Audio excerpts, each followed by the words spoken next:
Unstoppable Stilezzi here again with probably the final Age of Empires 3 Definitive Edition PK Player Killers Clan tournament group stage matches. So I'm thinking tonight we're gonna finish off the last of the group stage matches, and then probably sometime during the weekend we will resume the round of 32 games that we didn't complete on Monday. So yeah, we're moving quite along pretty quickly with all these tournament games. Yeah. So yeah, and next week, I believe next week, we should be ready to start the round of 16. So the next stage of the tournament, where there's going to be even fewer people in the pool, right? So things are moving along pretty quickly here. Now we're getting more and more powerful players dueling each other. It's not just the simple matchups anymore. So things are going to get pretty intense, you know? It's not just going to be basic coverage anymore. We're going to have to really look at what these players are doing.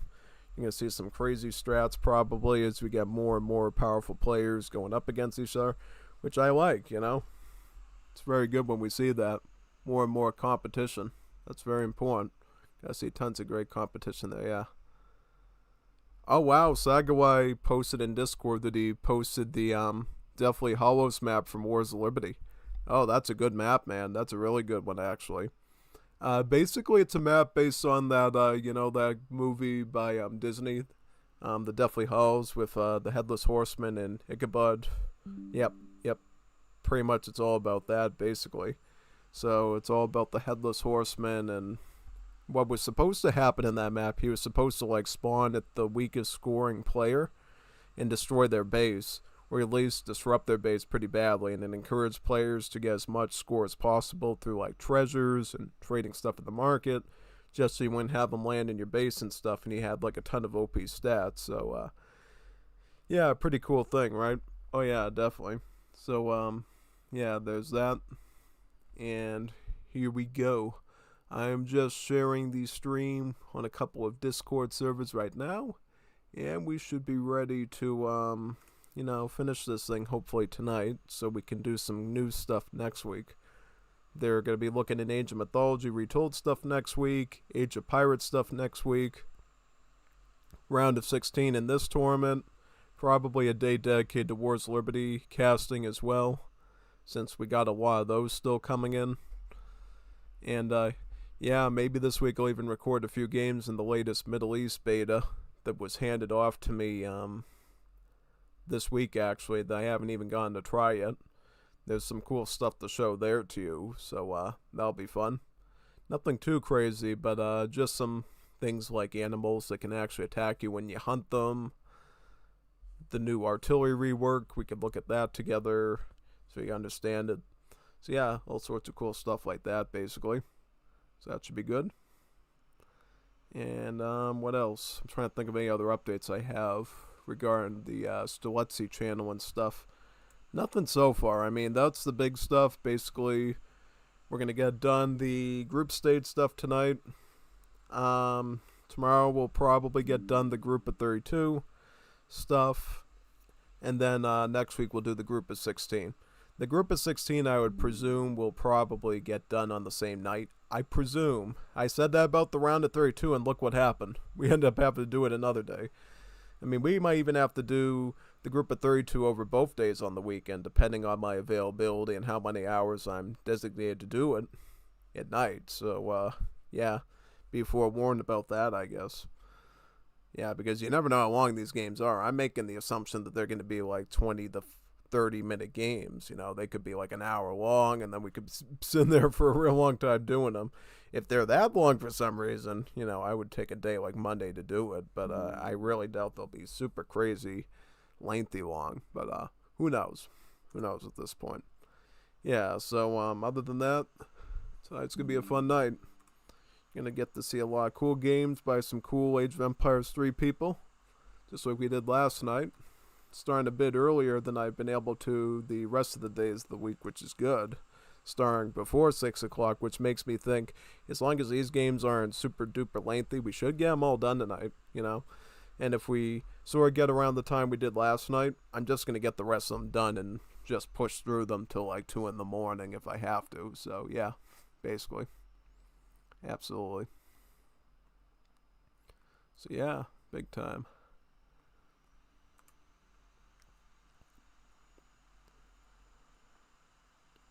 Trying to think what else news-wise. Oh yeah, did you hear what happened with the Hololive girl there, Hachima?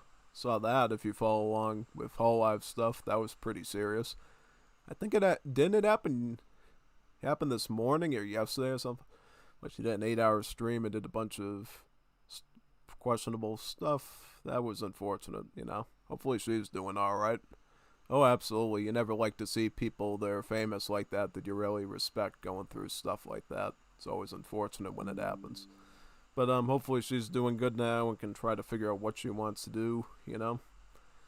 Because she said a bunch of things that really didn't make a lot of sense. Kind of said a little bit of that and a little bit of this. But yeah. Hopefully she figures out what she wants to do with that company. Because, you know, it's definitely crazy when you don't know what direction you want to go in with your career. Like, if I didn't, for instance, I didn't know if I wanted to keep doing AoE3 or AoE2 or something, that would be a pretty stressful situation. But, at least, you know, with me, I know basically what I want to do. I want to stick with AoE3 and then, keep adding new games to the library, you know?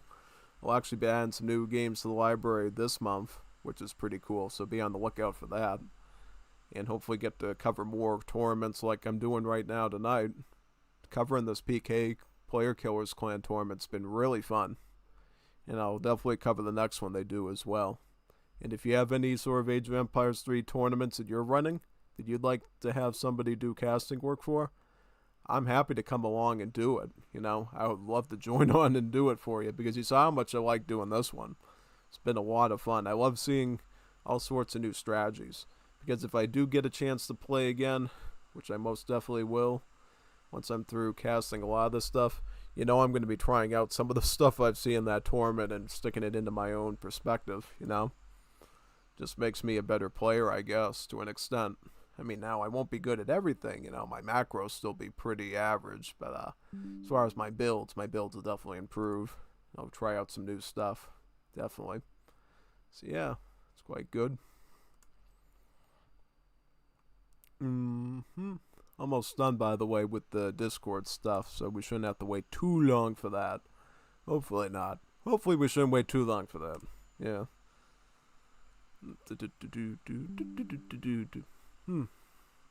Had a busy day at work today and had to put out a deliverable for my company, so I'm a little bit tired. But as time goes on, you know, I feel like what happens to me when I stream, like the first 30 minutes, I'm like super drowsy, and then I just wake up as I keep talking and yapping. I like get energetic to like midnight, and then I start slowing down a little bit, but sometimes I can take some sugar or something to jolt myself for another hour or two, and then I start falling again. So, yeah, sort of been my latest biological pattern, I would say. It's been pretty good otherwise. How many more Discord? Like 2 or 3 more. Yep. Almost done there. Let's go up to this area. And we should be good. Yeah. We finally made it. Yay! Finally made it to the stack of Discord servers and copy and pasting links because there's no bot that can do it for me. Yay! Oh man. Wish there was a way to automate this stuff. I wish there was a product out there that I could come into an advertisement and say it about, but unfortunately there's not, so just taking it as me complaining about AI. Por el Peru, por favor. Oh, you would love Wars of Liberty, wouldn't you? Now I would love it too, but unfortunately Wars of Liberty team is not paying me cash, so yeah, we gotta give it to the highest bidder right now. If Wars of Liberty team can give me a nice $20,000 check in my hands right now, I would happily, you know, do some right now, but unfortunately not. So where are we at anyways? I think I went too far, so we're actually on... Which one are we on? We are on Aiken versus Revnak. Oh wow, we're already starting with the Revnak game today? Let me look at this file, actually. There might be something wrong with it that we might be able to look at. Let me look at the way the file looks. Might be able to fix it. Let's see here. Oh, I think I know what's going on. Wait a second. Let me open up my files. I think I can fix that, actually. So what you do is, when you run into that, right, you actually can go into the file name and remove the dot from the file. Because, see, GG Revnak has a dot in his name, and it ruins the file extension, so you can't run the file. It might still out of sync, but at least I can try to fix it. So what I'm going to do is this is a good trick, I know, because I was a computer science student. So you find the file in your save game folder, right? You rename, and you find any instance of a dot in the code, right? So gg.revnak is the problem. So we have to go to gg.revnak and change it to ggrevnak. Modifying the file a bit and making it so that we can actually run the thing. So I would cancel this out and load it again. And we should be fine now, right? Should have just resolved it. If we have any other games by Revnak there, that might also become an issue. Looks like the other one's fine, but that one just was an outlier. Yeah, unfortunately. So let me just scroll up and go to... Oh wait, that was another one. Wait a second now. There was another one up here. Okay. So I gotta do it to 2 files here. Alright, I see it now. It is... Let me see which one that was. This one here. Okay, so there was 2 files that were wrong. Alright. So remove the dot from that, so it will be ggrevnak, not gg.revnak, and there we go. Saving the games using the powers of computer science. Isn't that nice? Yeah, no. That was actually something I learned before I went to university, because I was doing my web development class, and my teacher actually said, hey, when you're passing in files to do web pages, never put a dot in the name because it'll break it. So I actually knew that before I even went into computer science officially, so that's some long known knowledge by me. Yeah, so here we are with Fakin versus Revnak. This is the first one of the night, and it's a pretty nice one too. Oh yeah, it still doesn't work. Oh boy. That's sad. Alright, well, at least we tried, right? We tried our hardest to do it, so yeah, we'll see if we can do the next one then. Hopefully this doesn't happen with all of them. Group A, Kinesi versus Hanamija. So we got another Kinesi game. That's nice. So more Aztecs, right? Oh, good. Aztecs versus India. And India versus Aztec. Wow, this should be pretty fun. So we got Kinesi down on the left side here playing as the Aztecs. And we got Hanamija on the right side there doing India. So India versus Aztecs. In general, I feel like my Indians have had a pretty good time against India. My Indians have had an easy time against the Aztecs before, so off of that information, I would say civ-wise, I'd rather be India than Aztecs, but we're talking about Kinesi here. He's one of the best Aztecs there are in the world of Age of Empires 3. So from a skill player, a player's skill-based standpoint, I would say probably Kinesi's got the advantage. I miss your streams. Oh, you wanted to see more Kinesi streams? No time, sadly. Don't worry, friend. I have plenty of time. So if you want to see an Age of Empires 3 stream, I got time. I got plenty of time. So come watch Unstoppable Steletsy instead of Kinesi, because Kinesi is doing Kinesi stuff nowadays, I guess. Yeah, at least he's got time to do this tournament, you know, and play Aztecs for us. That's pretty awesome. So, how are we gonna determine this game? Well, first we gotta figure out what India's doing. So, India is gonna go for a 10 villager age up. We do not see any villas on wood at all. You do need wood to train Indian villagers, because, look right here. Indian villagers cost wood. So, if you see India sticking all their villas onto the hunts right away, that means they're actually going for a 10 villager age up, relying on age up speed over a more balanced economy going up. So yeah, that's what they're going for there.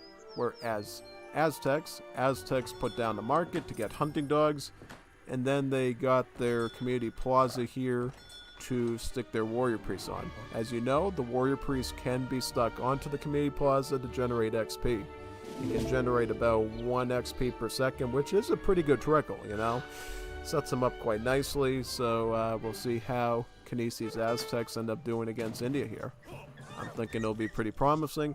And I'm presuming it's going to be something very similar to the British and the Ottoman games against the Aztecs we've seen so far. Pretty much Kinesi is going to be going for a lot of Jag Knights against the Sepoys and Cavalry. And if there's a lot of Gurkhas there, you'll probably see us pivot into Coyote Runners. More so in this situation, yeah. So what is he running deck-wise? 1v1 India. So this is actually a counter India deck. So what do we note about this counter India deck? So right away you should notice he does have the upgrade card for the Coyote Runners in H2. The one that beefs up their speed and HP. He's got that one. He also has their support card, the Temple of Zyptotec. He also focuses on upgrading the Antonins here with the Temple of Santotl, as well as a lot of Antonin shipments as well. He does have Agrarian Ways as well, so he is prepared to go late game eco, which I find pretty fascinating. Whew. Oh, you got a Treasure Man? Or was he scared that something was going to happen? Oh yeah, he almost lost Explorer there. Look at that. Almost dead. Kinesi almost got him there. Wow.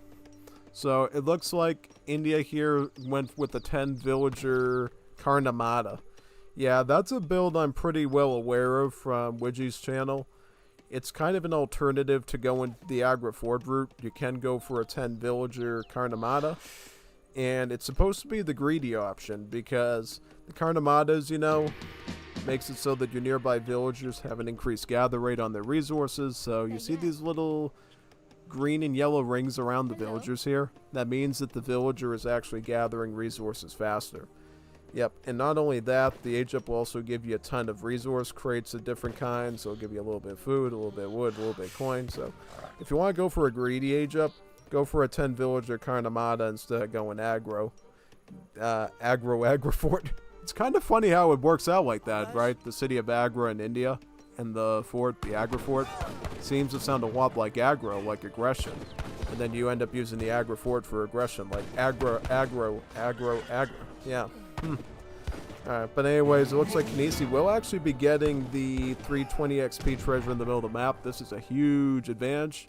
It's giving him quite a bit. Also, Kinesi sent out the Big Bun from the town center to get his 4 Jag Knights right away. These guys will be pretty impactful. Jag Knights have multipliers against both heavy infantry and cavalry, so they can counter Sepoys as well as Sawars. The only thing you can really afford to fight them in the Indian roster is Arumis and Gurkhas. So, kind of reduces India's options quite a bit once he gets a lot of those. Surprise, surprise, India ends up going Gurkhas here to start out because he knows that those Jag Knights are coming. He knows his Kinesi very well. He's sending his elephants out right away to stun that captured Guardian there. Should be able to take out that Bandit Rider no problem. And the Jag Knights are retreating now. More Gurkhas are going to come out from the India, it looks like. Yep, very nice. And we'll see what happens next. On the Aztec side, we see about 600 coin coming in and more villagers being trained. Is he constructing another house, or is he kind of housed right now? He might be looking to age up with 30 population, I think. Seems like it. And India's just going to make more groups to fend off any Jag Knights. Honestly, I think that's probably the better long-term play. Just be aware that you're going to need some Sepoys too, because you know Aztecs are going to make that pivot into Coyote Runners with this deck. So you don't want to leave those Gurkhas vulnerable to Coyote Runners in the middle of the match. Might not be good for you. Definitely not. So how's his resources looking? So he's getting plenty of food thanks to this Karnamata boosting his hunters up. And he's getting a fair amount of wood and gold as well to keep up with stuff, yeah.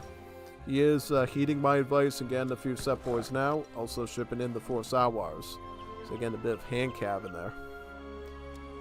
The Aztec is going to go up with the Elder, and he's bringing in some 700 wood.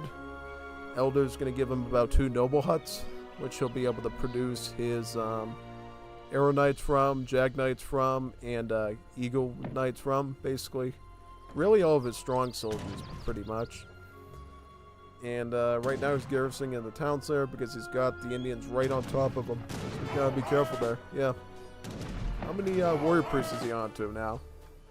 Got about 8 of them, so he got a good amount of them. And he's going to stick it right onto the emergency dance so he can send up some warrior archers there to defend the area.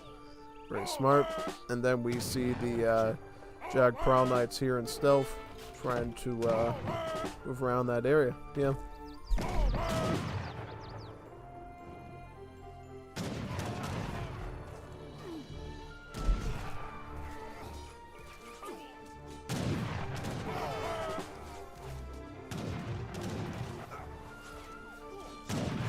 War Chief attacking the Gurkhas there. Very nice.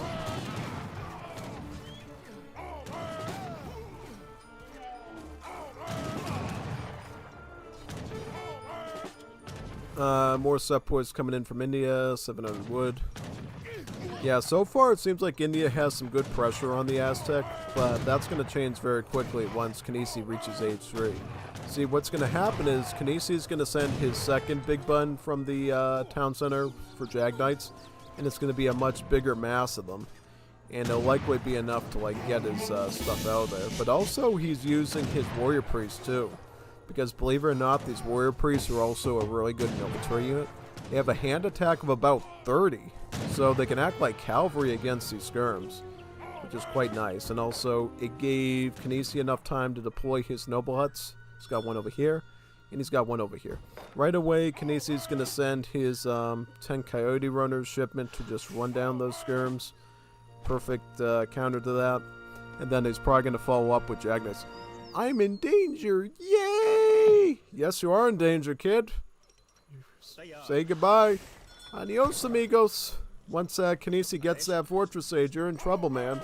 Now I can get the Jag Knights, so these sepoys are going to be made obsolete very quickly. Just wait and see. I mean, all he can do, get a stable, get a consulate, try to get his diplomatic intrigue if he hasn't gotten it already, and start to try to get some consulate troops. Honestly, I don't know what you would get here. I mean, delis are going to be kind of useless now, right? Oh yeah, no. What would you even go for? Looks like the Coyote Runners are already active here. Already looking for fresh meat. Let's see if he can get anything, though. Looks like this mine is pretty well protected. So he's probably just going to pull off right now, wait till he gets some Jag Knights, and then come right in and go for the strike. Yeah. Consulate's coming up right now.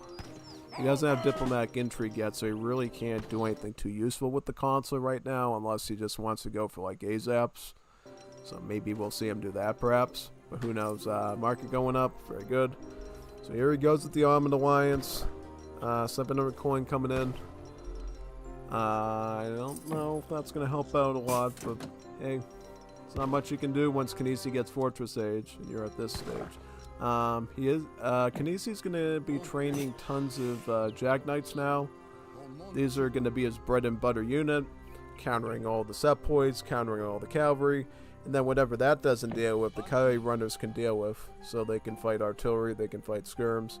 So really, Jag Knights and Coyotes do really good together. You know, they really back each other up really well. They're like a two-man army, basically. The Jag Knights deal with the majority of the stuff, and then whatever little things that they can't deal with, the Coyote Runners can deal with for them, basically. So yeah. Picking up the Knights' hit points right now to make the Jag Knights a little bit more durable. He knows he's going up against skirmishers, so he needs that HP to keep them around long enough to complete their task. And what else is he going to be doing here? He's getting more villagers. How many villas is he on? He's on about 33, right? And how many warrior priests? So he's getting about 11.31 XP per second with about 10 warrior priests. So he was able to maximize that. Great. So we got sepoys sort of fencing off against the explorer there. Now this is what makes Jaguar Prowl Knights really good. They can go into stealth, and they can just spring on the enemy instantly. In general, any native civ unit that has Prowl in the name can go into stealth mode. But unfortunately for you, Town Centers can detect stealth, and thus now he's exposed, and now he has to try to jump on him right here. Alright, so he's going out for the Sawars. He's trying to bite into the infantry. He's also chasing the villagers too. And the Coyotes are going to come in from sort of this side and creep up on him. Yeah, no, he has like no army right now. Pulling in the emergency troops, villagers are being sacked. Zawars won't do much against Jagknights, I'm afraid. So yeah, it looks like Kinesi sprung right at the right time here. It's going to be a done deal. He does get him out though. Hout's going to do a little bit, but not enough for this, honestly. He would need probably like a good amount of Mahouts to even make a difference there. But yeah, GG, well played. Yeah, that's Kinesi for you. Kinesi is really the best Aztec you can ever hope for, really, you know. He comes in strong in age 2, and then he comes really strong in age 3, you know what I mean? Always hitting you with Jagknights constantly through the entire match. That's one thing you'll know about Kinesi. He's a very deadly Aztec player. Goes whole Kamanse on you. Yeah, goes Kamanse on you. Kamanse? Oh, Kamanse? Yeah. So anyways, we got some Chinese fella facing I Am Turk now. Ruben. So let's see who is going to be doing this one. So we got a Dutch mirror. A Dutch mirror. I like this. I love the Dutch Civ. We haven't seen Dutch. We didn't see Dutch at all yesterday. I was like, man, when's the last time we saw a Dutch game around here? Good thing we're seeing Dutch again, you know? Dutch are a really fun Civ. They just play very differently. You know, instead of playing sort of normal macro, they got the lovely building called the Bank that trickles gold. And they end up getting really good economy with that, yeah. So, let's see how this works, yep. So, first thing is first, whenever you play the Dutch, majority of your vills are going to go on the hunts like you would any other Civ, but you do have to keep about 2 vills on the silver mine to ensure you can maintain villager production, because Dutch villagers cost coin. They cost about 100 coin to be exact. So in order to keep up that queue, you gotta keep 2 to 3 villagers on the silver mine at all times. Yeah, depending on how comfortable you are, you can only have 2 vills like I Am Turk is doing right here.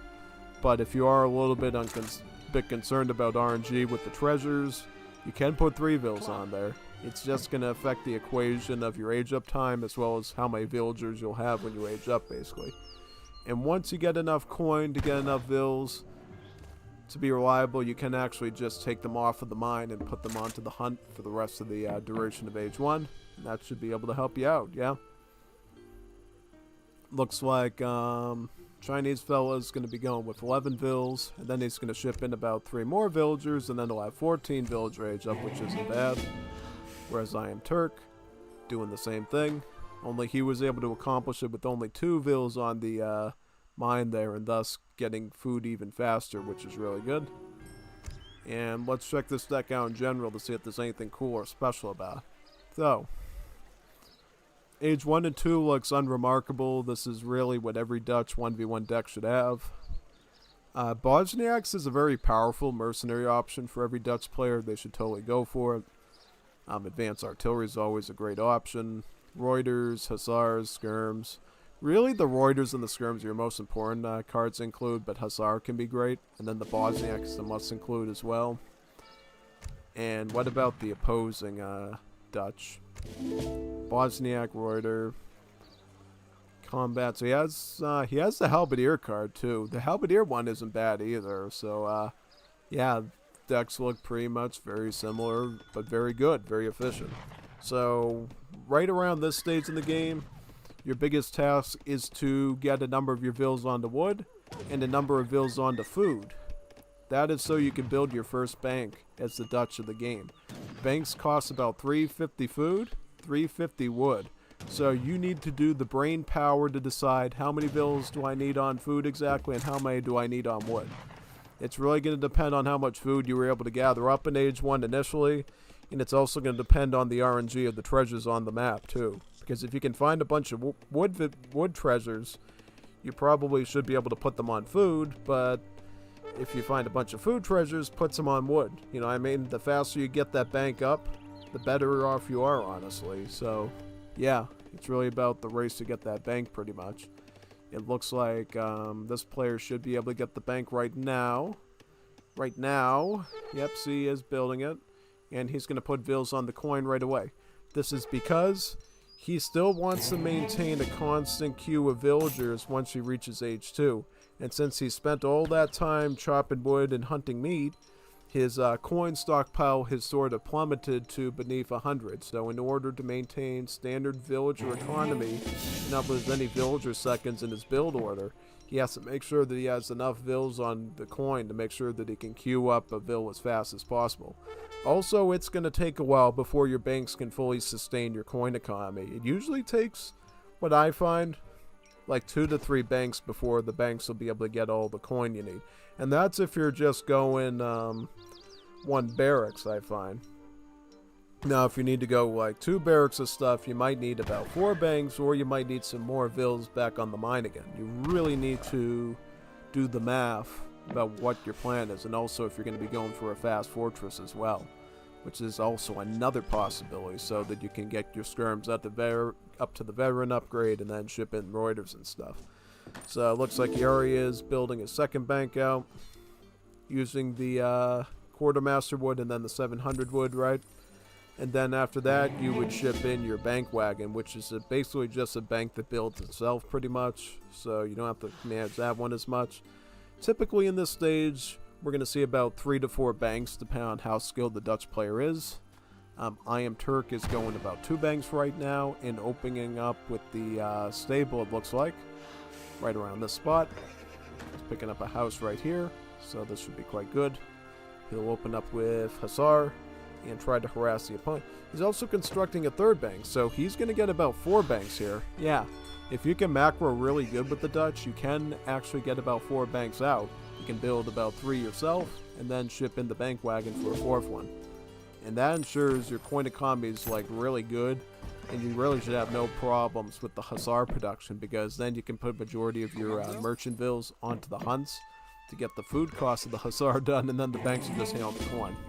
While, of course, maintaining your vill economy, because you cannot afford that vill queue to stop. It's like really the most important thing you can do when you're playing AoE 3. Keeping that villager economy alive, constantly queuing villagers, that's your biggest task. Military should rarely ever come over producing villagers, because if the attack doesn't go so lovely, now your economy's down, and that's going to really hurt and sting for the rest of the game. So you really need to stay on top of that stuff, I would say. 600 wood's coming in now. Should be able to help him get his 5th bank. Could also get his temple going too, or his church, so that he can get his royal decrees later. Or perhaps he'll add a barracks in. We'll see. Whereas the other Dutch here has about 5 banks, so they got all 5 banks of theirs done, which is really good. It's going to give him a really nice economy there. You can see his score actually slightly above Turk's there, so you know he's doing a good job. What is he going to open up with? Or is he going to open up with anything at all? He could be going sort of a fast fortress and just focusing on just plain old resources. Looks like he is. I mean, he's collecting food right now, he's collecting coin, but he's really not setting up any sort of barracks or stable here, which tells me, hey, he's going to be going for an Age 3 play around Reuters and veteran scums. Yeah. Looks like just picked up hunting dogs. No, he's researching hunting dogs right now. Looks like his opponent got his hunting dogs out, though. So yeah, it looks like I Am Turk will start off with Hussars. Try to do a bit of harassment there on his hunts. Slow down his age up time if possible. Should be a pretty good idea. He's also going to be picking up steel traps. Is he going 2 stable? He's going double stable here. Wow, double stable against I Am Turk. Is he planning on going like full Reuter? Hussar Reuter? What is he going to get with 3 stables? I don't know, actually. That should be pretty interesting. So we'll find out really quickly what his plan is here, I would say.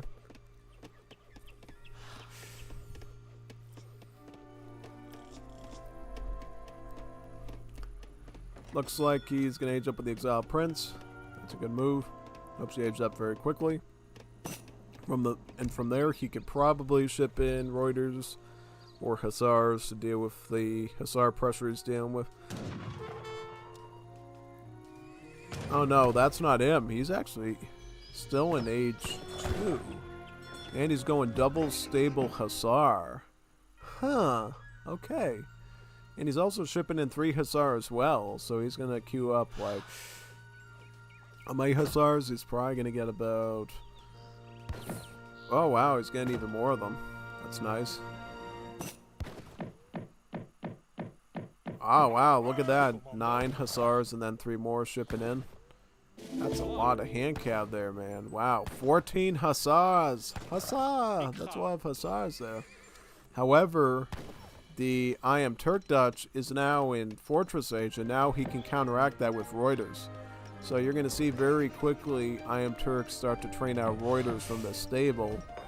And he also is going a few skirmishers too for a precaution, because he knows there's a good chance that his opponent might also have some infantry, so he's going to take that seriously right away and get his own skirmishers, yeah.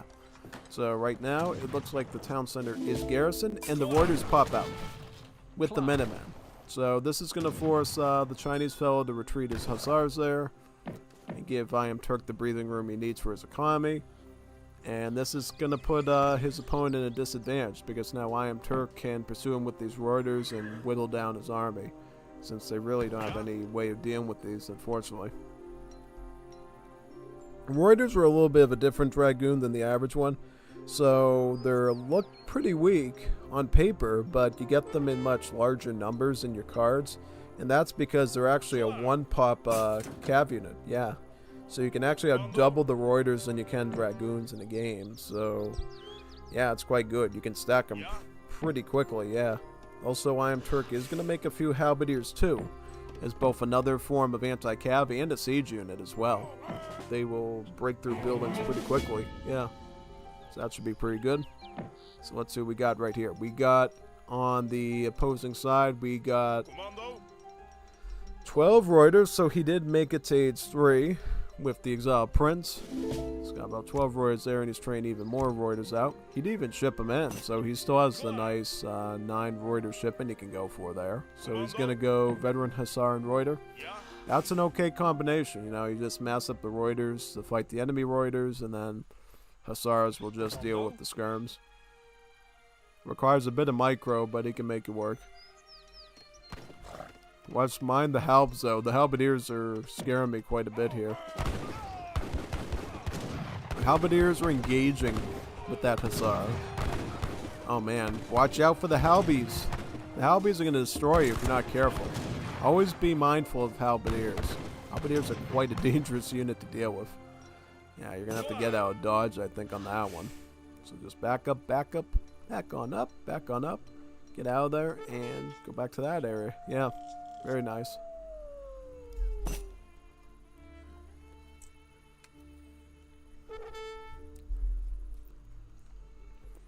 More Reuters being added in. So skirmisher there for this Dutch up here. As I Am Turk is going to add in more skirm as well as a Reuter. So it's really going to turn into skirmisher Reuter wars between Dutch players in a mirror like this. It's really going to be skirmishers to fight the Reuters, and then Reuters there to sort of prevent hussars from coming out, right? So yeah, sort of that wombo combo of units basically. What's going on right here? Merchant's forced to retreat. He's gonna get back to his base over there, very important. Reuters down here mixing in with hussars and skirms. Is he going to do any more hussars? Nope, he's just going to keep the ones he's retained there. He's going to get cavalry combat now, so these Reuters are going to gain a bit of a hike in stats. 12 is hussars. Double Reuters coming in now, that's beautiful. Very good.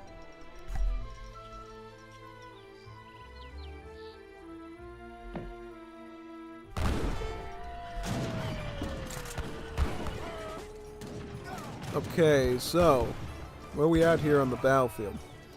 These hussars want to go in against the skirms, but the Reuters are like a nice thick wall to keep them safe. Yeah.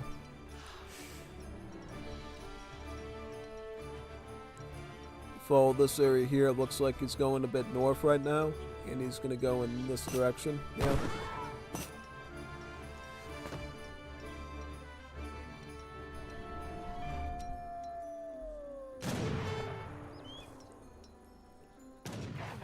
Watch out for the skirmies. Back up. Took a bit of a warning shot at him, taking out one of the warriors, but thankfully the rest get away. More scrims coming in from I Am Turk. These hussars could be the wild card here if they're used properly. If he gets a good chance, he should use them, like he is right now. Look, he has connected with the skirms. He's gonna hit the skirms head on with the hussars, and he's getting a good number of them too. I mean, this is pretty helpful. He's got a couple more left. Should get one. Yep, if they get one more skirm out, okay. That's what this player needed right now. Unfortunately, he has to back up. Can't lose too many Reuters to the skirms. Right, just back up, build your numbers up. Figure something out.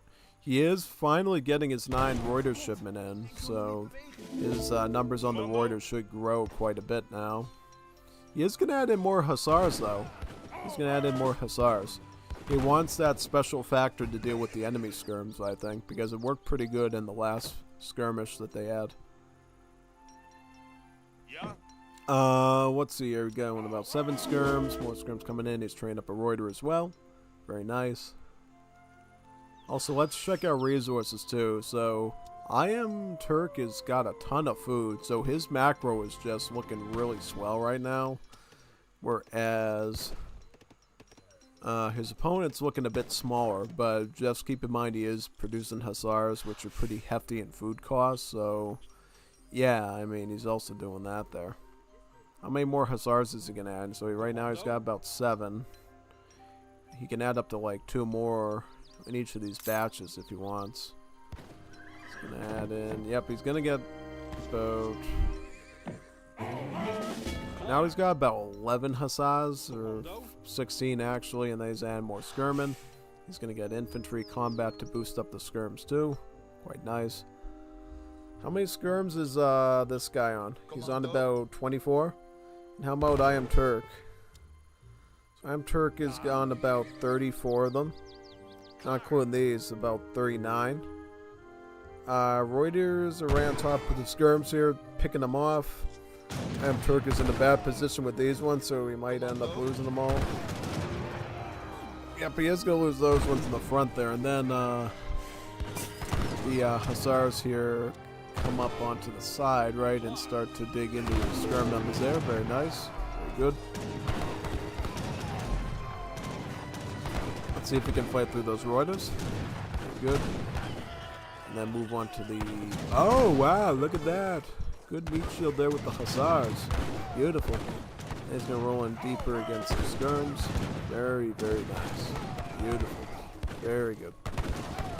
That's exactly what you want to see, yeah.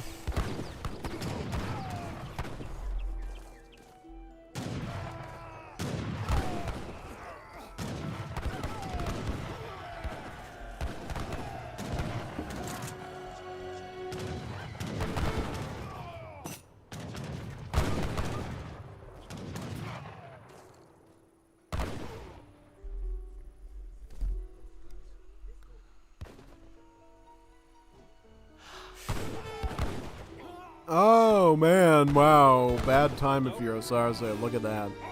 Fell right into the sea of the Reuters there. Not good. Infantry attack coming in for Blue Dutch. Should give the skirm. How about I Am Turk? So he's on about the same stats right now. Oh, wait a minute, no. Actually, Blue's got stronger skirms right now. He's got both attack cards on. So he's going to have a pretty easy time fighting out these Reuters, yeah. Forces him into a bit of retreat. And now the hussars will come up from the north here. He's got enough Reuters, though, to like try to beat them off, which looks like he's going to do. Because Blue isn't responding with his hussars enough time with the control group or something. So they're just going to keep running into the Reuters, which is the wrong thing to do there, yeah. Oh, he's got the Bosniak. Oh no, Reuters. I thought I saw Bosniaks there for a second. I was like looking at the shade out with this box and like, you know the Bosniaks, man? I'm like, no. He doesn't know Bosniaks yet. No. He might get them. But right now they're burning through so much coin that he just can't get that yet. Would be a cool includes though, honestly. Yeah, no, it would, pretty much. Hussars right up against, wow, look at this. Good line of, very nice, very nice. Exactly what you want. These Hussars are doing a wonderful job right now, yeah. It's going to force I Am Turk onto Hussars actually to fight them. Yeah, no, he actually is pivoting into Hussars now just to deal with those. But while that's being done, more of these skirms will dwindle. The Blue Dutch still has Reuters of his own though, so he can actually put them to good use here against these Hussars, yeah. Let's see how good these skirmishers are micro though against the Reuters.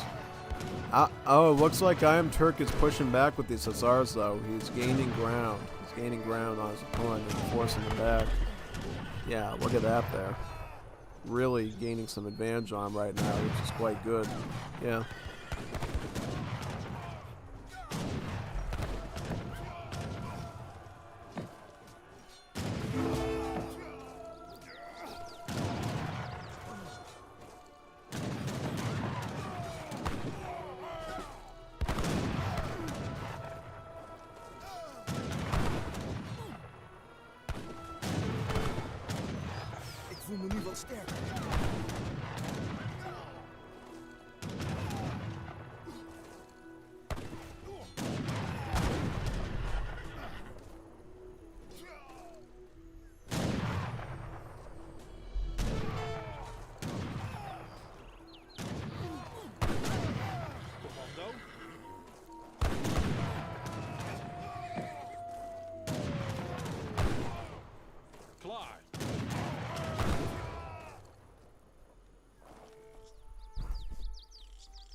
Blue is still doing Hussars because he knows he needs it to beat out the red ones. Yeah.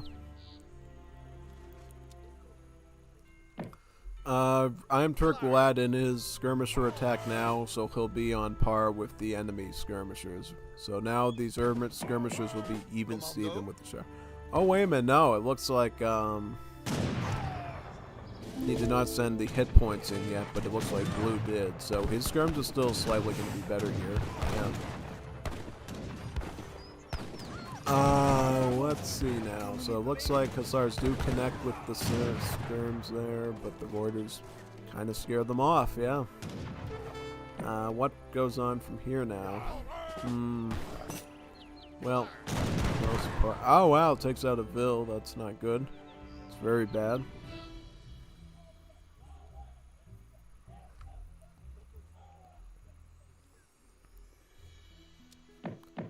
More Reuters, more skirms, right? Very nice.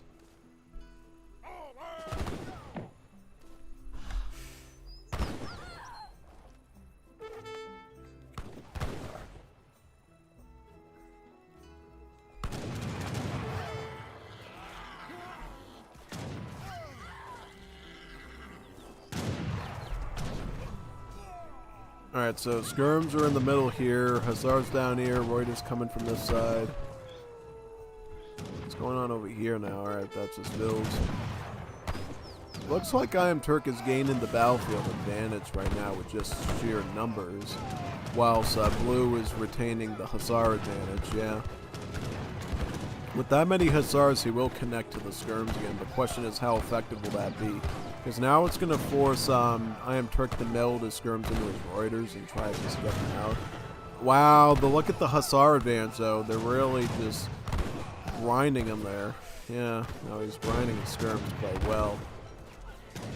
Quite good, yeah. And now Blue's skirms will taper off with the Reuters here.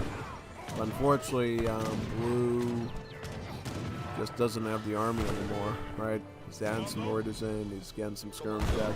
Yeah, I Am Turk's going to take every second he can here to just beat down these skirms because he's got such a good advantage on numbers that he can just afford to ride them right on top of his skirms like that. Look at that. Making sure every shot counts. Wow. And then the pursuing skirms from I Am Turk will also come in and provide a bit of cover too. But yeah, now this is quite a good thing here for Iron Turk because now he's whittled down Blue's skirmisher numbers.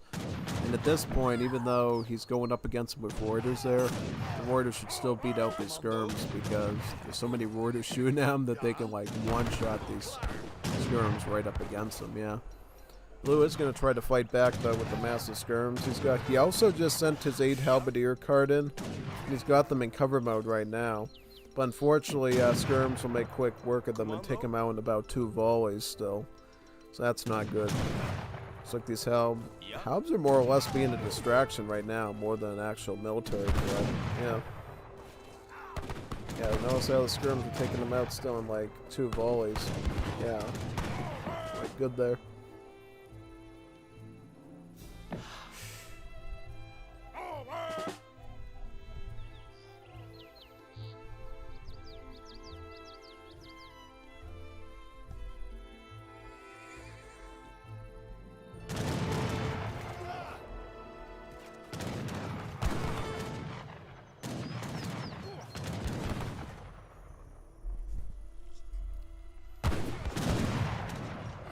He's got those Sarsen, but they're not able to connect with the skirms, unfortunately.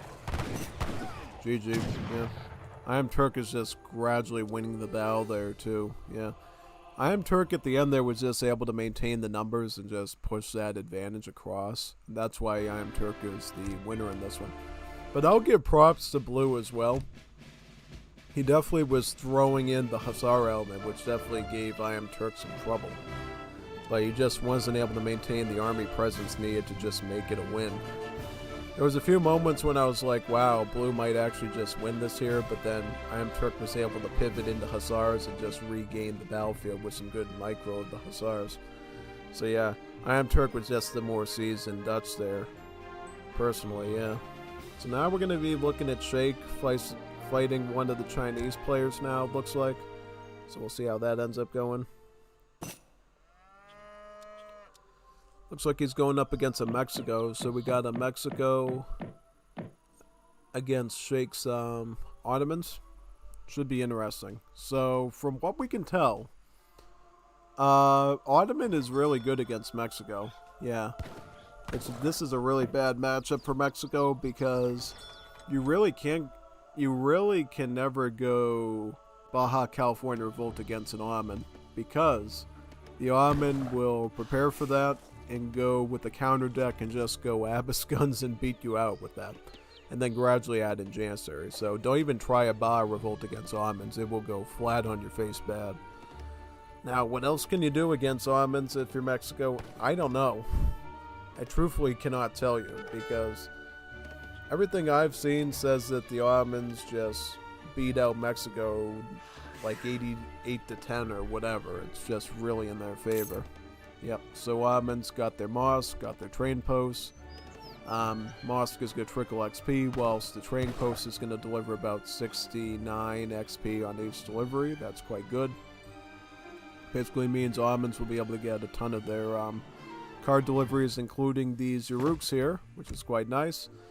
And basically you get enough XP between the mosque and the train post that you should usually be able to get capitalism too right after this villager card here, so that's good. The deck is called 1v1, so it's kind of a flexible deck. You can really do a lot here. And he's got about 5 crates here, so if he does have to go Abyss to deal with the Bar Revolt of some kind, he's got the resources for it, you know, and then he can reinforce with the 5 Jans once he gets the Abyss numbers he wants. Whereas the Mexico is going Advanced Trading Post. Advanced Trading Post.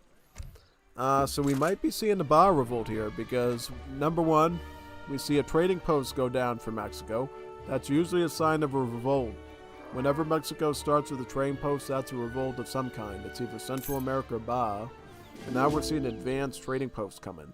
So basically what this guy's going to do is he's going to get an age 2, right? He's going to try to get as many trading posts as he can.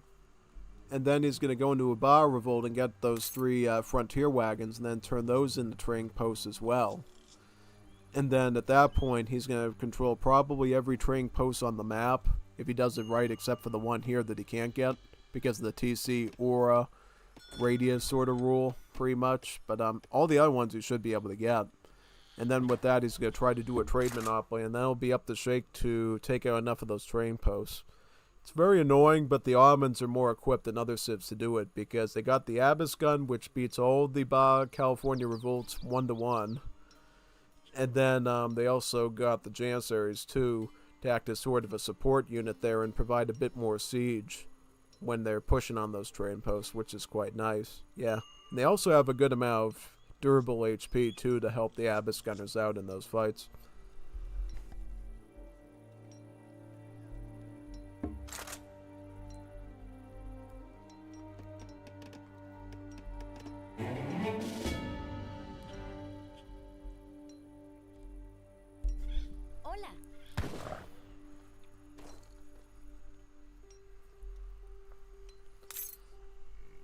Going up with Toxicala, that's always a good choice because you can use the military wagon to build a saloon for the Baja Revolt.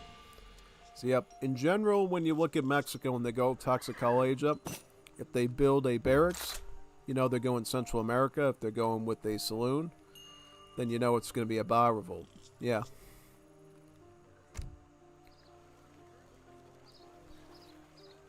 Yeah, so it looks like he went straight up with the advanced train post and completely skipped Granditas there, so he has no Hacienda right now. Yeah, that's how you can tell he's going for the immediate trade monopoly, because if you're not going for the trade monopoly in Mexico, they always want to have that Hacienda in the middle of the map so that they can get their outlaw shipments right to the enemy to attack them. So whenever you see them skip Granditas, that's always a sign that they're going for a very fast trade monopoly setup, yeah. And with this 700 wood, it will be enough to get Mexico their revolt, as well as whatever leftover wood they have can go into building out another trading post, too. Because, see, right now it looks like he's going to use the build on that right now. He's going to build another one right here with the Explorer. Or is he going to build it with the this feature here? Okay, so he should be able to build it with this. 100 food, 100 wood. So going by revolt right now. Here comes his 3 frontier wagons right in this spot. Let's see what he ends up doing with it. Alright, this one's being built right now. And how is Sheikh gonna... So Sheikh knows whenever you deal with the Baja Revolt, you go Artillery Foundry first and go Abyss Gunner, because Abyss Guns counters the whole Baja Revolt roster. It kills the Cuatreros because they're light cav, the multipliers work. It kills the Desperados because they are heavy infantry, so they'll die to these multipliers. And then even against the Banditos, they're favored to defeat them because they have 36 crush damage, which means they can melt through the Banditos' pierce armor and basically wipe them out with the right numbers. So right away here, we're going to see the Baja California go for robber barons to get their factory, right? So they can get some extra gold. Oh, and here are the filibusters right now. The Baja Revolt turns all of your settlers into these filibusters. They're basically musketeers that have a very long-range siege attack where they can throw dynamite at a building at the same range that they can fire their firearms from. Yeah. USA East. Yes. Alright, so, Abyss attacking this trading post right now. The filibusters really have no means to fight him there. Oh, good thinking by Sheikh there. He knows he's trying to steal this 320 treasure there. And what he's going to do is he's going to send his Abyss at him to just scare him off and maybe snag a kill. Looks like Sheikh is already attacking his saloon right now. And even if he gets these Cuatreros out, the Abyss will beat them easily. You never want to run a revolt against an Ottoman, I'm just telling you right now. Because the Ottoman just has to go Abyss gun and it's like a GG. Look at this. Look at how the Abyss just clean up the filibusters because they're heavy infantry. It's like that whole advantage in army is gone. The Explorer's trying to help out a little bit by doing some melee, but that's only going to work. Okay, so he is going to go for the trade monopoly now. But yeah, no, that's not going to... Oh wow, yeah, his explorer's being taken out by the treasure guardians. He's gonna try to harass him a bit with Quateros, it looks like, and maybe distract him. But honestly, before Shake continues, he is gonna go for the 320 XP treasure right there. Probably get some more crates out, just so he has enough troops to do this. The Abbas do take out a Quatrero though, which is quite good. See if we can get that one now, yeah.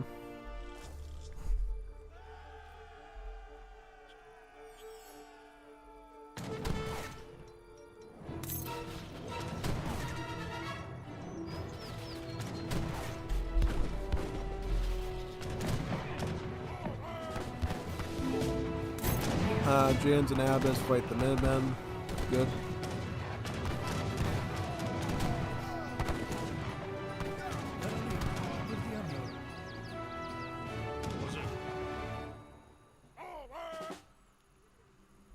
Emrin?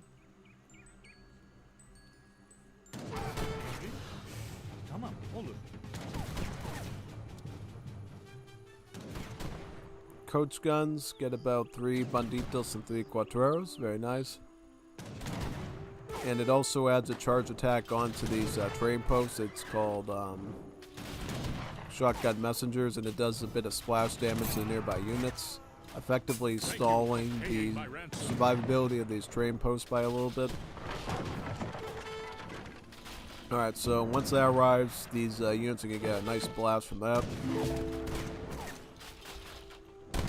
Yep, right there. But do mind that he also went with advanced trading posts, so even if the charge attack is done, the trading post will continue to shoot at the soldiers as well, because the advanced trading post adds a range attack of about 20. They constantly will fire at the nearby troops too, so yeah. Really, the Chinese player went with as much stuff as he could to try to keep these train posts alive. He's got about 2 minutes and 40 seconds now to keep these train posts up. But unfortunately, it's going to be a losing battle because these Abbas guns just counter all of these outlaws. Not only that, Sheikh does ship in his 3 delis there to like completely disembowel the banditos. Yeah. Alright, so it looks like this is over. He's got like no resources left. Sheikh did a great job. Mexico is going to try to go for Walker Gang now to get 7 more US-based outlaws in there, so maybe some Owl Hoods, Gunslingers, and Cowboys. That's not going to do much. I mean, his army mass is gone now, so Sheikh can really just... Yep, he just undid the monopoly. It's all over now. It's GG. Yep. Very nice.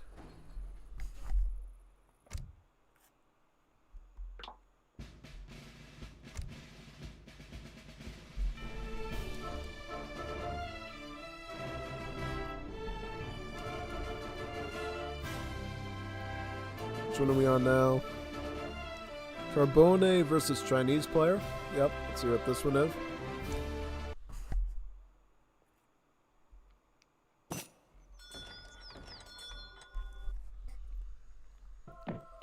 So Carbone is the Brits, and then the Chinese player's playing as the Dutch. I think that's the Dutch we saw that fought I Am Turk, so this should be quite nice. A Dutch versus Brit is always a fun matchup, because if the Dutch is pretty well versed, I feel like they have a nice advantage out of the gate because they're working with skirmishers, whereas the Brits are doing muskets, so it does force the Brit to think more about hussars then, because the skirms can really be leverage against them. So we might see a stable start here by Carbone. Maybe. If he thinks that skirms will be an issue. Perhaps. We'll have to see though, you know. Because it's literally 2 different powerful economy systems going up against each other. For the Dutch, it's their access to the banks. And then for the Brits, they're using their manor boom. So they're trying to build as many of these manor houses as possible.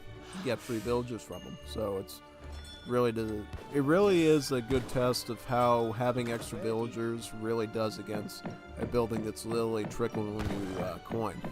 Yeah, big time. That should be fun either way.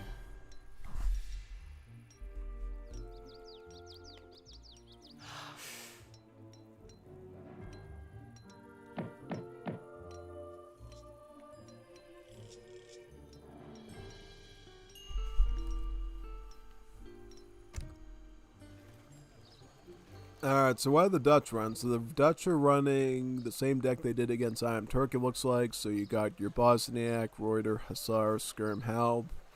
Everything here looks pretty standard. This. Okay. Should be a good battle, though. Yeah. Whereas the British, 1v1. So he's got 2 crates of wood, 2 crates of gold, longbow, musket, all of the heavy infantry cards there. He does have hit points with the Hussars. It's got spice trade. Okay. Should be quite nice. Pioneers can be good in a pinch if you need some defense.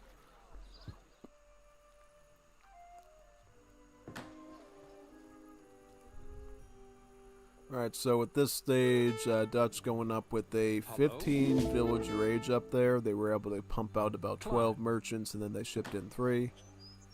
That should make the acquisition of the 350 food and wood for the first bank pretty easy. So he's going to go up with the Core Master. That's going to give him a nice 400 wood. And then he's probably going to ship in about 700 wood after that. And then he should be able to get down like 4 banks at least, maybe 5. We saw in the game against Iron Turk, this player was able to pump out about 5 banks. So it's probably what we're going to see here as well. Those banks will be quite good for pumping out tons of coin. It'll ensure that really the Dutch player can really just go infinite skirms against muskets if Carboni was to go muskets. But then if he does add in Hussar, you're going to have to go in with your own Hussars unless you want to chop and do some pikemen then. Yeah. So where we at now, halfway to Core Master. Carboni is a little bit ahead and he's going up with the Governor. Hello, Governor. It gives him about 200 coin and outposts. So if British does want to go stable start here in the event of skirmishers, he would be able to afford about 2 Hussars out of that coin reward. So that's quite good. Yeah. We'll see what he ends up doing here. Maybe he can pull it off with muskets. Who knows? Alright, so he's got his outpost right here, right? Yep.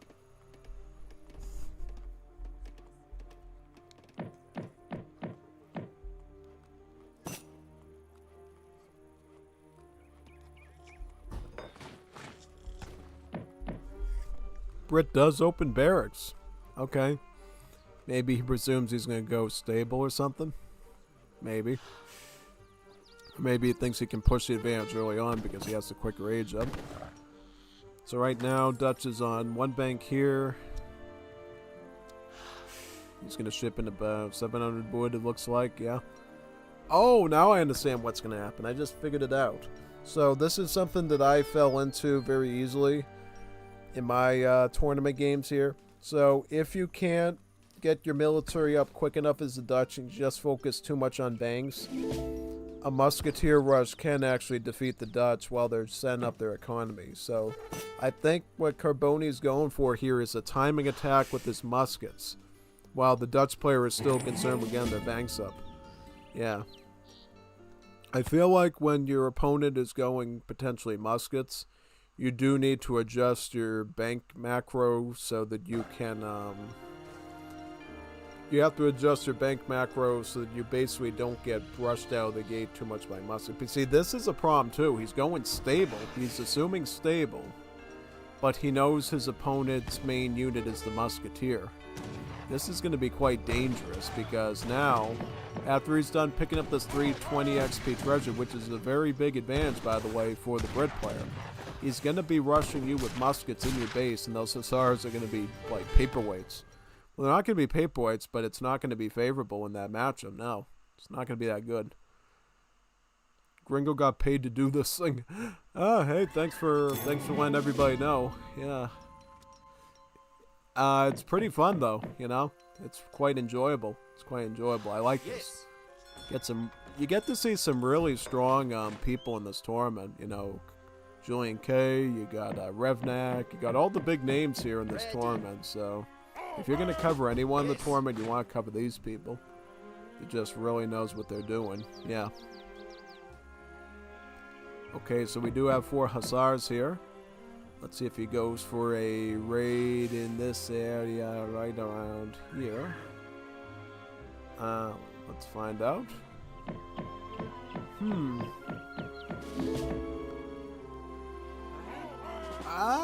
Get a Vil. Okay.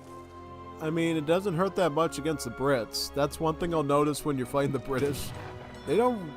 When they lose a villager, it's like, whatever, man. Because they're so ahead in Vils anyways, it's not that fatal for them. They don't like it when you raid them, because they obviously want to maintain that villager advantage. But to lose a Vil or two, it's not the end of the world. Whereas for another Civ like Dutch, if they lose too many Vils, yeah, that can hurt a bit. But only if they lose it. Oh, he's going after his bank first. See, this is something that I dealt with too. They go after your banks too when they go musket rush against the Dutch. And if they get a bank down, it's so bad. Because this is a huge loss. And it gives them the Brit player gets like 280 XP by taking out a bank, folks. Unbelievable. Look at how much XP he gets. Almost enough for a shipment there. Went like, whoop! Yeah. This is what happened to me. Like, this happened to me 2 times during the tournament. Literally. It happened to me against Iroga, and it happened to me against Batu. So you're probably going to see this tonight. You're going to see this happen to me twice. This is like what happened to me. I made too many banks, and then the musket rush got me. I think in the first one, I didn't even get to my barracks up. And I messed it up, and then the other one I got some skirms, but because the player had so many muskets, I think they went double barracks musket or something. I had no way of dealing with it, so this felt like I was looking in a mirror. It really does. I was like, deja vu. That happened to me. That's why I didn't get very far in that tournament. Yeah, and I see Batu versus Streletsy. You're gonna see that there, man. It's not gonna be good, not at all. But all right. So now we got Pog Hunter versus Box to Box, and then we're going to see Carboni versus Box to Box.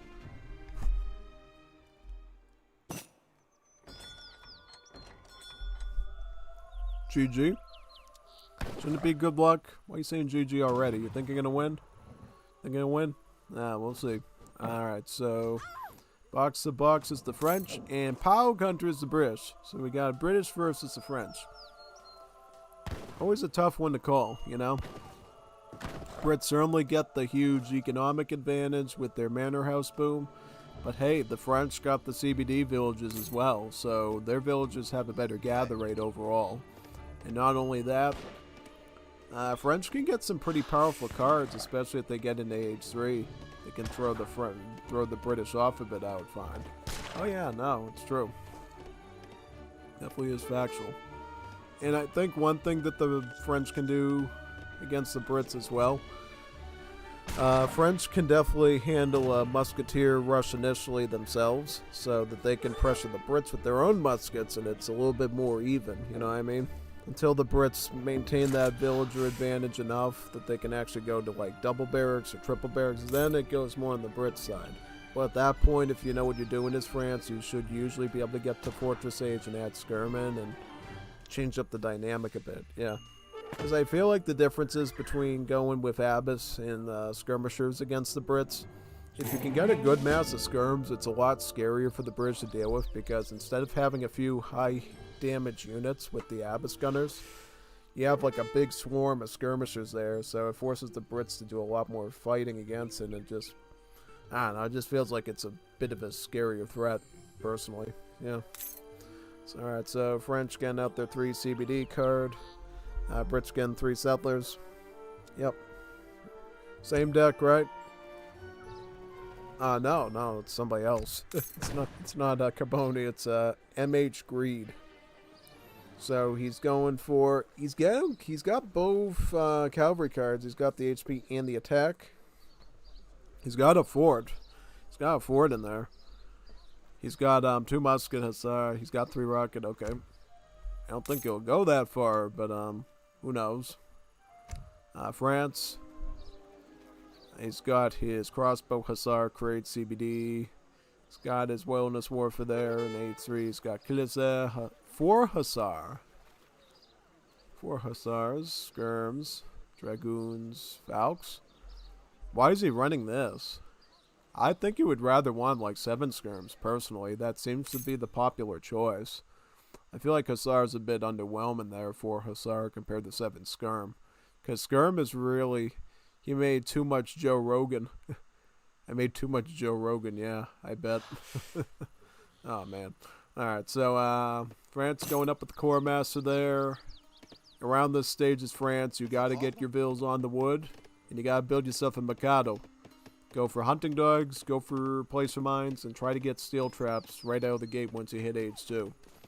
Because really, if you're going to beat the British with their manor house advantage, you got to get your market tax, because French villagers have a higher base gather rate than the British settlers, and if they can get their market tax quicker, it means that their gather rate is going to be exponentially higher individually than the British villagers, and they might be able to stand a chance against them, yeah.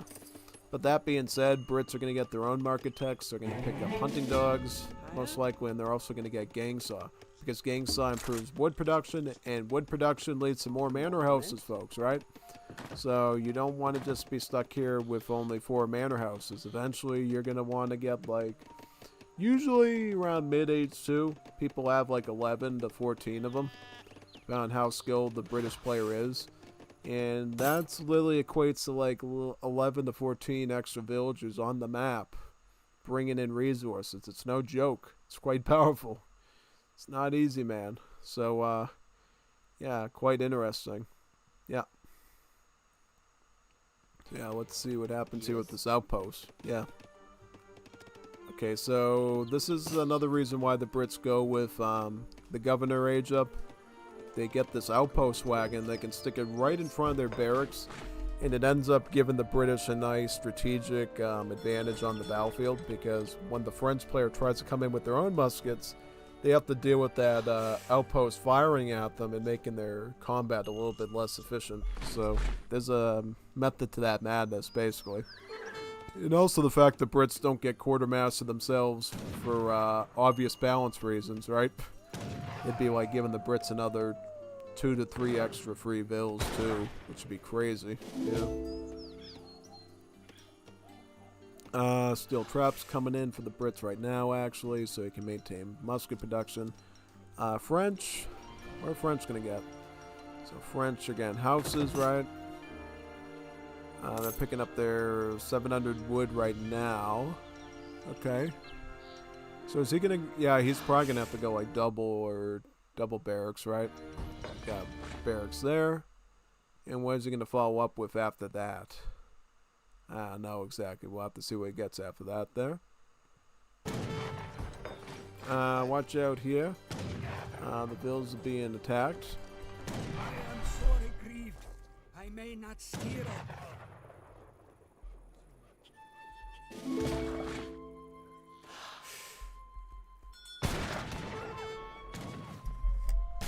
Oh, looks like the Explorer is under pressure now. Should be wiped out pretty easily. Yep, there you go. Muskets coming out of France. Yep. Picking up the wood surely but slowly. Double barracks from the Brit right now. I would watch out for that if you're French, because the Brit production is already coming upon you, man. He's already got 16 muskets here, and you haven't even gotten your first batch out yet. This is a huge discrepancy that you need to make up somehow. You're done. Yeah, not good. Okay, so yeah, he can. Thankfully, he has the town center cover fire ablaze, but you know, you got. See, this is bad because now he's gonna lose muskets. Kind of has to wait around here now as vills are not gathering reason. Yeah, this is bad. This is horrible. Once the Brits get to this level of comfort where they have this much troops on top of your TC and they're stopping your vill production, then it's a problem. Now, one thing you can do with French, which you're seeing right here, the French villagers, the CBDs, actually can engage in combat because they have 40% pierce armor, they have all this HP and all this range attack. So they can comfortably engage in combat against muskets, and not only that, they have a range of 16, so they can actually outrange the muskets and put them into check, you know? Assuming you got enough of them. If you don't have enough of them, it's not that good. But France does also get their crossbowmen shipping in, so they're going to apply that as well. Looks like. Yeah, and they also have these leftover muskets that didn't fall yet. Looks like right now, box to boxes. eking his way out. Slowly but surely pushing these troops out of here. And, yeah. I may not steer. He's good now, right? Yeah. He's gonna get his 700 coin in, right? 700 coin. Looks like he survived, at least for now. Brits are gonna add in longbowmen now. So, kind of a surefire way of dealing with any French muskets now. So that addition to longbowmen is pretty scary there. Yeah, see, the longbowmen will outrange the CBDs, so good luck using a CBD defense against longbowmen though. Quite dangerous, yep.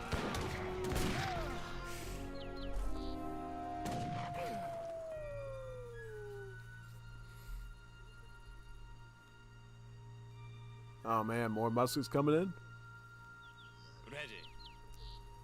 Ready. 5 bills? Oh, 4 bills. Did he go for 5 bills already? No. Not 4 Yes. bills. Did Brits get 5 villagers? Can't remember. They might have at one point. I can't recall.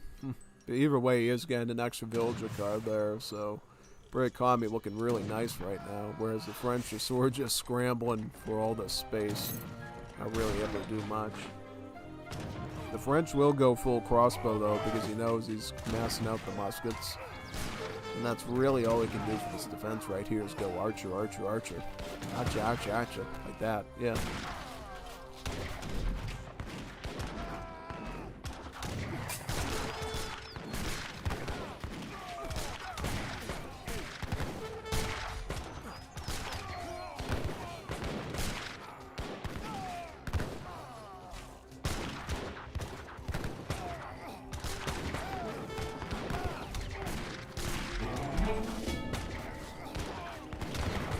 Oh man, look at that. Not good. When you're forced to fight with all villagers, it can get a bit dicey. Yeah, most definitely. I am sorry. How many crossbowmen is he on? Not steer. It's got enough. I mean, you could probably draw this out a bit longer, but honestly, because the Brits... This is how you have to look at it from a map control perspective. If you got a player who's perfectly fine in their base and not dealing with any sort of danger and they're just able to keep pumping and pumping economy, like constantly, they're usually going to be the one to win. Even if it seems like the other guy's sort of somehow defending. Yeah, but now it doesn't look like he's defending anymore because look at this mess. The musket's right here. He's just able to creep right on top of the crossbowmen and just nuke them. And now it's, again, Bill the musket. And that's just going to be a losing battle because that's your economy. You can't afford to treat them like regular military. They're only there as a support. Once that becomes the backbone of your army, you're done. You're toast. You're Texas toast there, man. It's not good. Absolutely bad. Yeah, no. GG. Yep. Saw that coming. Alright, so let's go on the next one now. Go down here. Get to it. Right on to it, man. Which one are we on now? This one? Alright, let's see. So this is probably going to be another Brit versus French, I would assume. Is it? Oh, he's going Dutch. Box of Bucks is going Dutch here. That's good. That's good. I like that. Definitely good. So, Dutch versus Brits. We just saw that matchup there before. How do you think this one's going to go? Well, honestly, if this Dutch knows any better and actually goes barracks instead of stable, I think they're already improving their odds a little bit, right? But again, they have to avoid the dilemma. They have to avoid the dilemma of going with too much economy and just letting the Brit push them out of the gate with muskets, you know?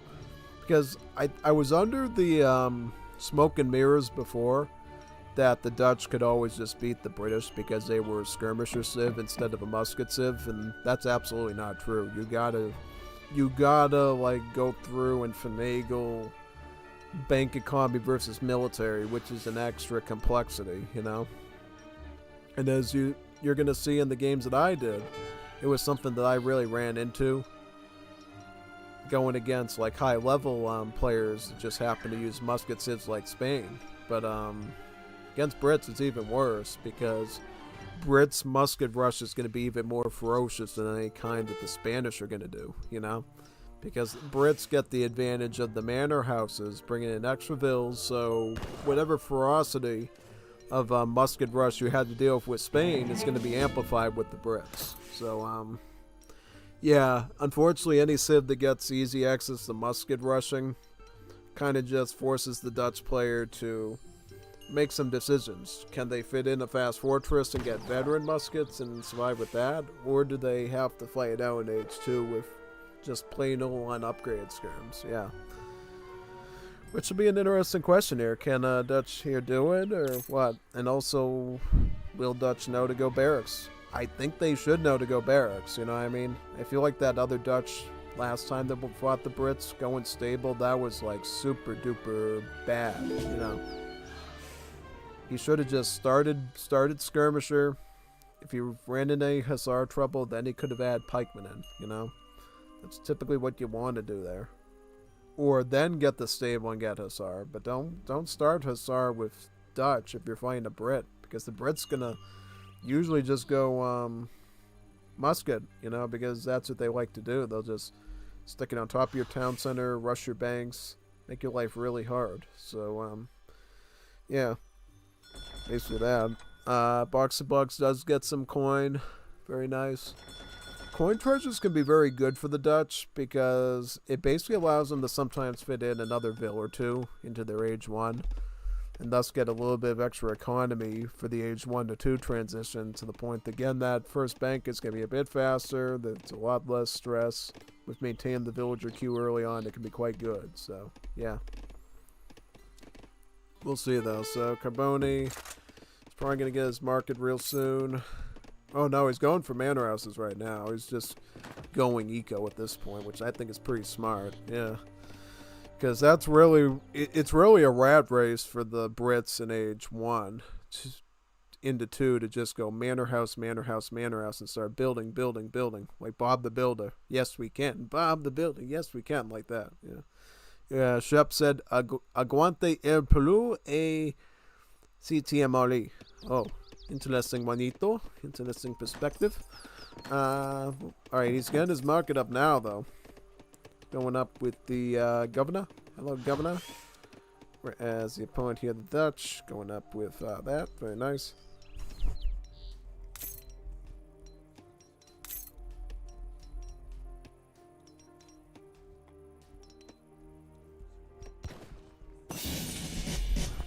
Got his first bank up. He should be able to queue vills, right? Yep. Well, most important test of the night. Is he going to get a barracks? Not a stable. Please get a barracks so we can actually see a real fight here and not a beatdown, please. Very important. Important, son. If you don't do that, I don't know what to tell you, man. You gotta get that barracks down, though. Very essential. Alright, but going back to Brits here, he's getting his hunting dogs. So where's his forward base going to be? It's going to be right here, right near the Cheyenne site. He's got his barracks down, he's got his outpost down. Very good. 700 wood coming in, very nice. There's the outpost right there, very good.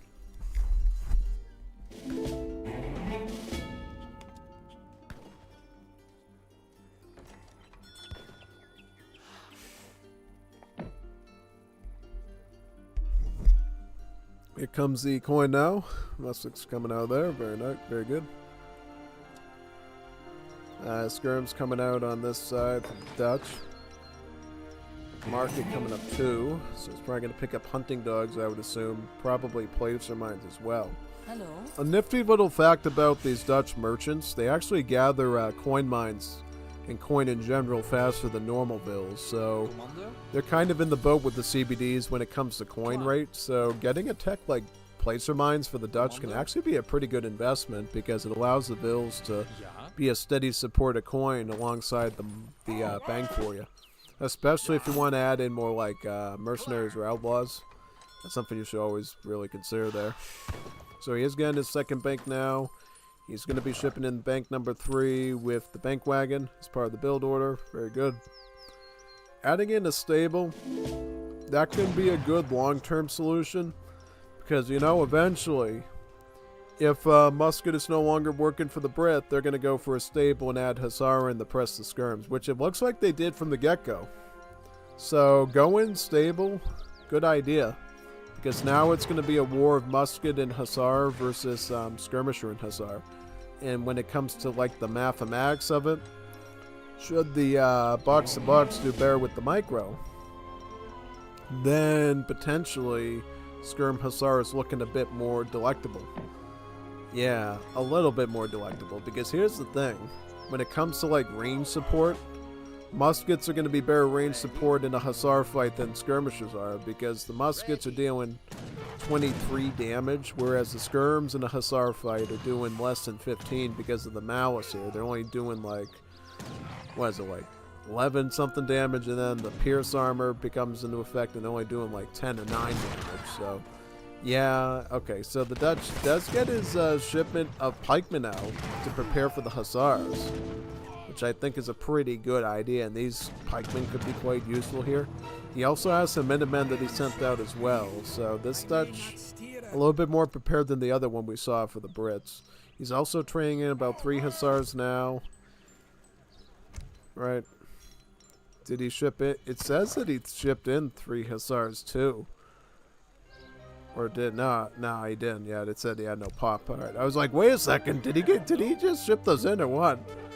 Something going on here? Oh, no, it looks like the Brit though has a much bigger army though, so I'm a little concerned. Don't let your Hussars get isolated, please, because you can't win this fight right now. You need to get them out of there. You gotta, like, try to get your pikemen over there. Ah, man, get these Hussars out of here. Like, really, this is a bad position for you. And eventually he's just gonna send the muskets in and just blast them. Ah, man, now your bank is under siege. That's not good.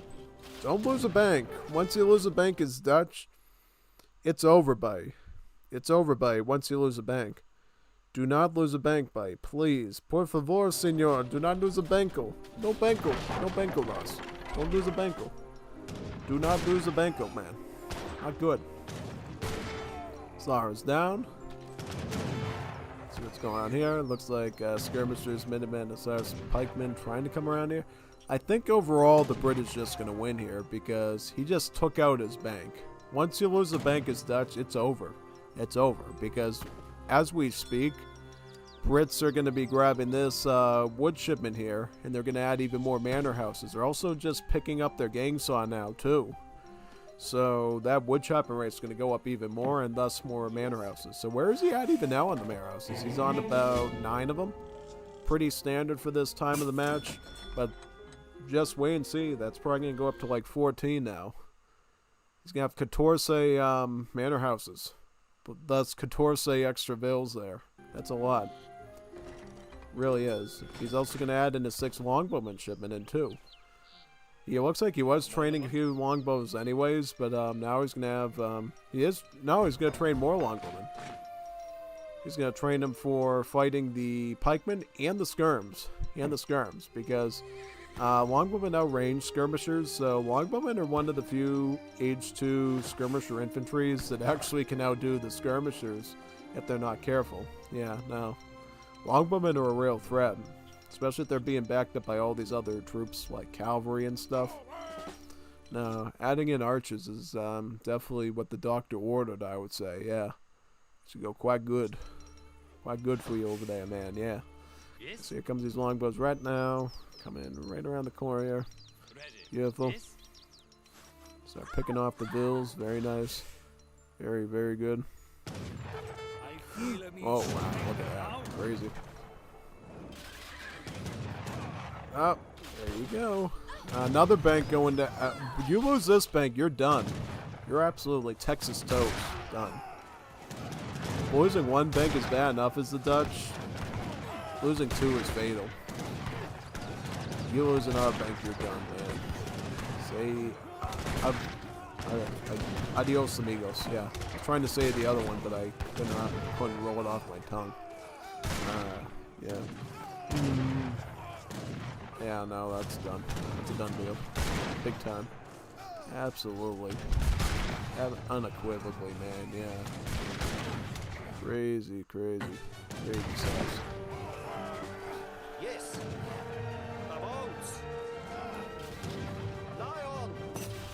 GG. Game over. That was a lot better of a Dutch than the last one, though, I will say. Still, though, you got to be more tactical with your army choices and your micro, because he chose to take a fight with those Hussars, which was really bad, and he just shouldn't have done that. No, absolutely not. Yep, so which one are we on now? We're on Pusionic versus Captain Linky, and then we're going to look at Pusionic versus Yuki. So we got two Pusionic games here. Pusionic is a very strong player, so should be quite good here. Yeah. Alright, so Captain Link's running USA against Pusionic's French.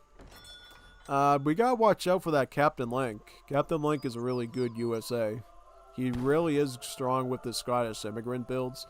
He even taught us a new one last night.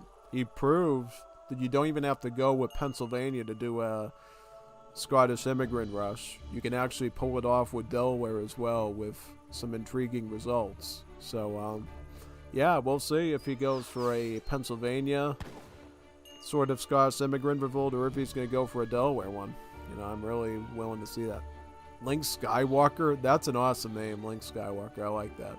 Especially since he's using it with the astronaut, too. Really good. What's going on, though? Looks like right now he's almost PopCap. Is he going to go up with 10 vills and no houses? It looks like he is. He's going to go up with 10 vills. Is that right? Wow. He's going up for something interesting there. Whereas the French, looks like the French are going to be... Okay, so French also going for a 10 villager age up. Is that right? Yeah, no, nobody's gathering any wood here for a house. Both sides going up with the 10 villager age up. So, reason why French in this situation is not going to queue up that 10th villager is so he can actually ship in his 3 CBD card and go up with the 12 villager age up versus a mere 10 one. The 12 villager age up is going to obviously be a lot better than the 10 vill one, so it really does make a bit of a difference there. Yeah, pretty much, yeah.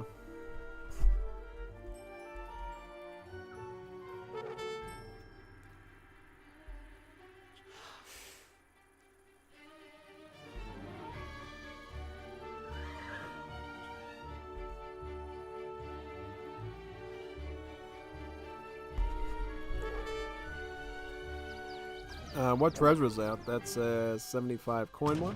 Very good. Pick that up. Very nice.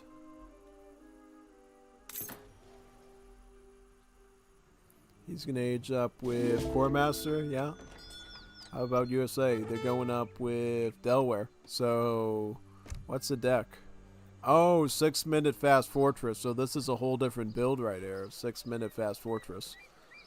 He picked up capitalism, right? So what he's going to do is he's then going to go for his 700 coin. We'll have enough coin for the age up, and he's probably going to have enough food because... Okay. Oh, he's going to go for a house. Very important.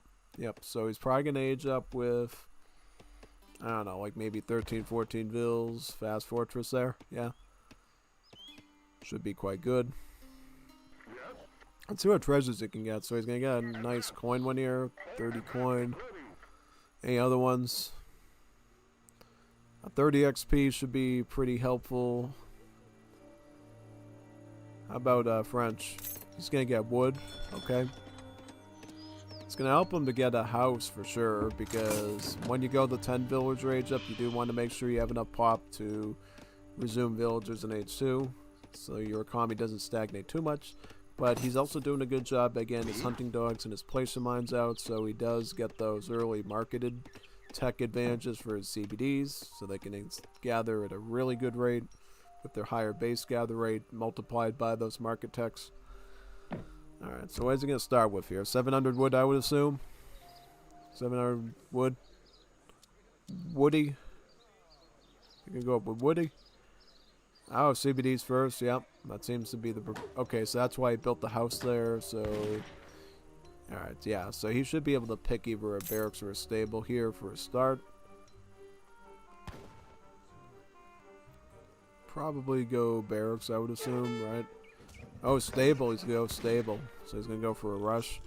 Does he sort of know what his opponent is doing there? Or I would assume he does. So he's going to try to raid him with Hussars and try to put an end to it quickly. Yep. Captain Link is getting his state assembly, his Virginia state assembly there. And basically what that's for is basically to get you a free state capital and a free tech from it too. And what you'll always do with that is research statehood. So basically your age up will be faster, and then you'll get extra XP crates from the age up as well, so that's quite good. Okay, so let's see where that state capital goes. Where's it gonna go, man? Where are you pulling it down? He's gonna move it forward, right? Okay, let's put it right over here. Should be quite nice.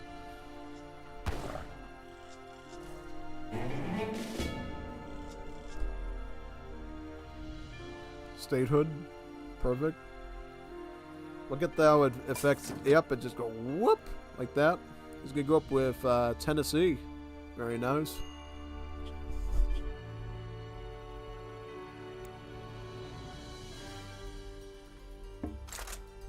Orders?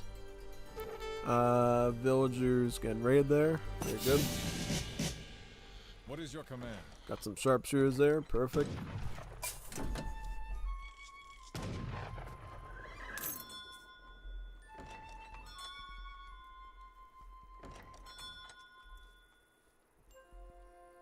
Yes.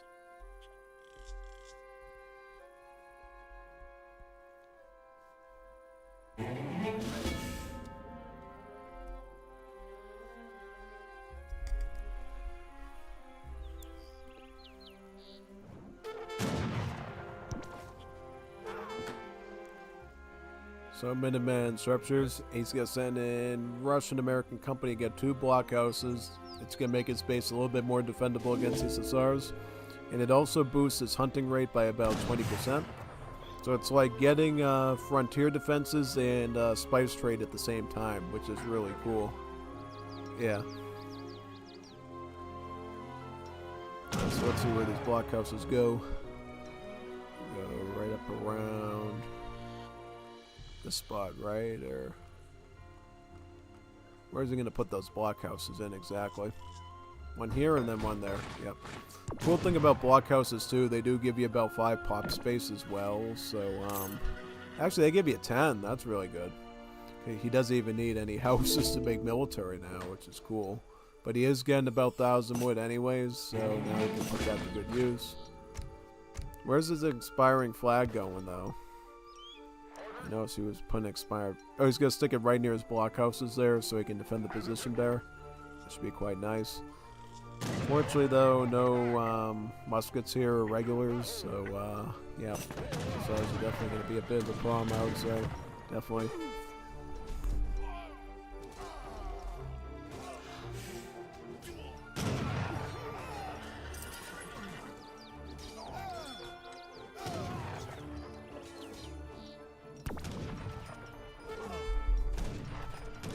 Yep, take out the Explorer as well.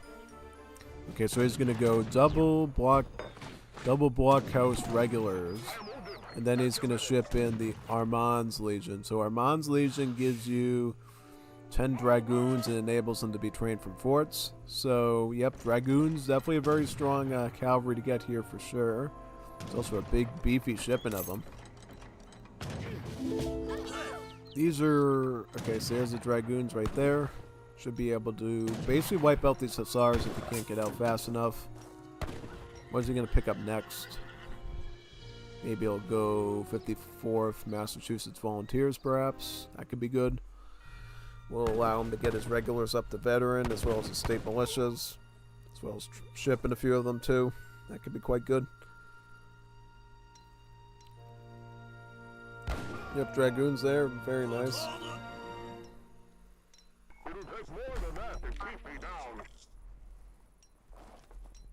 Oui.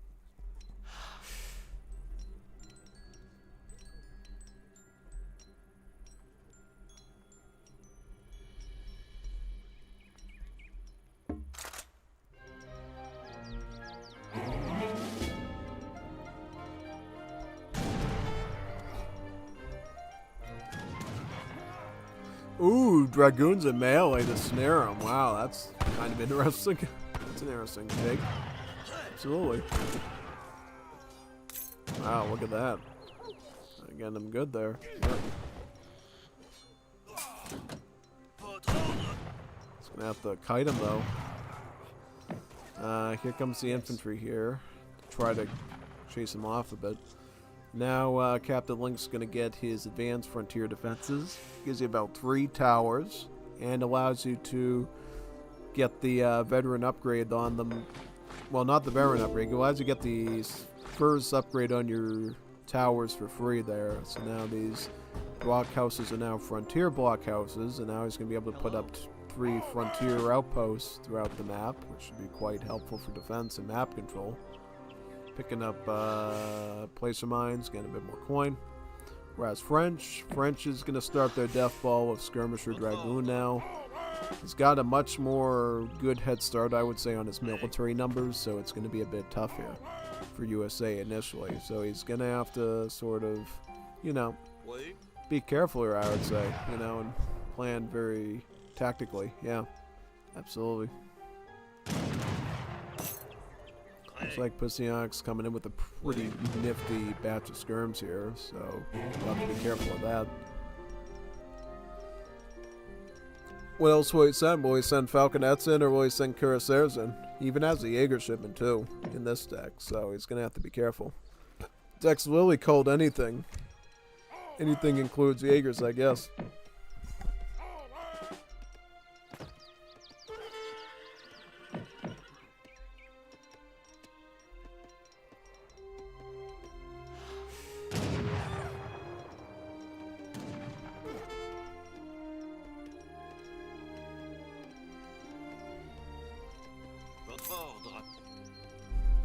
Comes with 2 Falconets right now. Gonna blast right away at him, yeah.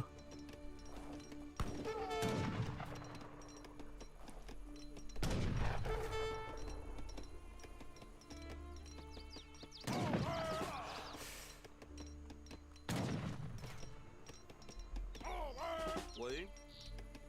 Votre ordre.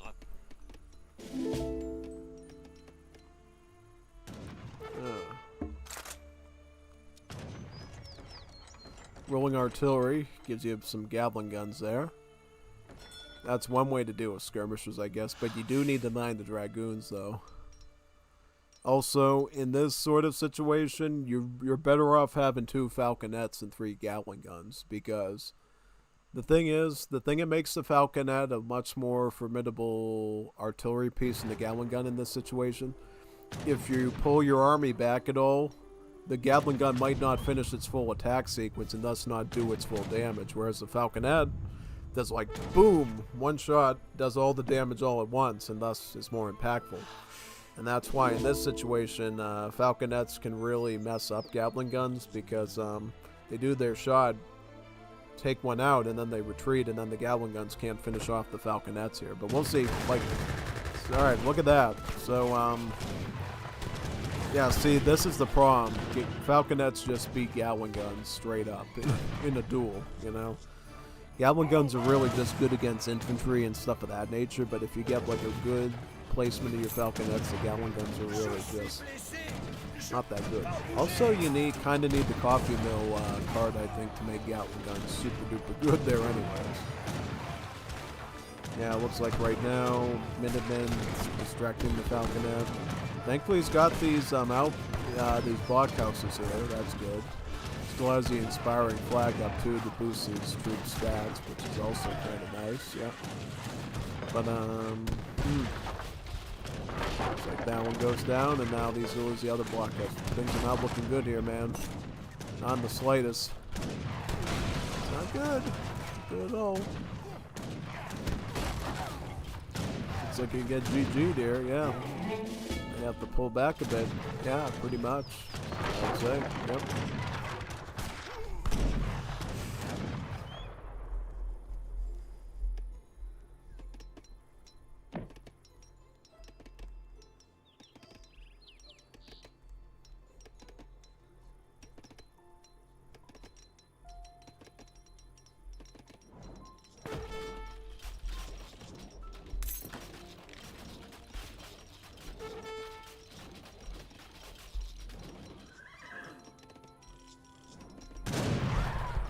Pulowski's Legion gives you about 12 guard upgrade Ulans. That might be great against these Skarms here. Might turn things around a bit.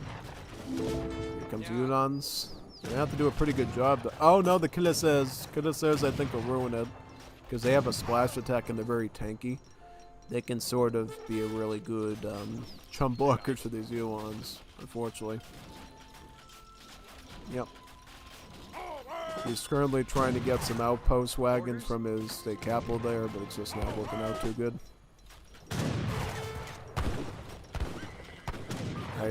Oh, yep, he's going to get 2 blockhouses up right now.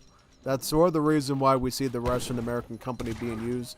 And so if you do lose the blockhouses, you can use your state capital right away to redeploy them very quickly. But not in this case, though. No. Not only that, there are halberdiers here. Now, Ulans are going to go down very quickly. A halberdier is a Ulan's worst nightmare because halberdiers, as you know, very high damage anti-cav. Yeah. Nice try. I don't know if we should have went with one of the Scottish immigrant builds, but yeah, it might have just been the Passiac just knows his French very good too. Yeah, so yeah, that was a pretty good matchup there. So now Passiac versus Yuki. Let's see how he does against Yuki now. Yuki. Yuki goes Chinese, right? Oh, he's going Italy this time. So we got forgot GP. I rehost Group F. Yeah, so we got Yuki as Italy against Passiac's French. French versus Italy. I think, generally speaking, I would put my money on the French here. Because French across the board have done very consistently well in this tournament, whereas Italy's been taking a few hits, I would say. It really needs to be a good Italy that knows what they're doing and times their stuff out right, I think. And really uses those Age 2 cards well, like the Broken Lance Company and those. Yeah, no. Definitely. Alright, so France gets its train post upgrade. Italy at this stage is going to be researching a ton of market technologies here. Basically, with the Italians, every technology you research, you get a free villager. So basically like the manor boom of the Brits, except instead of building houses, you are researching technologies. Yeah, that's sort of the logic there, I would say. So let me check this out.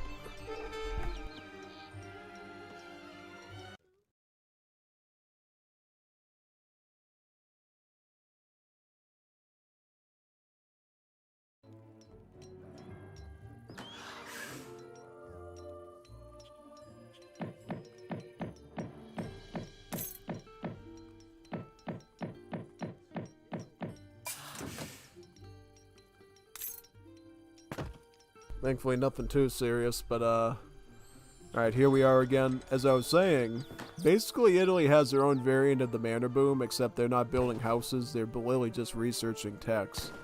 And not only do you get to research the level 1 market techs in Age 1 as the Italians, you actually get access to the Age 2 ones as well in Age Early. So you can get steel traps, you can get amalgamation, you can get log flume, you can get those. And not only are your bills going to gather really good, but you're going to have a ton of extra bills on the field too, right? Since Italy doesn't get any villager cards because of that very powerful bill bonus, you would send your capitalism, which is a coin trickle. So just a little bit more coin to make the tech researching easier. Also helps set you up for Age 2, where you're typically going to start out Musketeer. Yeah, Musketeer is the typical Italian start, I would say.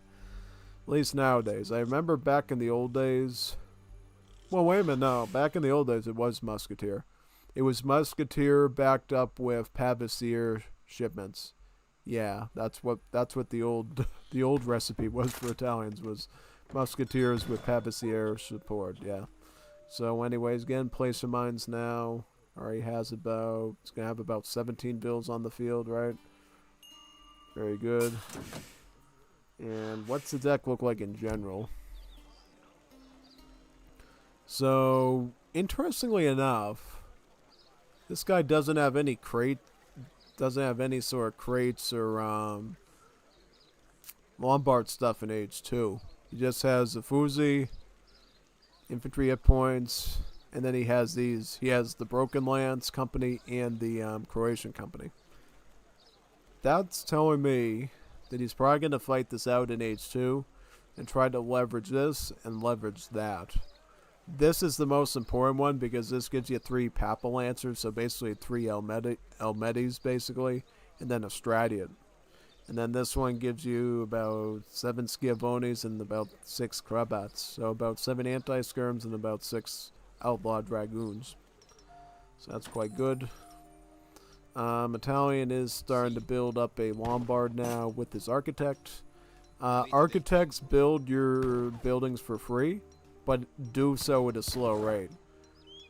And you have the option of paying the finished build cost on the foundation, which will allow it to be built at normal speed, but then you have to cough up the rest of the cost, basically. So the longer you can build a building during the free mode, trying to construct it, the less you end up having to pay out for the building, right? And if you can somehow plan it out really good where you don't have to worry about the building being built fast at all, then you get the whole shebang for free, saving you a ton of wood. So Italy is all about optimizations, you know, getting marketects here, getting marketects there, getting a building here, getting a building there. It's very finicky, where you're constantly trying to squeegee out an extra villager, get an extra building. Yeah, overall it's kind of a fun thing, because Italy gets a ton of units. Most of them are at the Basilica as part of Papal battalions, but you do get a couple of cool units too, like the Basigliati and the Papacia, both skirmishers. Italy, similar to the Brits, will age up with the governor, so they'll get 200 coin, they'll get an outpost. Now he's going to be picking up a Fusi that gives you a free Basilica, improves the trucker rate of Basilicas, and then gives you a build limit boost on them too. Oh wait a minute, no, it doesn't boost the Basilica. It makes it so that the Lombards generate XP when they're doing investments. That's what it is, yeah. I knew it had something to do with XP there. Just forgot for a second. Building up another Lombard now. That's good. So what is this build exactly? So he goes for a 20 villager age up into fortress age. Is that it? Looks like it. Now I'm a little concerned because it doesn't look like he has any cohesive defense strategy here. Because he's got like no population to get any defense at all. So he's like gonna lose a vill. He's gonna if he loses the architect, that's super annoying, man. Whoa, whoa, whoa, whoa, whoa, whoa, whoa. Ah, man.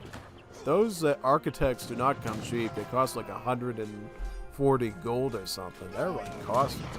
Don't lose your architect so easily like that. It's just not good. He'd even get the Lombard finish. So guess what the French is going to do? He's going to siege the Lombard and he's going to get a huge XP bounty off of that. 25 XP. That's what you get for being careless, you know? Not only that, France is on top of his game. He set it up as a semi-fast fortress, and thus he has enough food for H3 right now with the 700 coin. Now he could be dealing with the fully fledged fortress age France with skirmishers and dragoons. That's what I'm saying. I don't quite know what's up with this Italian civ. It just feels like they're always underwhelming, at least the ones I'm seeing. Even the stronger ones like Brigadier and stuff, it seems like these Italy builds just aren't, they're not strong, they're not tough, they're not Teflon, you know? Whereas France, Germany, Brits, very robust, always on top of things, you know? Italy just seems like they're trying to do 20 different things and they get nowhere. With all those extra bills and all those Lombards and stuff, they still don't. I think they just need time, and time is never on their side in these maps. Oh, yeah.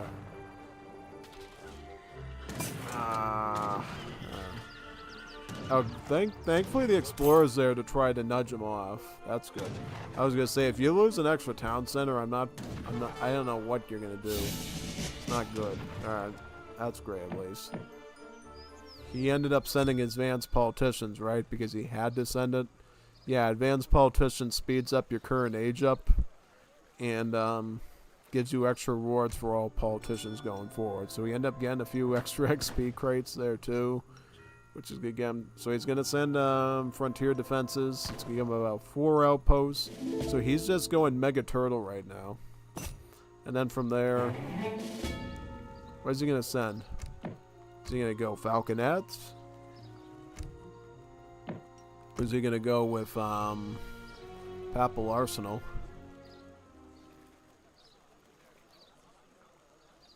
Huh, interesting. Oh, so he's going to go with the Genoese financiers. So what this does is it puts about 1.2k coin into all of your Lombards, and then it divvies it up between food and wood. Well, basically, I'll do the math for you. So basically every Lombard you get will receive about 1,200 coin, and it ends up churning into about 600 food and about 600 wood. So it really helps you to have as many Lombards as possible when you do that. It's quite useful to you. So yeah, pretty much. So look at that, it's deployed the coin, and now he's going to get wood, he's going to get food. It's really good. Beautiful, actually. France, though, he's going to be bombarding him with Falconets there. He's already stacking his Stern Dragoon right outside his base. France is looking pretty robust right now. They're going to go for 1,000 coin. Should maintain economy there. Right? Yep. Now, question is he going to keep going Stern Dragoon? Is he going to go Cuirassier? Is he going to possibly go Falconet and add more artillery in? As he sees all this turtling here. Could go up to age 4 and get heavy cans. Looks like he might. I mean, he's stopped unit training right now. He's like just growing food. Not training really anything except for bills, and he's bringing in 1,000 gold right now. So he might be going heavy cans here. If he does that, that could be pretty impactful. Absolutely. Could make a huge difference at the end of the day, yeah. You know that for sure. Certainly.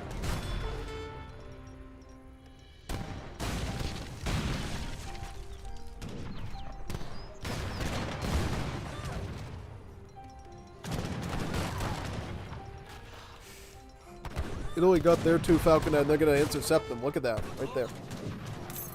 Okay. Pisciac is like 20 steps ahead, though. He knew to like pull out there. That's good. Very nice. Very good.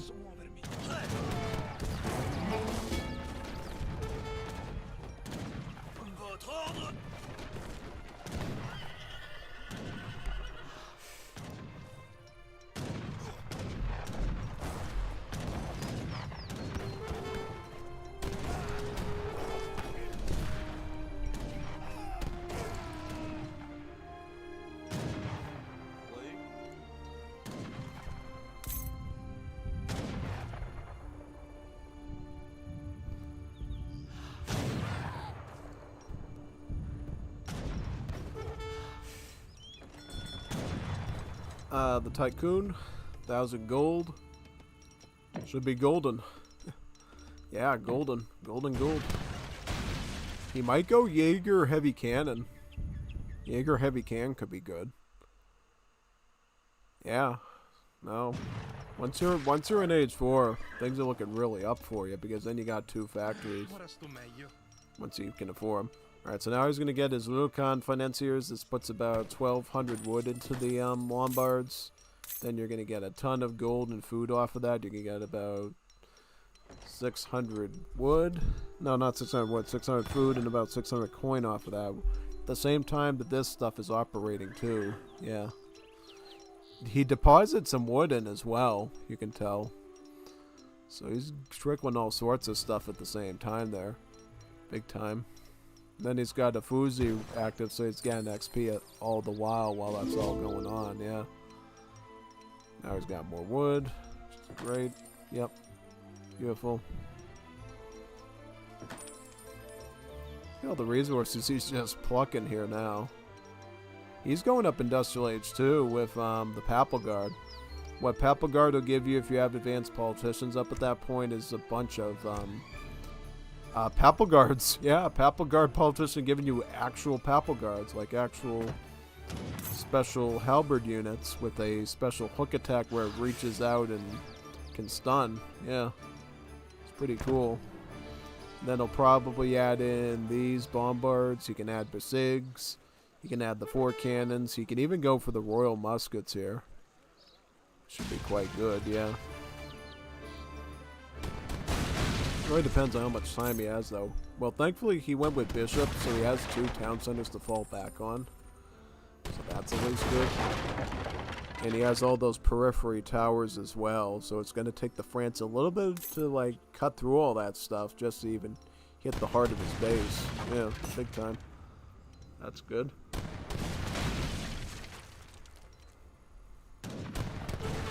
Post is going down there. Beautiful.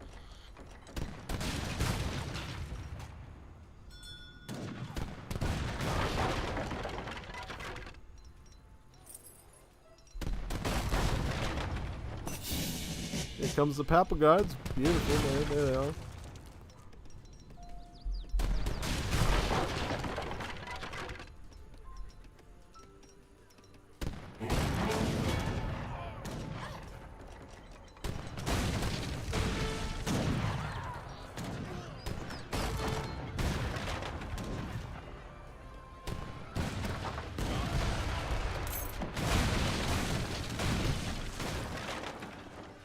Oh, he went more. Look at all the mortars France got with all that coin. Crazy. Now he's going to add in Skirm Dragoon, too. Yep. So he's going to go with the Papal Lancers first, and then he's going to get the Bombards. See, the only problem with going with the Basilica Papal Battalions is it does use the same queue as your home city card, so it actually stalls the arrival of your Papal Bombards, which is unfortunate, yeah. So he's going to have to wait to get these first, and then he's going to get the Bombards afterwards, yeah.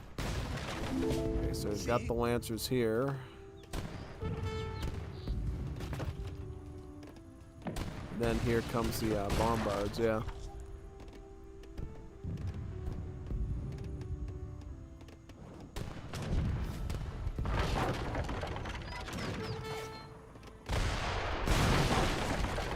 Just stalling for time at this point, I would say, yeah.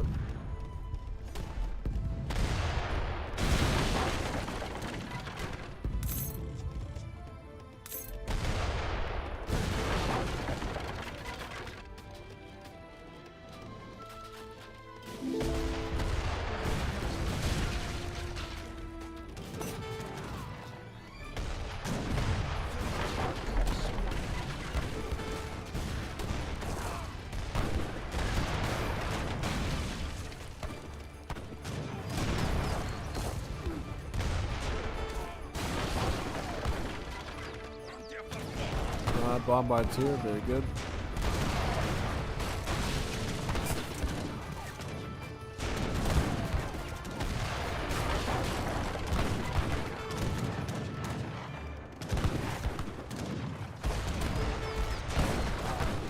Oh, good. Gets the heavy cans down. Alright, more Papal Lancers. Well, he doesn't have enough infrastructure and map control to even fight this out, even if he wanted to. Yep, unfortunately. So yeah, we'll go on to the next one now. Let's see where we're at. All these wonderful games we got. Yep, very nice. Now we're on this one. Let me just grab some energy real quick, and then we'll resume with this one. Yeah.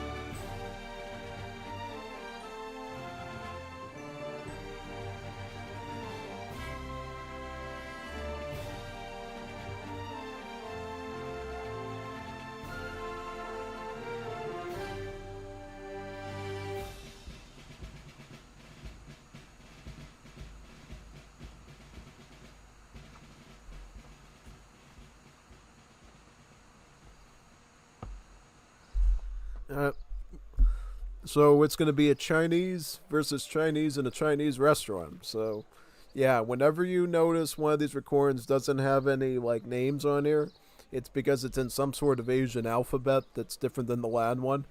And for some reason, when you're doing it off of the forum site, it doesn't retain those letters. Yeah, it's kind of weird, but yeah. So we'll see who these people are. Alright, so we got a Mexico versus a USA. Mexican-American War, yeah. Alright, so we got USA versus Mexico here. A lot of things can happen with these two. I don't know how it's going to go down, but should be something. Yeah, absolutely. Be watching this one pretty closely here. Yeah, no. Well, let's first see what Mexico's doing there with his explorers. Is he going to go for a trade post? Because if he does, then you know we're getting a revolt of some kind. Yes, we are. We're getting a trade post. That's right away spells revolution. Absolutely. Alright. Trade post is coming up. Very nice.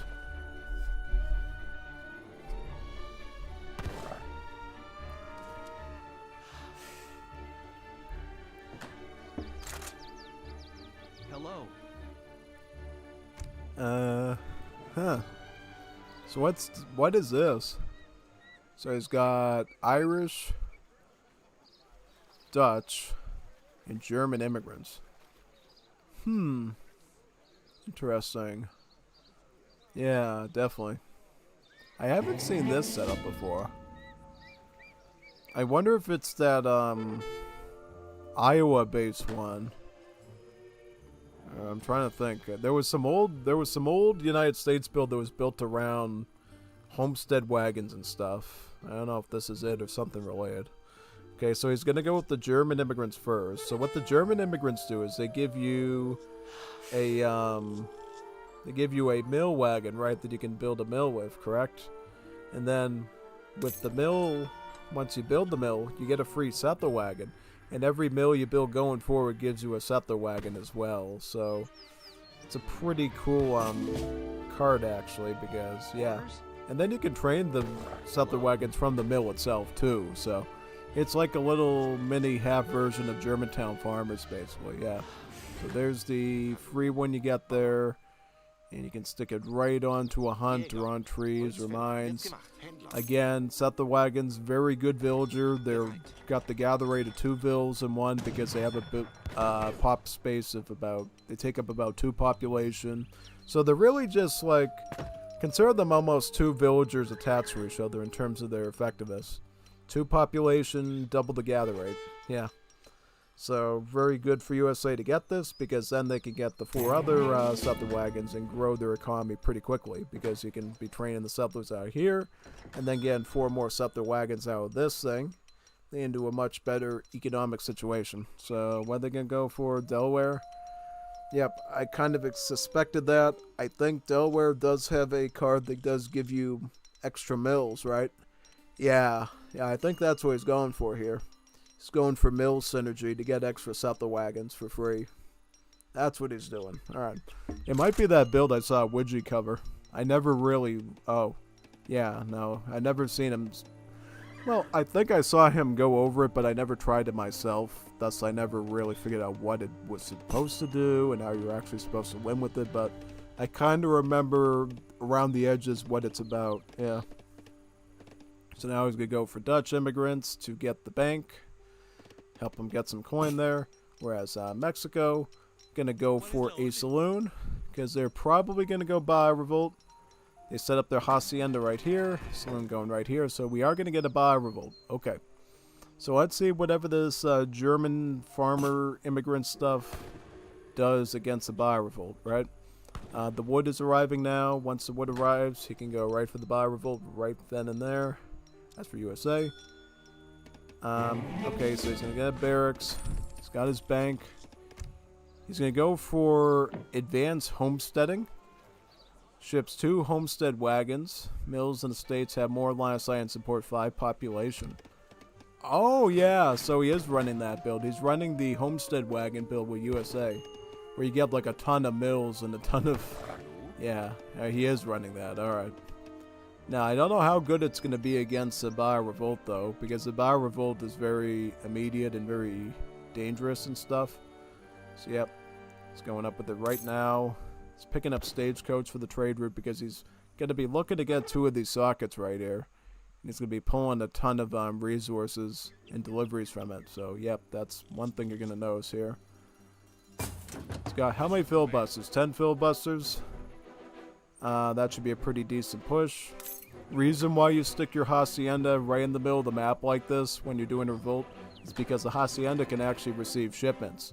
So when you're sending your wonderful outlaw cards like this one, you could send them right here and be able to use them like right away, which is good. But you can still have your economic gather point back at the TC, so your factory will be safe right here, which he's going for. He's going for robber barons right now. The factory will give him a pretty good trickle of coin there, which is great.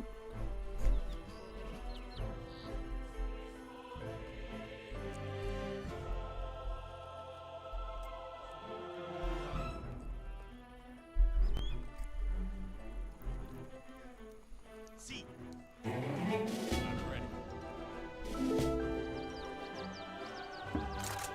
Oh, yep. Okay, I'm a little worried about this mill. He might be able to cancel out, yeah. So look at all the mills he got here. Because what he did is he went with this first, and then he went with the fertile lowlands, which gives you two more of the homestead wagons, and thus he was able to cycle through. He was able to get all 5 of his settler wagons for free with these cards. Now he's got like 5 mills in his base too, so if he ever did run out of hunts, you know, you can always farm here. Yeah. So right out of the gate, he's going to try to defend with Minutemen, Regulars, and State Militia. So it does look like this build does give him a pretty sturdy defense here, at least at the start. And then he's going to follow up with Long Rifles. Long Rifles is great if you're going State Militia, because it gives State Militia and Minutemen extra range. I think about 3 or 4x range. And then they turn into some pretty good snipers then against these Baja units, yeah. I think they'll actually almost have the same range as the Banditos, just 1 under. So yeah, sets you up quite good. It looks like this Baja is going more the military route with the revolt and not going for the trade monopoly, at least not right away. So he's just going to keep spamming Bandito after Bandito batch at his opponent and hopefully beat him. That's really what you do here, pretty much, yeah.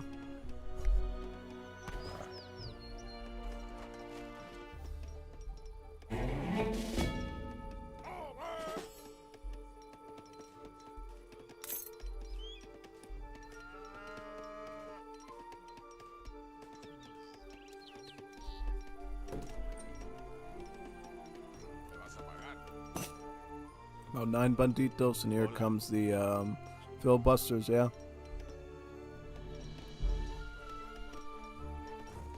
Baja California territory. Ships 3 settlers, haciendas, attract nearby huntables to improve production rates. So that's actually a really good economic card we don't see all the Bajas go with. Essentially, you can put a hacienda right near these bison, and the bison will actually start gathering from the hacienda just like they would for a Japanese shrine, for instance. So basically these haciendas become like big Chungus sized shrines pretty much. Yeah, see, they're already starting to do it. You already start to see the bison come in right around them. It's great.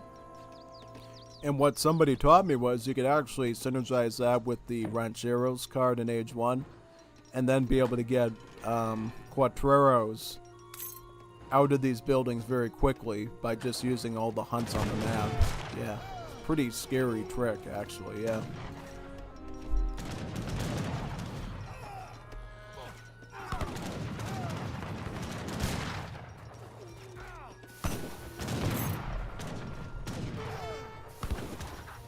Oh wow, good grenade, good dynamite toss on those units there. Beautiful. Try to get the settler waggies if you can. Every settler waggy that you take out is like losing 2 vills in 1. So that's really the target you want to be going for there, honestly. Yeah. Only 10 Banditos now. It looks like USA's getting some momentum. Right? And now he's got a big, nice army of sharpshooters there. Because the other thing that the Long Rifles card does, it unlocks the sharpshooters in age early, so you can actually already take advantage of them. And at this stage, they have a range of about 21, so they can actually outrange even a 20 range skirmisher, giving them a bit of an edge against the banditos because they can just kite them a bit. Yeah. Also, he's picking up Hamiltonian economics, so all these sort of market techs he's already researched are going to be refunded their resources, which is kind of cool. And any market techs he didn't get yet, he can start to research for free, which is great.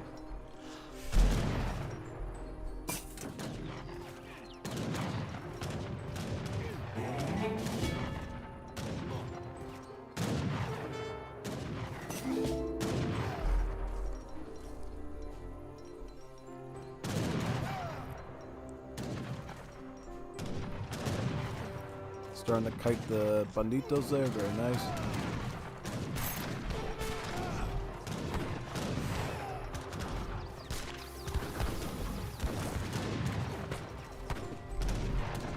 Beat those cuarteros now, very good.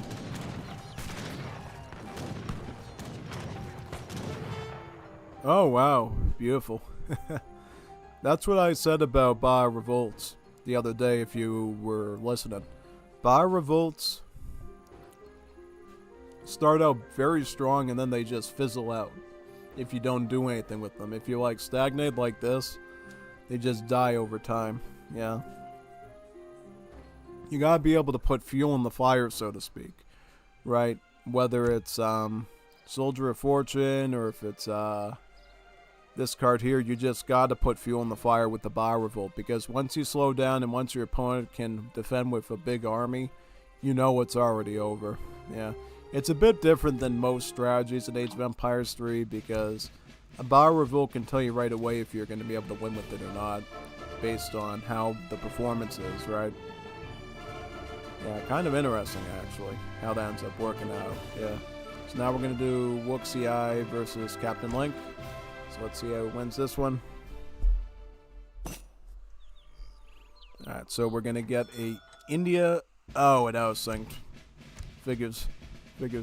Nothing we can do about that, unfortunately. Have to go on to the next one then.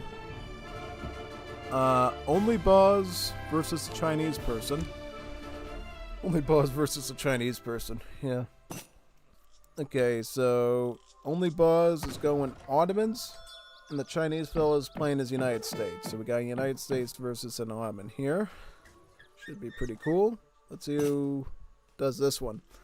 I believe that's the USA we just saw. Honored to compete against the 5th ranked player on the leaderboard. Absolutely. I mean, you should be blessed, son. You should be bowing to him. You should be bending on your knees. Go like, hallelujah, hallelujah. Yep, it gives you a heart. Very nice. So, yeah. Are we going to be seeing that build again? With the mills, or what? Now, I think he's going to have to play very carefully here because he's dealing with an Ottoman. Ottoman is like peak 1v1.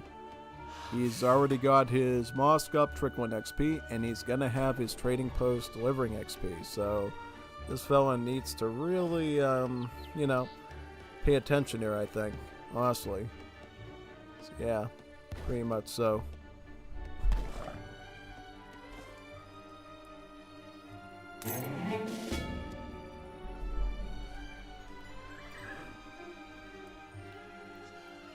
About 3 Uruk's coming out. Very good.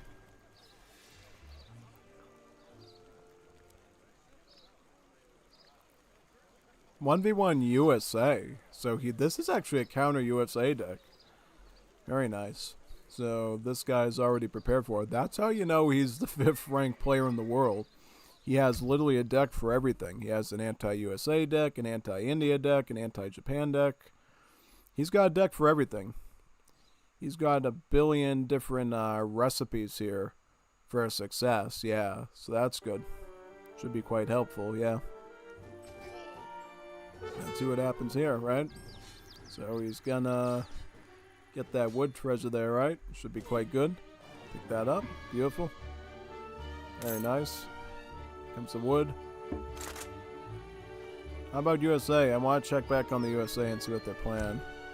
So this deck looks to be more of a standard, let me see that.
What is your command?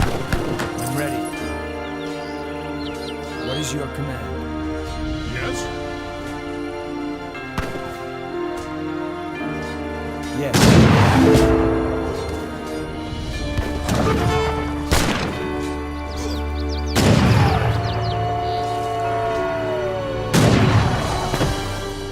Yes.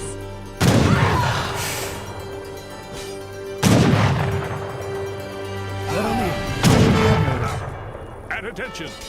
I'm wounded! Fetch a medic!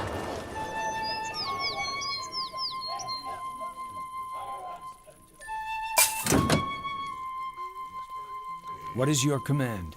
I'm ready. Yes.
Yes?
Orders?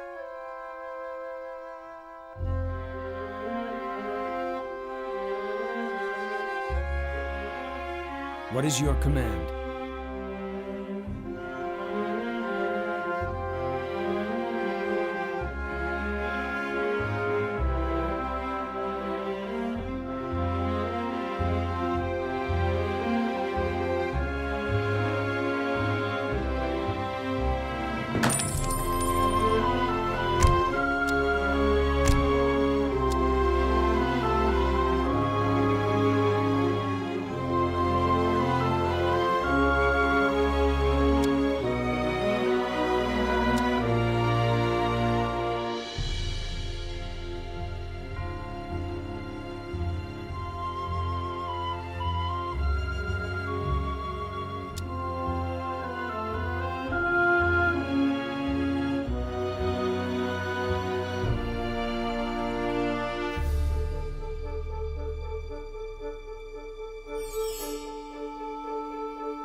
I'm ready.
currency there, as you could tell. Let's do that one again real quick. You know, I feel bad about not giving them full coverage on that one. So, let's do that one again, like, one more time, alright?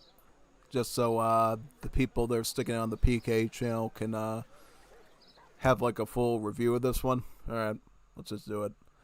Okay, so, for everybody that was here before, this was a Ottoman versus United States, and I think it was kind of important for you to understand from my voice what happened here, because I didn't get to talk very much. So basically what we had here was, the United States was very grateful to be playing against the 5th most ranked player in the world of Age of Empires 3.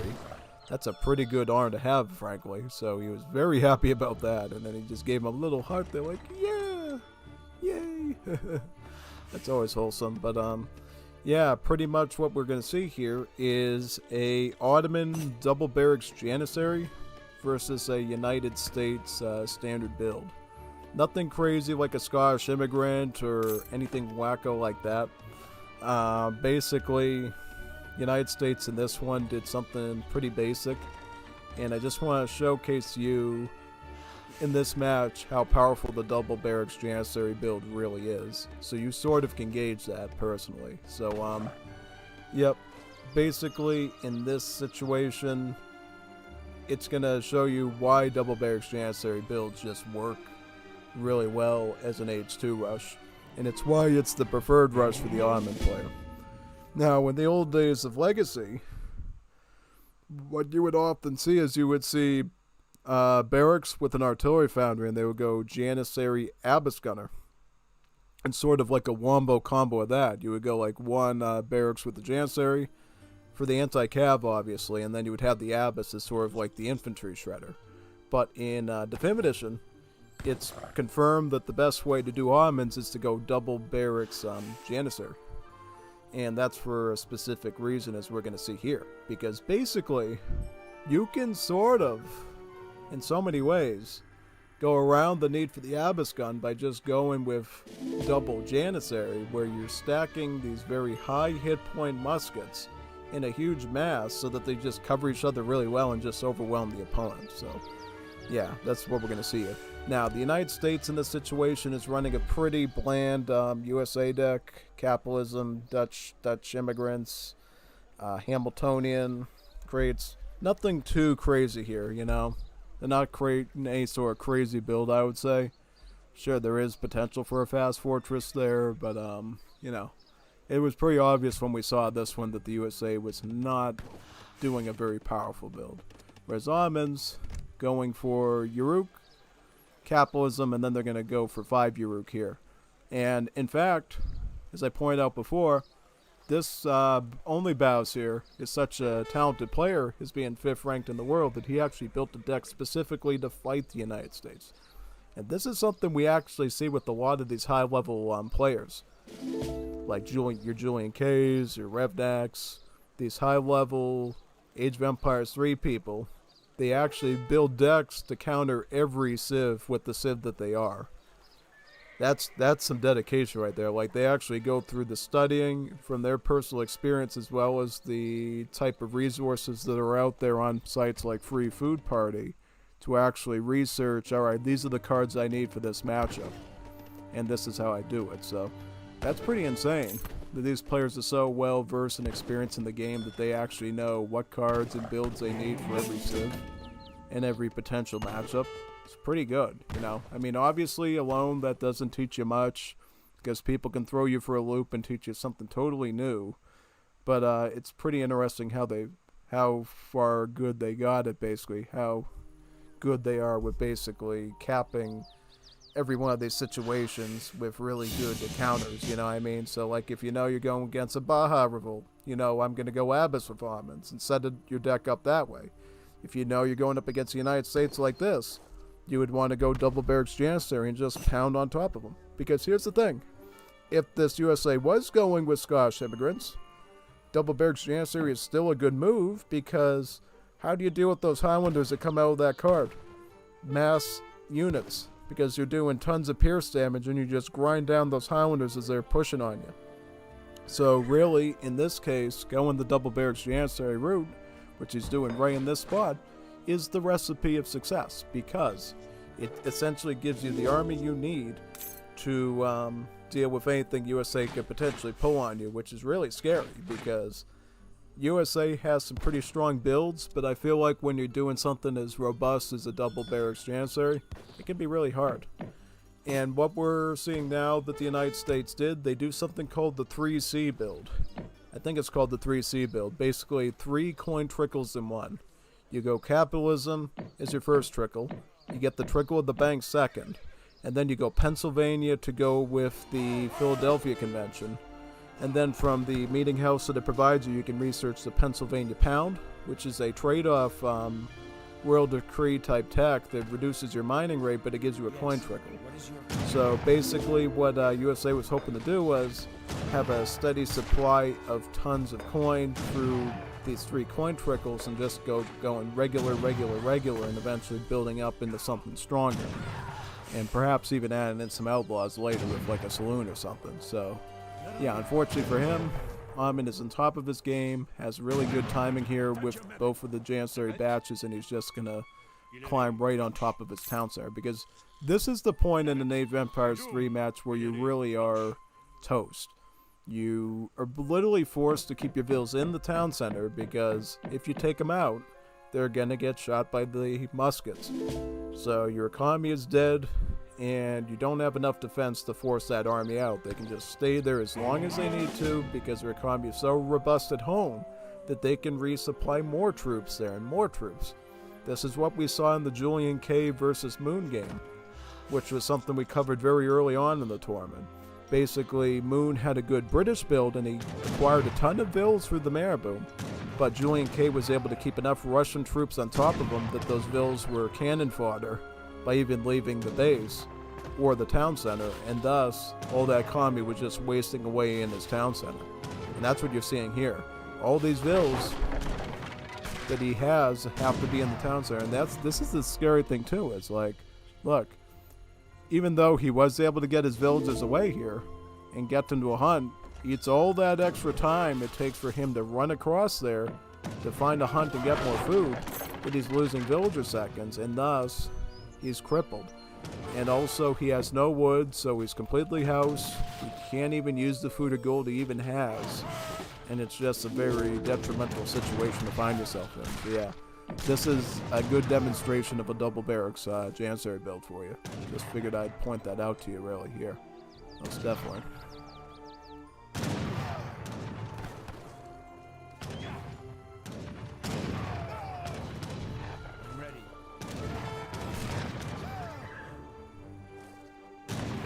Up, regular gun there, very nice. Beautiful, get rid of that one. Get rid of that one, boom, very good. Here comes the Pennsylvania rifles there. Some skirmishers. Should make it a little bit better, but at this point the Janissary mass is so big, it doesn't matter that you have skirmishers, because what's going to happen is the Janissaries are just going to walk up right against your skirms, or even go into hand attack and just go boom, boom, boom. There's just so much stats on the field for the Janissary mass that it's an easy instant destroy of all these. So yeah, that's why double barracks Janissaries are such lethal things overall. Yeah, most definitely. So yeah, that's quite good. Town center will go down right now. Beautiful. Very nice. And that's looking like a GG there. Yeah, absolutely. Good, good, good. Absolutely. Bing, bada, boom. And that spot. Beautiful. Very nice. Exactly what you like to see there, yeah. GG. Good game indeed. Yeah, that was a good one. Definitely like seeing that. Absolutely. And we'll go on to the next game now, finally. I know you were waiting for some new content, so we're going to go on to the next one now. Which one are we on now, though? We are on Conqueror versus Chinese person. Conqueror versus Chinese person. That never gets old, because there's just so many Asian named players here with those funky Asian characters that, yeah, pretty much. So, we got one that's running the Hausa against Conquerors Germany. So we got a Hausa versus Germany here. I believe we have seen this matchup a few times in this tournament, so it's nothing new. Basically what the house is going to do, start building up a granary. It's a free building that boosts the hunting rate of your nearby villagers. Actually lures the hunts in towards the building too, so you don't have to hurt as much. And then it's where you research your farming and your hunting techs too. For most practical purposes, the farming part doesn't really matter a whole lot. It's really just where you're going to be improving your hunting with, basically. Yeah, I don't think we've seen any of these Ethiopians or houses ever needing to get fields in this game. You know, it's always been fine to just go hunt, yeah. And hunt the animals, pretty much. So, yeah, that's good.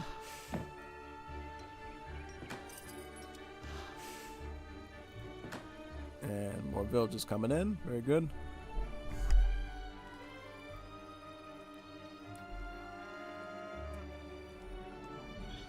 A neat little trick to learn. When you're selling your first cattle at the livestock market, do not sell it until it's enough to sell for 150 wood, so that you not only get the house, but you can research the village dog tech at the granary. Since the first hunting tech for the Africans actually doesn't cost any coin at all, just wood. Yeah, just do that and you should be all set. Absolutely. So that's what you saw right there. You have to wait for this livestock value to get so good that you can sell it for 150 wood, and then, yeah, you get a hunting tech and a house at the same time. Just figured I'd point that out. But, other than that, deck looks pretty okay. It looks very H2 oriented, though, because we got our Raiders shipment and our Fulani shipment there. We actually have our Ganansi, and we even have Berber camels, too, so that's quite good. Got cattle here. Ah, yes. So this should be a pretty early game friendly house of deck if it comes down to it. Let's see what the Germany's up to, though. So the Germany's going to be running land. This is a pretty standard Germany land deck. You're going to go 2 Suttler Wagon as your first card, followed by 3 Suttler Wagon in age 2. Basically, these Suttler Wagon cards are like gold, because the first one, the 2 Suttler Wagon one, is like delivering 4 vills in your base.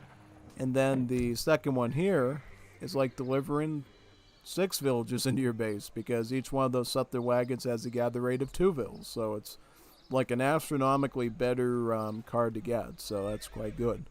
And then after that, you really just ride all these crates, these units, and you really go for what you need to, because guess what? Germany cards give you free Ulans as well. So basically, it doesn't matter if you're sending this one, or this one. You're going to get free hand cavalry that you can use for raiding or just general military support. So that's really the key to playing Germany here. Now let's see who he's going up. Core Master, right? 400 wood. Which alliance again is Hausa, though? Akan? That's a pretty common one to go for, I would say. Walks the really good native you can get with the Hausa called the Akanakobia. It's a musketeer that also deals splash damage. So yeah, it's a musketeer that actually does splash damage. Isn't that pretty cool? Yeah, it has a area of effect of like 1. So if the German units are super crumpled up together like a bag of potato chips, you can actually do damage to multiple units at the same time when you're shooting at them, which is pretty nice. Yeah. Now, one thing you got to do with the houses, after you get your villager card, you have to go for your house kingdom card here. So basically, you go for this so you can get your university builder, which is pretty cool. And yeah, it helps you out quite a bit there. Yeah. Because basically, you need the university builder to build your university, which trickles you influence. It makes all of your influence costing stuff, particularly your Ganansi, more affordable. Because overall, when you're playing as Hausa, it's much better to go the Ganansi route than just training the Akanakobias the normal way. Yeah, because basically what this card does, it's a bit of a trade-off card that sets it up so your Akanakobias go from like a normal native to being like more of a normal soldier, basically. Yeah, basically the influence cost is removed, but it gains a food and gold cost, and then it's given 1 population cost, but now you can train as many of them as you want. So you can actually build a whole army of Akanakobias and have a really neat musketeer splash hybrid type troop. Also, palm oil was just research as well. That's typically a tech to go for right away with the Akan. Now he's going to start queuing up the Echinocopias right now, as well as a Griot. The Griot basically improves your soldiers and also can stun enemies too with his instruments. He basically makes all these loud noises and stuff, and your enemy just is in there getting dazed by it, basically. Yeah. So he's got about one Akan coming out right now. He's going to go crossing festival now to get different cattle there. Quite good. Here comes the Yulans. He is putting a palace down right here to guard that area. Uh-oh, you're going to lose a Vil. I'm going to in the Kampf. Can he get in, though? Maybe if he can get in there, he should be good, because this is a nice, tight spot that the cavalry can't go through. That's great. So he was able to avoid a raiding casualty there. Great. I'm assuming this livestock value is going to go up pretty quickly there, so you can get some gold and wood off of that. So how's Germany going to fight this? So Germany's going to go crossbowmen from the barracks. So they're going to play archer. Okay. Archer should be a pretty good play there, honestly, so that should be good. Shouldn't expect too many issues with that, right? Yeah, no, definitely not.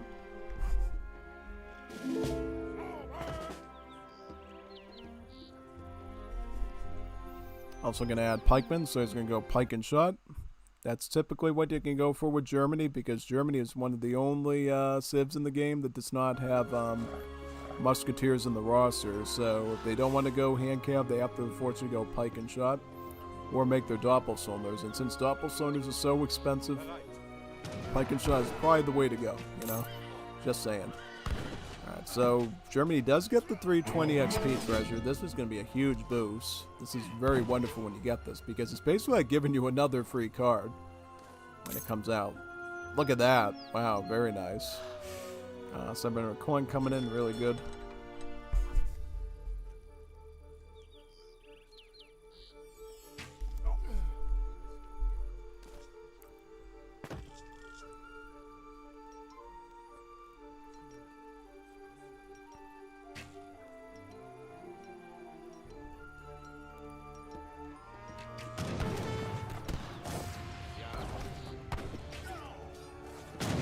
Raiders gotta defend the line there. Yeah, he should have thrust them a bit with his pikeman, but that's a bit of a micro mistake, I think. So the Raiders are reaching the crossbowmen a bit, but now they're gonna back up. Okay, you got javelin riders, cool. Some Akan, some Fulani. So he's got a little bit of everything. Now the pikemen are sort of just pressing into the cab, it looks like, right? Yep, very nice. Now he's going to want to pursue him there. Very good. And, yep, finish that. Very good. Yep.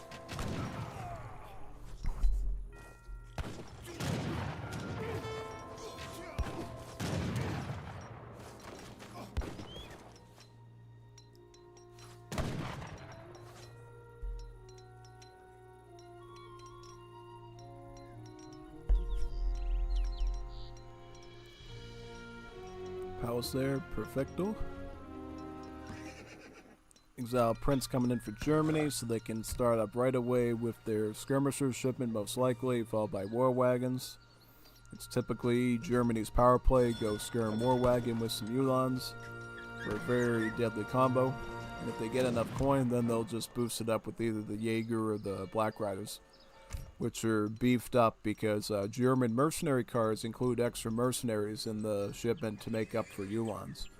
So yeah, basically mercenary cards for Germany are really good. Really good. Instead of getting some low HP hand cavalry, you're getting like actual mercenaries to add on top of the ones you're already getting, so it leads to a really good amount of stats added into your army. So here's the single war wagon being trained, 5 skirms as well as shipping in 8. You're going to get free Ulans with that too. So really overall looking quite good there. Yeah, definitely.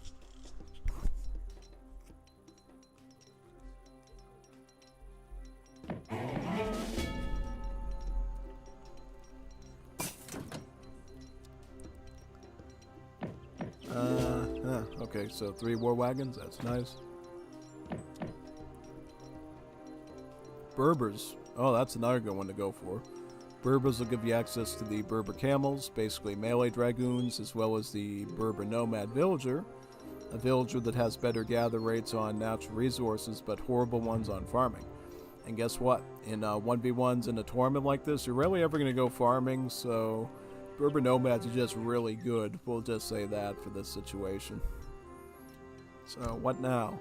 So he's picked up his raiders, he's got his coin, he's got this. How is he going to pick up an age 3? What is he going to go for exactly? Good question. Hope to find out. How's this going now? There's a palace right there, right? So it's got a bit of defense. That's great. Yeah, you're going to want to probably retreat a bit, which would be great. Yep.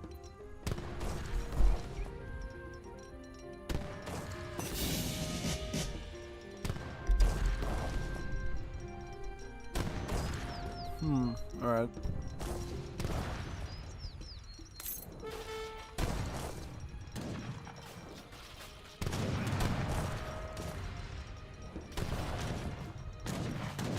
It's not good?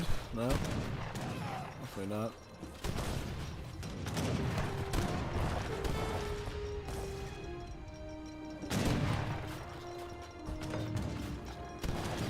Palace is down. Any bills in there? Or nope. He's going for an industrial age, and he just picked up Ganansi, so now he's going to be able to train a cornucopias with resources. That's quite good. And guess what? Native warriors with African civs, they get auto upgraded for free. They get Shadow Tech. So you don't actually have to pay resources to upgrade these troops. So they'll automatically go to about like 30 or so range attack in industrial age, making them a pretty dangerous unit there. I don't know in this situation though, because look at all the skirms that Germany is running. Skirms will meat shred the cons though. So I don't know if that's going to make much of a difference personally, but we'll see. Germany is picking up Combat 2 to beef up the Ulans and the war wagons. He did get veteran Ulan too, by the way, so these Ulans are a bit stronger now with the 47 hand attack. Yeah. What now for Hausa? Oh, yep, Hausa's going to get native treaties. Unfortunately, he has not picked up any of the natives on the map, so he won't be able to get any Cheyenne or Comanche here. That's a bit of a bummer, I would say. Oh yeah, no, the card's going to be like half effective, but really at this point, he really has no choice because he's got nothing else. He's got like Korokofa Confederacy, but that's about it. Yeah, so I don't know. I don't know what to say about that one.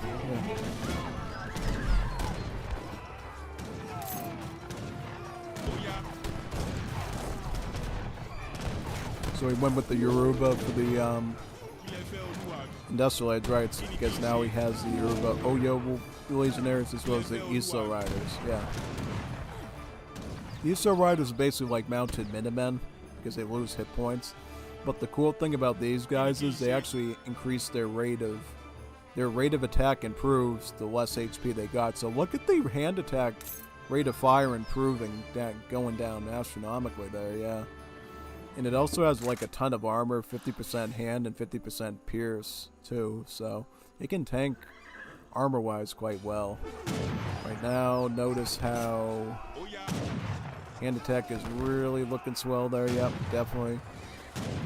Oh yeah, look at how attack. Yeah, it's basically almost goes down to like almost one rate of fire, which is really strong. It's like doing one hand attack every second, which is scary. Very spooky actually. Because if you don't pay attention, you don't hit them, they're just going to, like, grind through you. Yeah. Now, looks like House is doing pretty good now, and he is going to make some more Cornucopias. The Germany's drained the resources. Wow. So he's not going industrial. Okay. That's bad. That's very bad. So, yeah, basically, Hausa has to maintain their numbers here, I think. If they lose too many of these war wagons, it won't be good. Because he is going to try to recover his numbers of skirms and war wagons, so Hausa needs a comeback here. Yeah, comeback kid. So that would be very essential here, I would say, most definitely. Going for Red Fulani cattle. Gives you a ton of cow there. Quite good.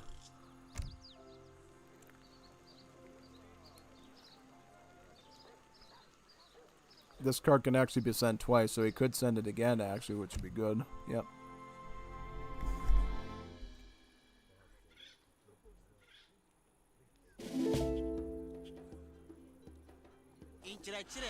Wani umarni za ka bayar? Some of the champion Berber camels now. Basically guard melee dragoons. Gonna be getting transhumanists there. More Kanakobias. It's tough to say who's winning right now because now Germany can start gathering again. How many bills is he on? 29 settlers. How many settler wagons? He has settler wagons? Yep, he's got about all 8 of those. So mathematically that would be about 44, 46 something villagers or something. Not bad. And obviously making more as well. Okay. Alright, train up some Jaegers from the palace there. Very nice. He's got some Comanche horse archers here too, so he's adding some of the maps natives in. I think you just need, I don't know. I think these Berber camels could do quite good. Maybe. But the problem is they have a malice against skirms though. They only do like 18, 20 something damage or something. Yeah, Berber camel's not too good here because war wagons also have hand armor, so they can kind of tank the melee a bit. Now the Khans can do some pretty good damage, I think. So we'll see. War wagon down. Another one gonna be wiped out, right? Here comes Yulons though.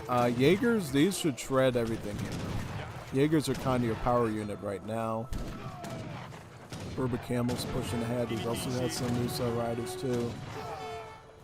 Exactly what you want, right? Yep. Looking good. Looking good, Hausa. I think Hausa's doing good here. They seem to be on top of things. Absolutely. I think that's a good Hausa native build, honestly, because we don't see a lot of them to go successfully. That one was actually pretty nice there, honestly. Yeah.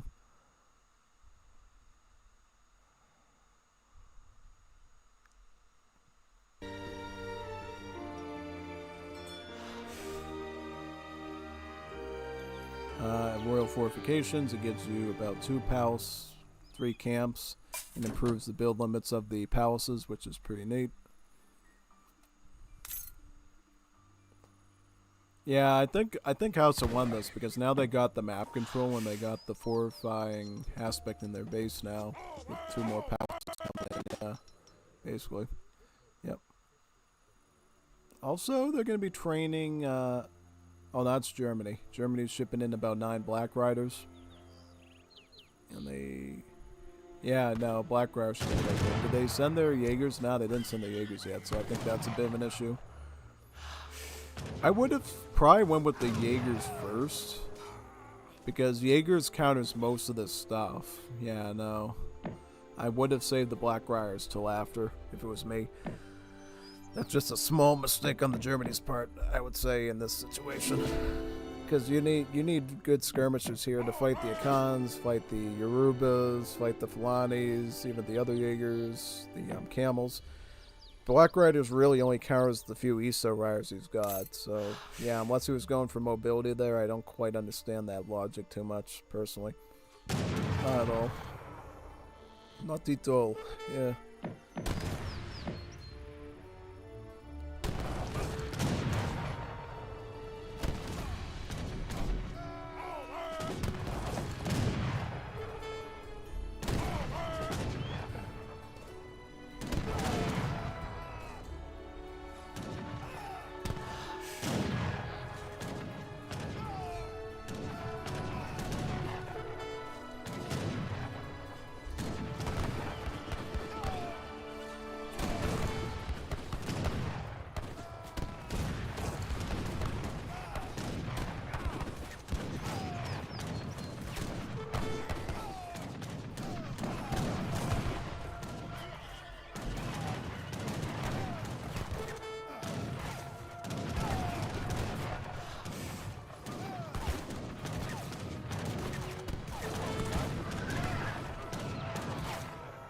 UG.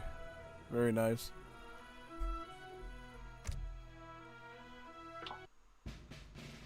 Alright, so let's go on to another one now. Let's see where we're at. Which one are we on now? So we're going to be looking at Castle versus Achille.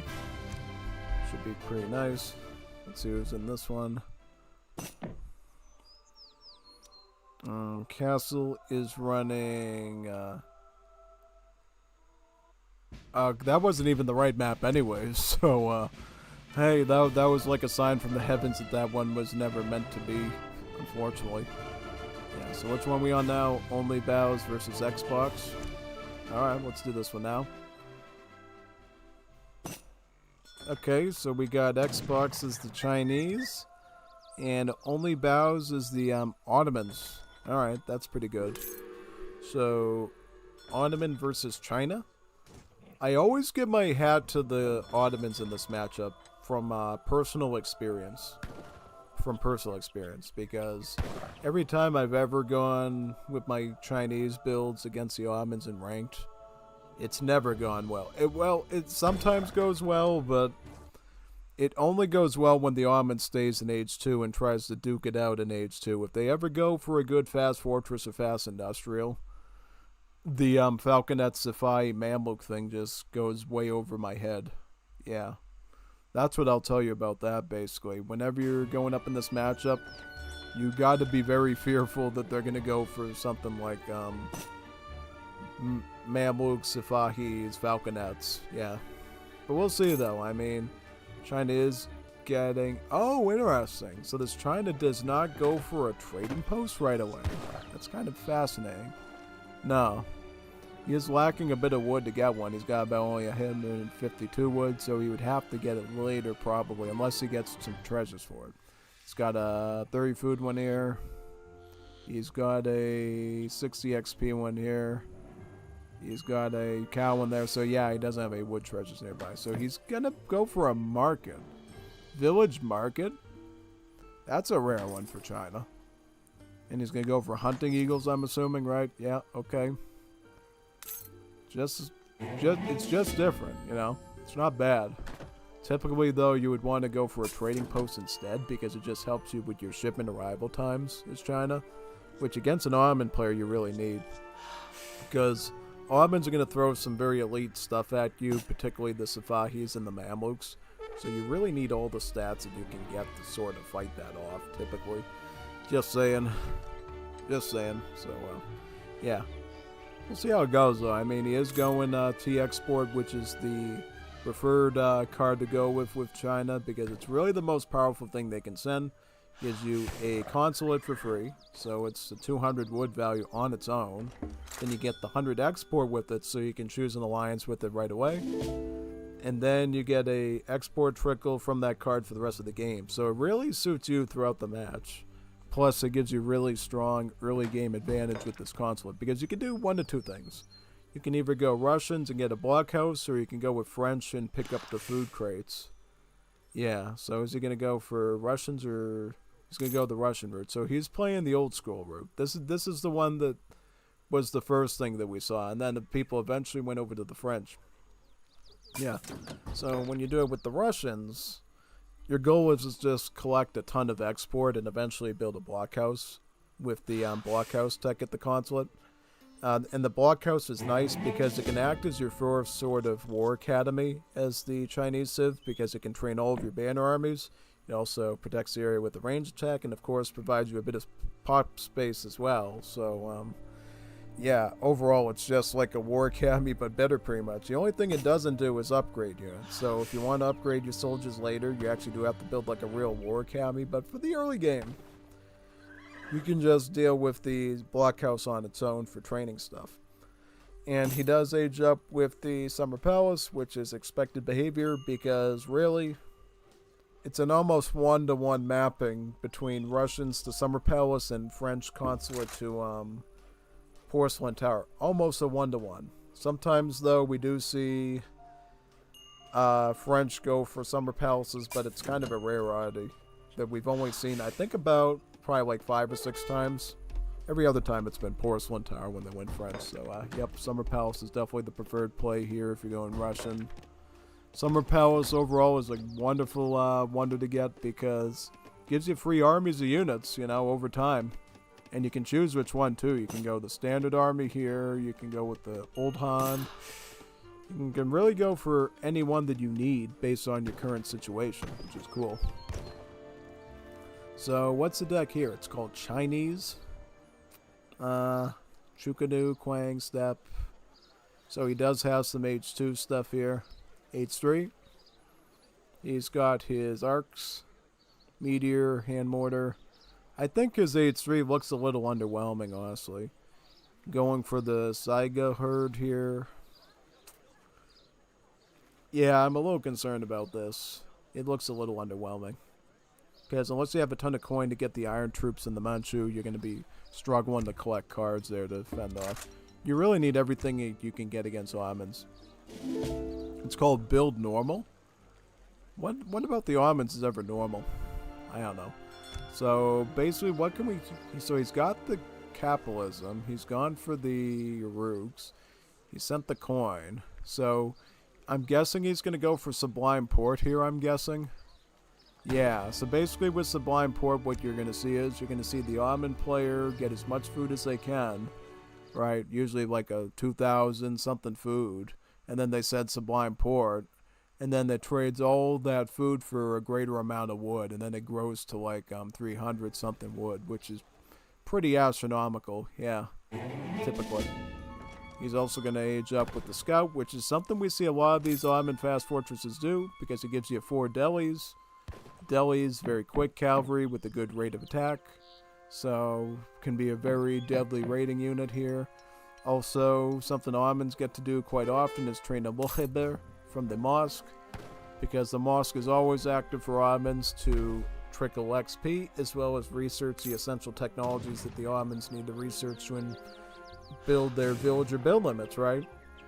Yeah, that's something that the Ottomans have to do that none of the other cips have to worry about. So, while you have that mosque in there, you may as well train a few Mukhibir assassins to target the enemy explorer where possible. And you can use it to chase native scouts too. Hurts their scouting, might deny them a treasure, might deny them a train post, you know. These Mukhibir can sometimes change the game. Yeah, so definitely consider that. Murs is Explorer anyway, so it's back in his base. So luckily this Mukhibir assassin shouldn't be too much of an issue. So he is going Sublime Port. Let's see how much wood he's going to be able to pull with this. I would presume he's going to get like 3,000 or something. Seems to be right, I would assume. Yeah, I think it would get about 3,000 wood with that. 3,000 wood. He's already at almost 2,500 now. Yeah, about 3,000. 3,3044. Yeah. Basically, with all that wood, you can get a foundry up, you can get stable, you can get all the moss techs for training. It really sets you up really good for the Fortress Age. Yeah. He's gonna get. So what is he? He's gonna get this now. He's gonna pick up placer mines. Yep. So what is he gonna get? So he's gonna get a foundry. He's gonna get a stable. Yep. So he's gonna go Abyss Gun Cav Archer. That's a possible solution that you can do for Ottomans in Fortress Age against the China. Use the Abyss guns because of their high damage output as a skirmisher, because they literally do crush damage, which most other skirmishers don't. It's high damage too, so obliterates arquebusiers and chukanus. And then the Cav Archers just sort of deal with the cavalry threat, yeah. He's going up with the Confucian Academy. Yep, that's typical Chinese behavior. With a German consulate. This is something that you should try to do if you're going Summer Palace Confucian. Synergize the Confucian Academy with the German consulate, because the German consulate is very economical. It can give you resource trickle technologies, as well as cheapen your banner army costs in their food costs. So, yep. It's usually advised, if you're going the Summer Palace route with the Russian consulate, that you go down 2 passable paths. You either go Porcelain Tower and British, or you go Confucian Academy and Germans. Because basically the way it's kind of conceived is the Confucian Academy is a military wonder, whereas the Porcelain Tower is an economic one. So you would want to couple a military wonder with a economic consulate, or you would want to couple a military consulate with an economic wonder. So that way you're more well-rounded and you can deal with things a bit nicer. So in this case, since he's going intervention, he's going to get some doppelcylinders here. I will tell you right now, that's not going to be what the doctor ordered, because this guy is going Abyss Cav Archer. Abyss Cav Archer. He's going for 6 Abyss guns from the home seed. They're going to be Varen upgraded. He's going to queue up another Abyss, and he already has Cav Archers on the field. Those Doppels will not reach their targets, I'm telling you right now. So, I don't want to be the speculator of bad news, but typically intervention is not a good choice if you're going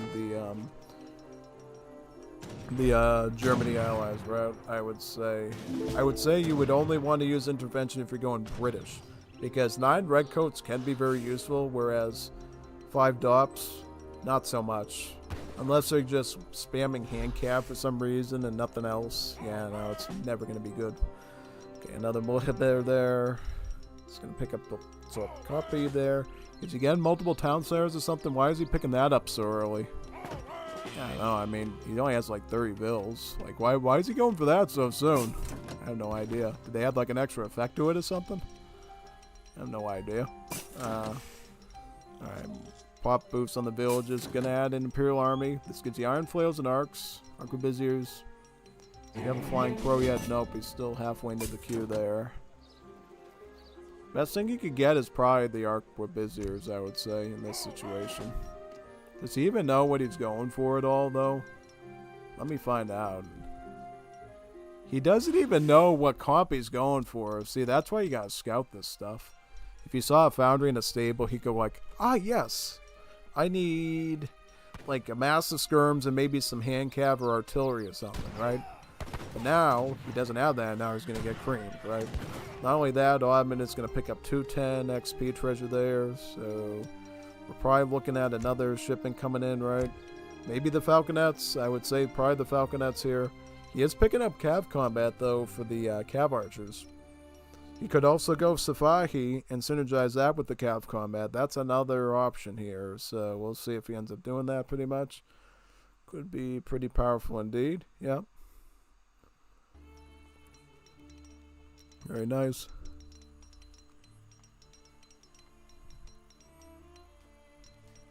Comes the village here. Very good.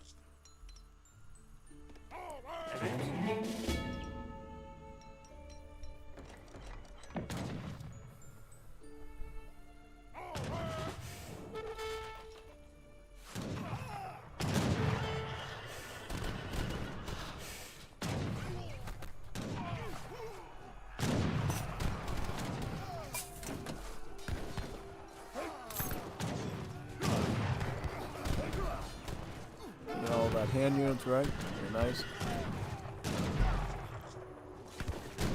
Wow, crazy stuff. See, this is why I always say, if you're playing Ottomans, never play the Chinese if you have an option. It's always an uphill battle, even when you're trying to do it right. And I think Xbox was generally going in the right direction here with his build.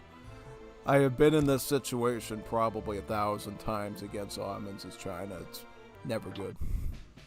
I can guarantee you it's never gonna go well for you, unfortunately.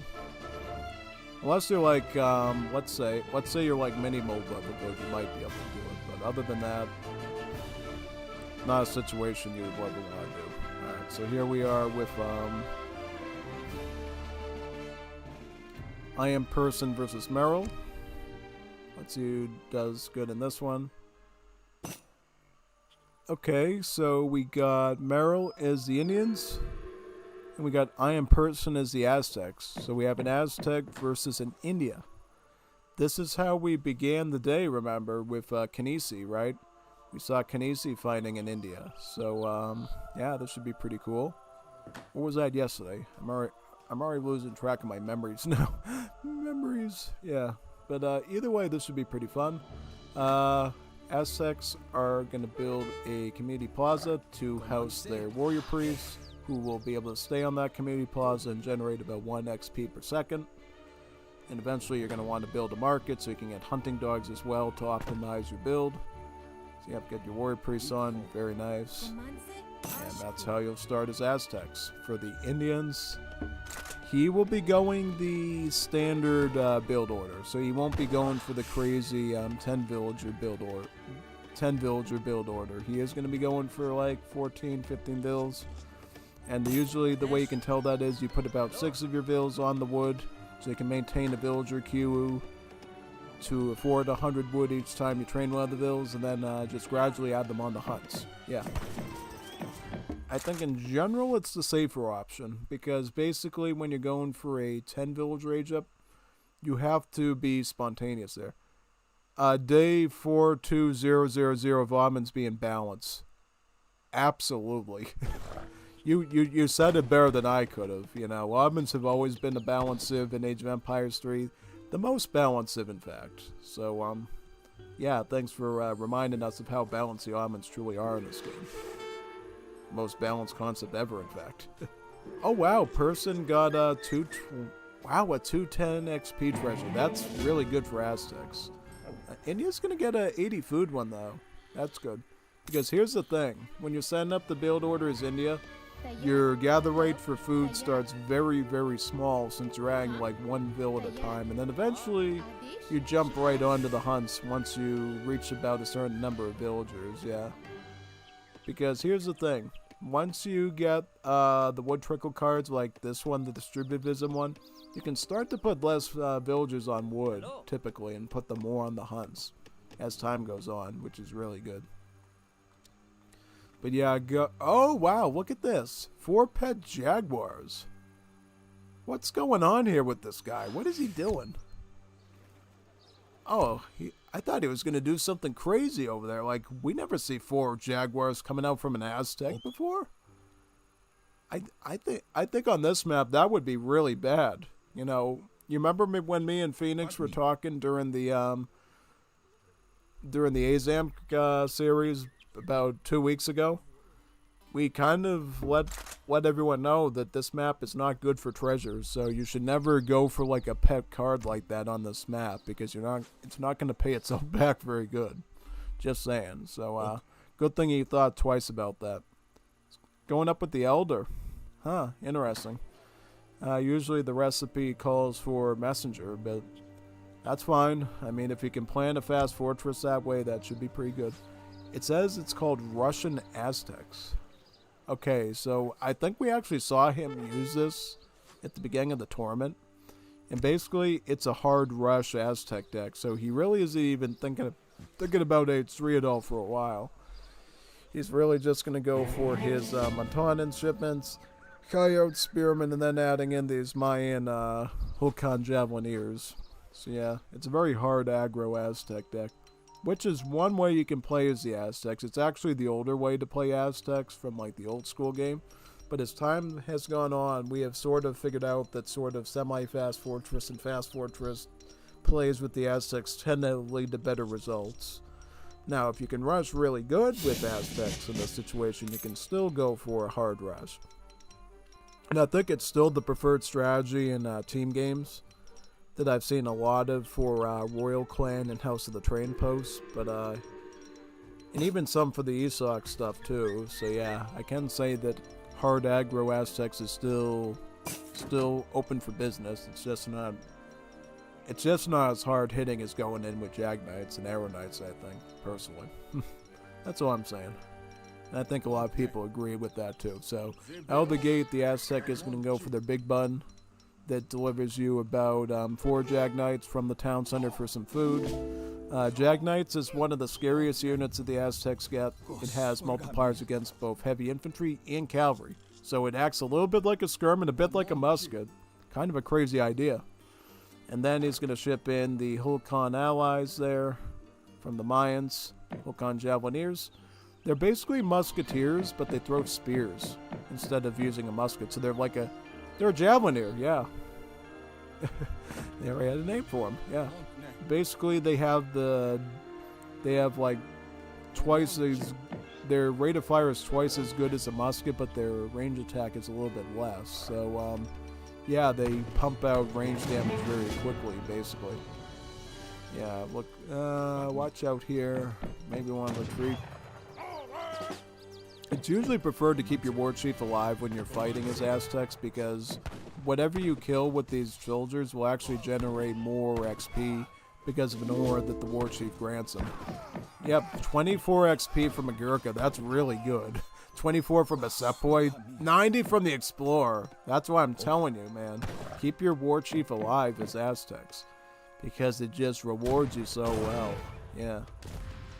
And he's going to send the Pumas in too to help with the siege. He is going to rush this house though. Wow. This is a good Aztec rush right here, man. Very good. Oh, he's going to get a ton of XP. Oh, 24. Look at how he stacks through all the cards because of that wonderful War Chief's board there with the XP. It's like card after card coming in rapid succession. He went with French to get Grenadiers. I kind of get why he did that, but you got to keep in mind these do 3x against the Grenadiers. You got to be wary of that stuff, you know. But then again, it's like, what could it be gone for? Maybe Portuguese. Honestly, it could have went Portuguese and got Bistieros probably. That might have been the play there, but honestly, what would be the play in this situation? Look at how well this Aztec deployed. This is a proper Aztec rush, people. Just get those kills in there with the War Chief's XP aura to his troops. And then you're just going to get card after card after card and just mow them through, basically. Yeah. Just wait till this Agra Fort goes down.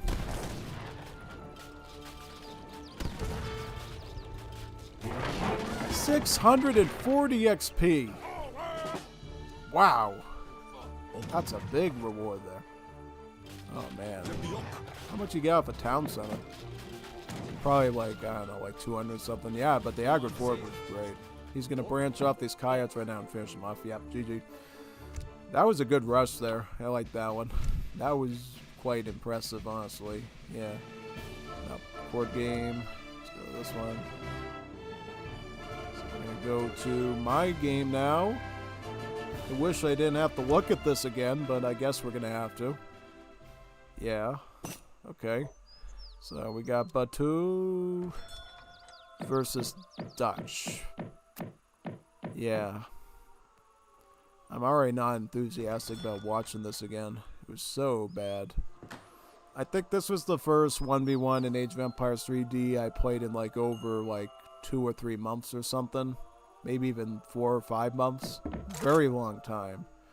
So I really made a lot of assumptions here that just weren't cohesive, and you'll see.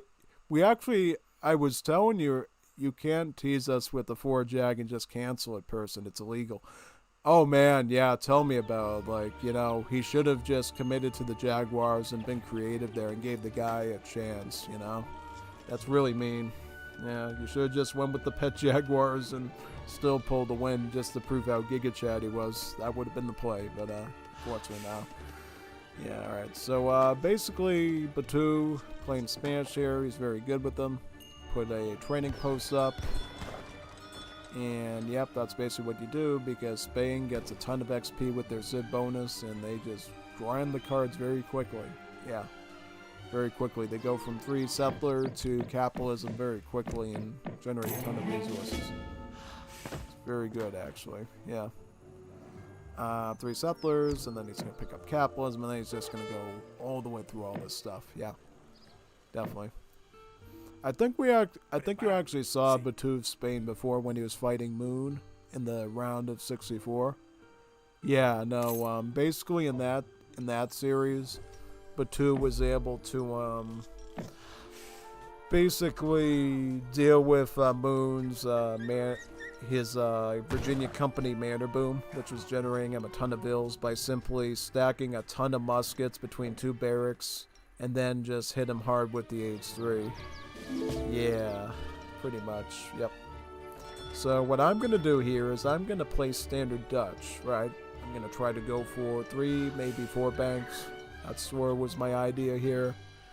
And then I was going to try to go skirmisher, pike or skirmisher hussar, and then decide midway through if I was going to try to go for a fortress age of some kind and get like Reuters and veteran skirms. So I was thinking of stuff here in the back of my head, and I was thinking, okay, what am I going to do here? Yeah, because the problem for me is I have not done 1v1 Dutch in like ages. No, I haven't done for a very, very long time. Back in the day when I used to fight people like MCMR from like the Wars of Liberty community in 1v1 tournaments, my Dutch was good. I mean, I actually canceled out like a Russian fast fortress by like pounding his town center and his blockhouses with pikemen and stuff. It was like really good. But it's been a long time since I've sort of done that sort of stuff. But you're gonna see what I mean here. Right, so Spain's aging up. I'm aging up too with the quartermaster for 400 wood. And this is me scrambling to figure out how to balance out enough food and wood for a bank. But you'll see what happens. I don't have to explain too much.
I didn't miss much, did I? No.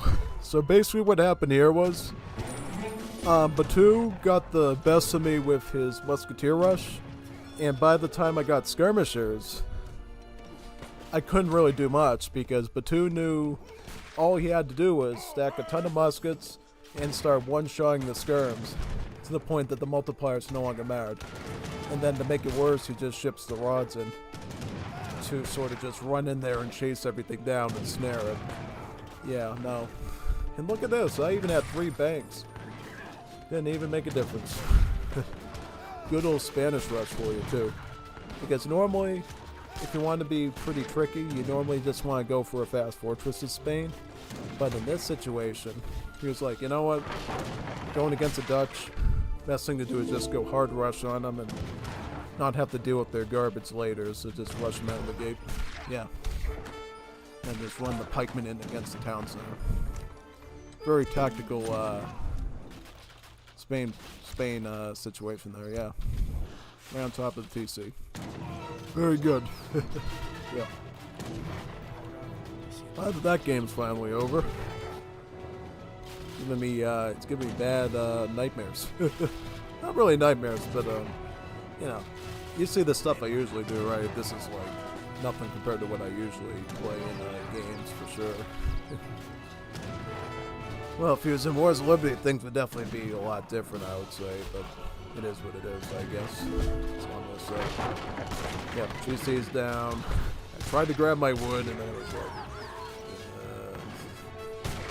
I actually did some Irish Brigadiers here, which is kind of funny. Yeah, no, I did do some Irish Brigadiers. But I did try my best. I think it's the first time you've seen anybody actually train Irish Brigadiers in this whole tournament, actually, and actually use a saloon. I don't think any European in this whole tournament has ever built a tavern before. It's the first time we've seen a tavern in this entire tournament. This might be the only tavern we've ever seen in this whole event. Can you believe that, folks? No one has ever built a tavern in this whole tournament but me. I got the Steam achievement of building a tavern. Every other aspect I totally failed and flunked the exam, but getting a tavern, I'm the only person ever built a tavern in this whole tournament as a European. That, my friends, is my legacy on this event was building a tavern and making Irish Brigadiers. Yep, that's literally it.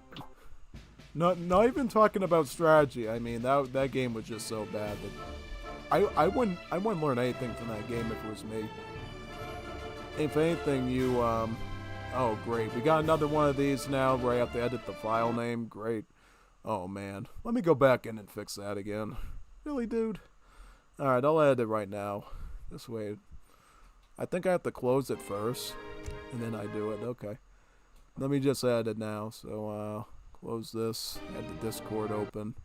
Let me find the file here. Gotta go rename. Click the dot right here in this spot. GG Revnak with no dot. And the magic computer science trick worked. I hope. Sometimes it does work, but other times it just still doesn't work anyways. So I pray that we'll get to see these Revnak games, you know, because Revnak is like the best in our... one of the best players here, other than Julian K and some of the other ones, and only boss and stuff. So to miss one of his games is a real tragedy for this tournament. So let's see GG Revnak versus Kevin, and how this goes. What will they run? So Kevin will run USA. Revnak will run Spanish. So a Spanish versus the United States. Should be a pretty good match. Okay, so we may have passed the 10-second mark. Whenever you're like looking at a game recording in Age of Empires 3D and it does not out of sync by the 10-second mark, you're probably good. You're probably good. So yeah, so we're going to see Revnak Spain facing off against Kevin's United States. Should be a really good battle. I think Revnak is going to teach us a thing or two about Spain in this for sure. I honestly want to see Revnak in the later stages of this tournament facing off against Julian K and some of the other people there, like Iza and some of the other ones that made it. That would be really good. See? But here we are, Juan de Cordoba. And what's USA gonna run? I don't know. He does go for the middle trading post, so I'm thinking a little bit more towards in the direction of maybe Scottish immigrants or a more fast fortress oriented build maybe. But we'll see. He's going to have to think pretty smartly, though, because Revnak, as you know, is a pretty skilled player. He's one of the most skilled players in the world, in fact. So, yeah. Okay, he's going to go Scottish immigrants. He's going to start off with Chinese immigrants. Basically, for this build order, you build a trading post first. It can either be this one or this one on the Great Plains map. And then, once this card arrives, you get a free trading post rickshaw, so you can build another trading post, right? And not only that, it unlocks a levy ability from your trading post, where you can call out even more trading post rickshaws. And right away, the first levy is already available, so you can effectively build your first trading post, followed by your second and third at the same time. You know, your second and third will come out concurrently. So he calls the levy here to get a rickshaw out of this one. He's got one that's coming out of here as well to build in this spot. Very nice. And then, yeah, let's see where the rest goes. Yeah. And there's a reason why he's doing this, mind you. Because he's going for this card right here called the Scottish Immigrants. For every trading post that you own, or meeting house or saloon, you get a free Highlander. Basically an Imperial Age statted musketeer, if not stronger. Mercenary.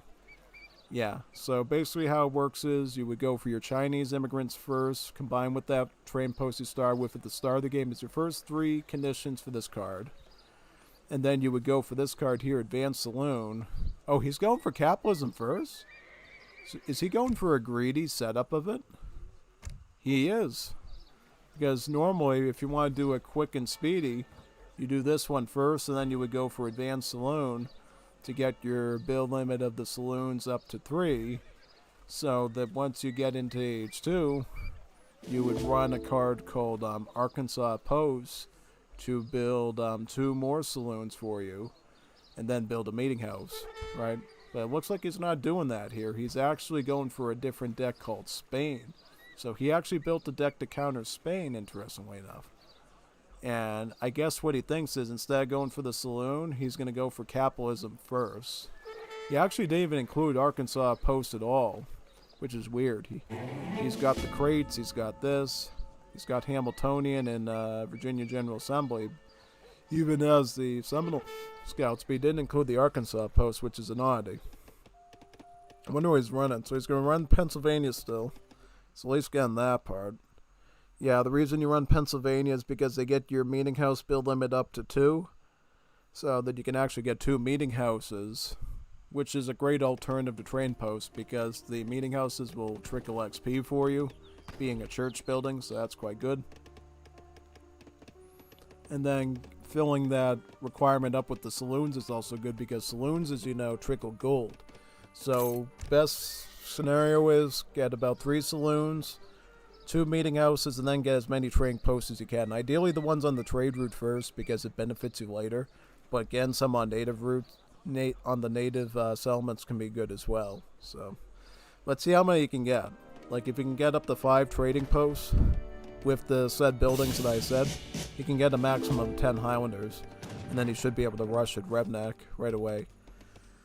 But that's depending on a lot though. So he does get a military wagon for going with Pennsylvania that he can actually build a free saloon with. And he's actually going to build one right here too. He's building a meeting house as well. He's going to send Philadelphia Convention to get a second meeting house. And then he just needs to build like 1 more saloon and then as many TPs as he can. Yeah.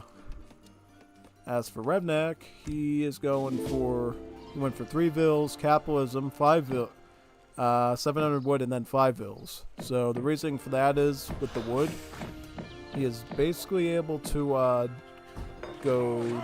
Oh, he already had the barracks up before he even delivered the wood. Look at that. Rebneck being godlike here. He's got 2 barracks. He's already pushing out with pikemen. See? That's it. This is a hard rush for Spain. Like he's going. So he's gonna go pikemen, crossbowmen. Wow. This is like an old school Spain rush from like Asian dynasties. He really knows what he's doing. Yeah. So he's actually going to try to rush as many of these trading posts as possible to deny Highlanders from the United States player when he goes for the Scottish Immigrants card. That's basically what he's going for there, yeah. Then he's going to go for 600 wood so he can get even more archaic units. He can get more crossbows. He can get more pikemen. So he knows what he's doing there. Hard rushing him like crazy. So he's going for Scottish immigrants now, but he's only going to get about 6 Highlanders. Is that right? Or is he? Yeah, it says it right here. No, he's actually going to get 8 because he got all the other needed buildings in his base. So should be able to squeegee out about 8 Highlanders, which is pretty good. But will that be enough, though? That's the question. Because he is going crossbow pikemen. The crossbows should be pretty well equipped to deal with Highlanders in the right numbers. But it really depends on how good Kevin is as a micro or that. Also, is he training any other sword troops as well? Like, he should be making some owl hoots, I think, or something. Or maybe gunslingers. He's going to add in first Pennsylvania Rifles to get some sharpshooters out there to support the Highlanders. Which I think is okay. Now, taking these trading posts out isn't so important anymore, I would say. Because now the Highlanders are already here. He's going to train cannoneers. I think that's a pretty good move. That's good RNG on this map layout that he actually got cannoneers. Because cannoneers are basically just mercenary abyss guns. Yeah. So they do crush damage. So they'll be good for fighting the pikes as well as the crossbowmen. So I think if you can get those cannoneers to do most of the frontal work against the archers and let the Highlanders support them, that could be a great push against this pike and shot type combination here. Yeah. And now Revnak will be adding in musketeers now as another unit. Ooh, Revnak got the 210 XP a second before his explorer fell. Imagine if he got shot a second earlier there and lost that treasure. That's like god level RNG's stuff there. Wow. That's really good. So here we got the musketeers coming in. So he's got combo muskets, crossbows, and pikemen. Look at how much troops Revnak is generating out of his base right now. This is madness. He's like stacking like crazy. He's stacking like insanity here. All these troops. He's not even sweating. He's like almost at 100 population. He's like 87 pop right now. He's gonna get another house, and wow, he's doing a great job here.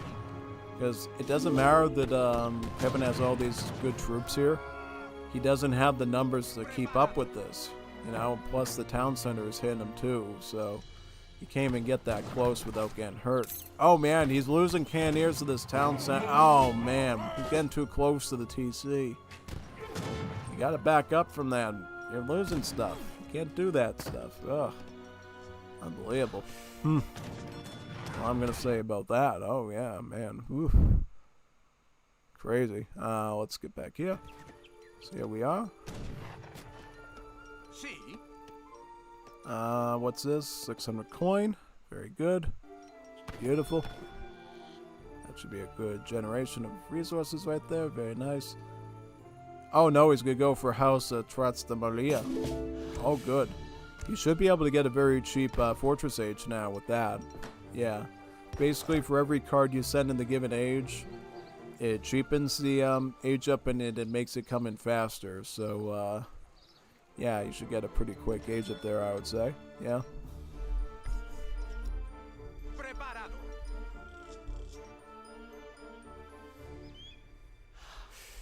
See?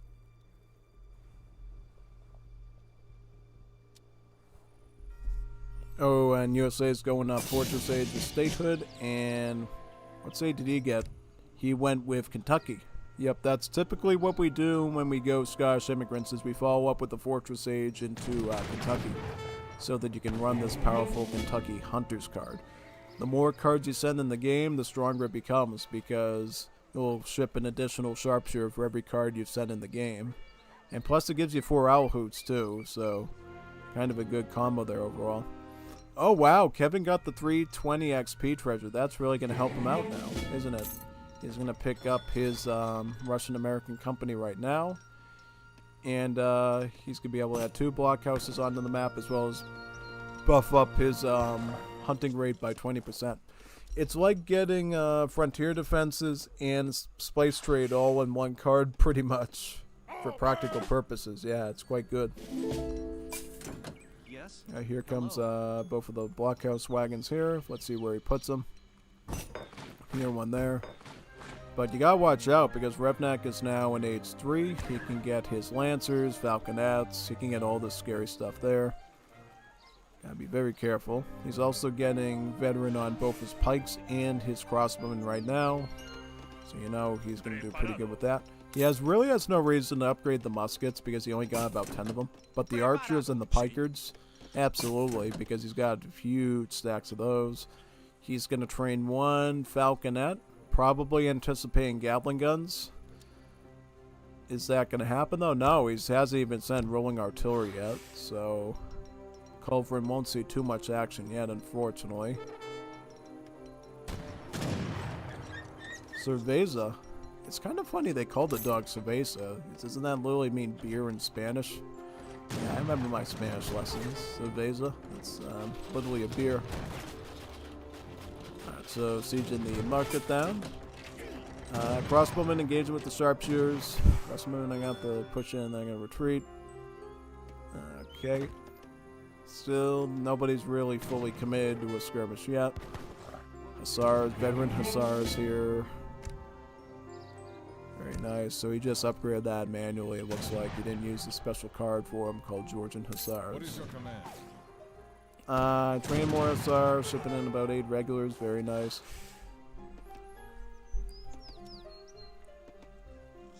Here comes about 3 Gatling guns, that's good.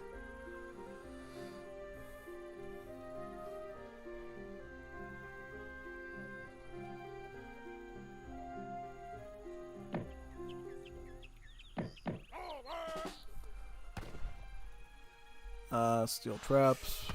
Very nice.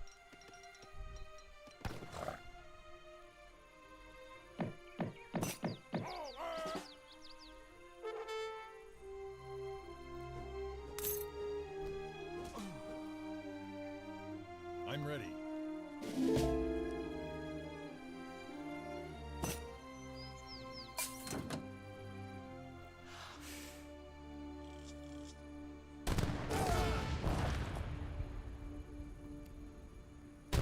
Yep, he's gonna have to retreat with those falconets there. See, in this situation, 2 falconets and a culverin is much better than 3 Gatling guns. Because technically, the 2 falconets alone could have beaten the Gatling guns, but the fact that Revnak added in a safety culverin kind of makes the Gatling guns obsolete in this fight. He's really gonna run into some serious issues here, I would say, for sure. So, that's not good at all, honestly. Definitely not. Definitely not. Alright, so now... Okay, Gatlingun's gonna... he should have... He needed a shot there, because now he's gonna have some real issues. But Revnak was definitely very quick there to avoid getting hit. Looking back with Revnak, he's gonna training in Lancers now, and shipping in Lancers. Lancers is what really beats this up, because Lancers will shred the infantry and the artillery. The only thing that can kind of stand up to him is these Hussars, but then again, Spain has so many pikemen now that he should be all set. I find it kind of interesting that Revnak isn't going for any hard pushes. He's just growing his army over time. He's like building a... It's like he's making a pizza or like a birthday cake or something. He's just growing an army over time, sticking in new ingredients, mix them in. You know, he's taking his time and just building a good army that's going to beat his opponent very well. Because a lot of other players would just go, oh, I'm going to go double Barrage Janissary. I'm going to do Musketeer Retro British.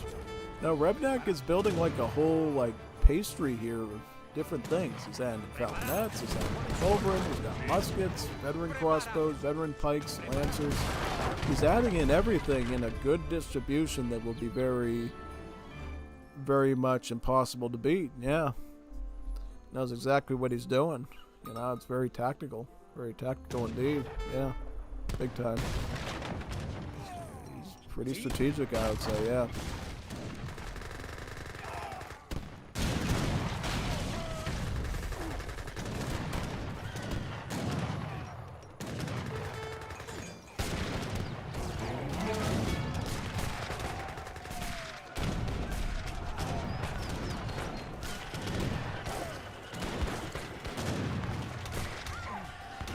Yep, just shred through all that infantry. Very nice.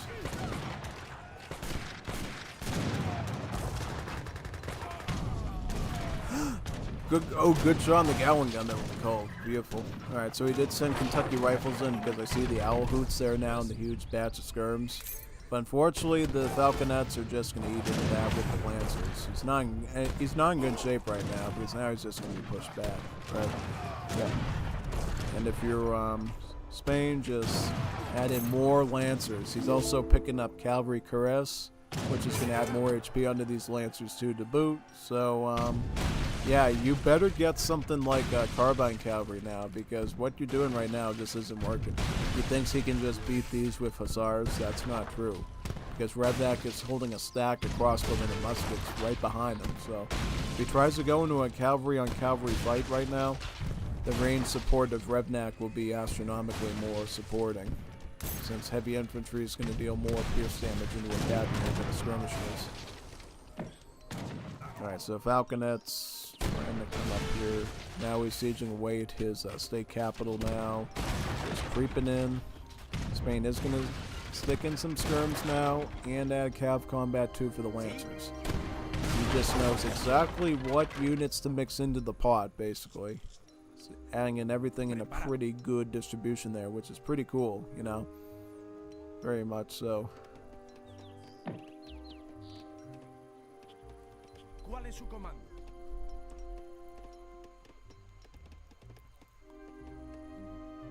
Preparado.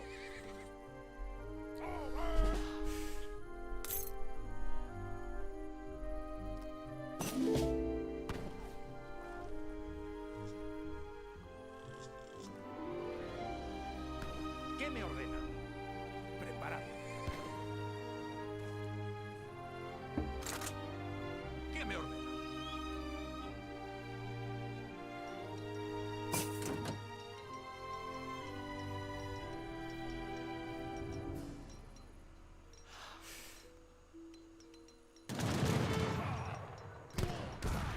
Coconut's goose. Okay, so now, oh, beautiful. Use the culverin, take that gallon gun. Oh, no, you can just, oh, nice. Use the falconet for that. So now you're going to see these muskets going full bayonets against the Hussars there and with the Lancers. Yeah, once he gets the muskets involved with the cavalry, the Hussars won't last that long overall, I would say. Because now the Lancers actually have more HP than the Hussars do because of the Cav's combat card. So he's actually doing really fine right now in that regard there, yeah. Just has to push in a little bit deeper and should be all set. Yep, he's got in more Lancers, very nice.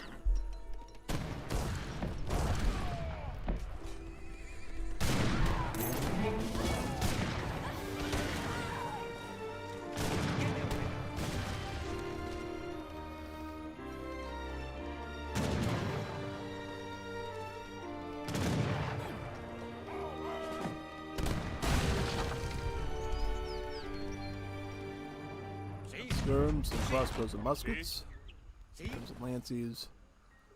Notice how Revnak's able to maintain pretty good unit numbers, still holding on to a lot of the crossbows he started the game with, even. So he's pretty good with managing his troops too, not just deciding what troops he needs, but also knowing how much of those troops that he needs to hold on to. Now we do see him switch to rods, and he also shipped in about 4 Hussars there, looks like. 5 Hussars actually. So why did not Spain in the other match have 4 Hussars instead of... I don't know. Was he like having a bad day that day or something? I have no idea.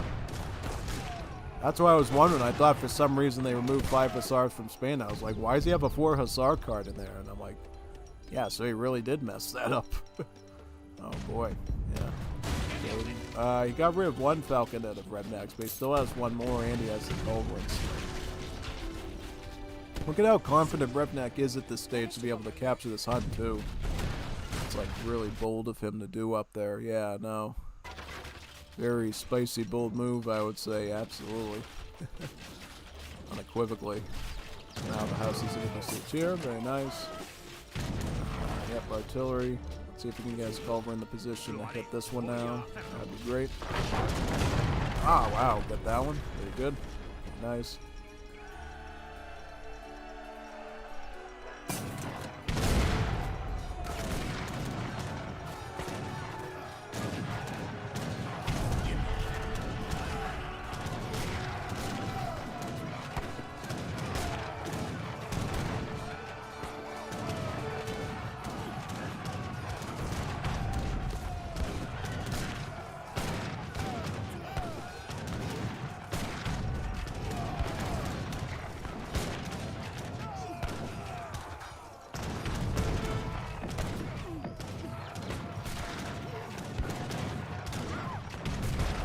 Hussar there, very good.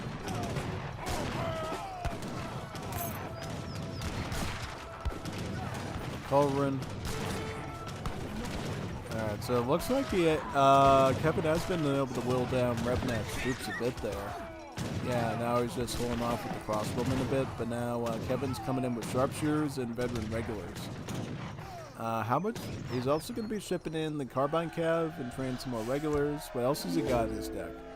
He's got, he can send another Gatling gun in and then reset the cycle to get more, perhaps. Let's see.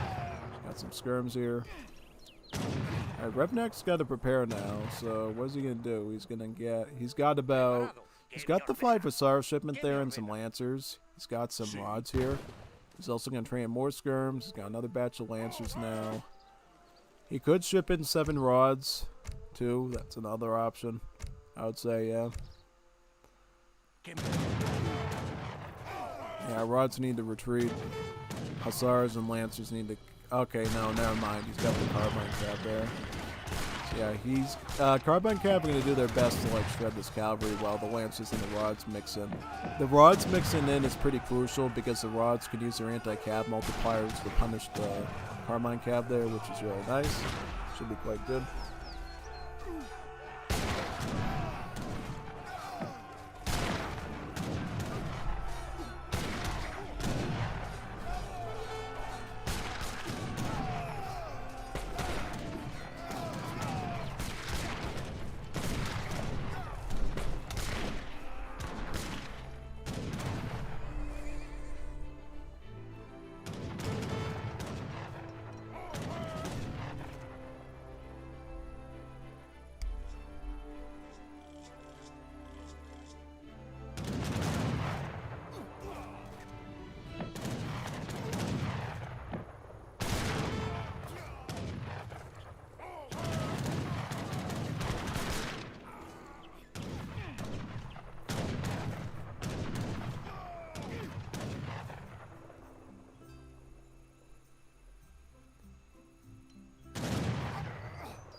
Alright, so now Revnak has sort of recovered his numbers here and he can go in against USA again, I think. Yep, definitely.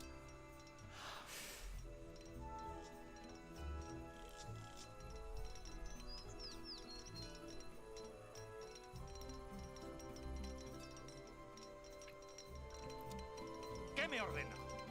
Sí. Lo haré. Sí. ¿Qué me ordena? A las armas. What's going on here now? We've got carbine cav in that spot. We got retreat here. Very nice.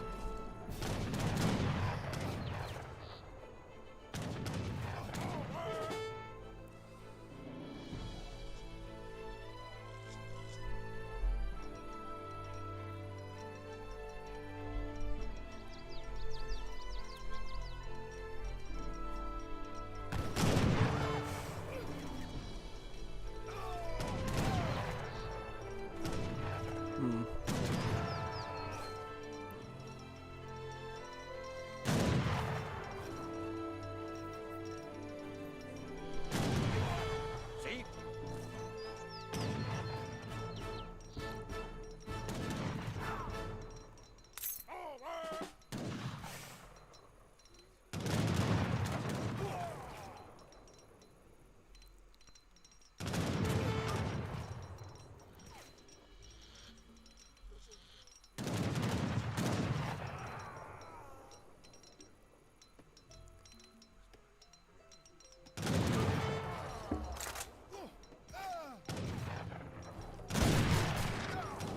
They just retreat back. Yep. Very nice.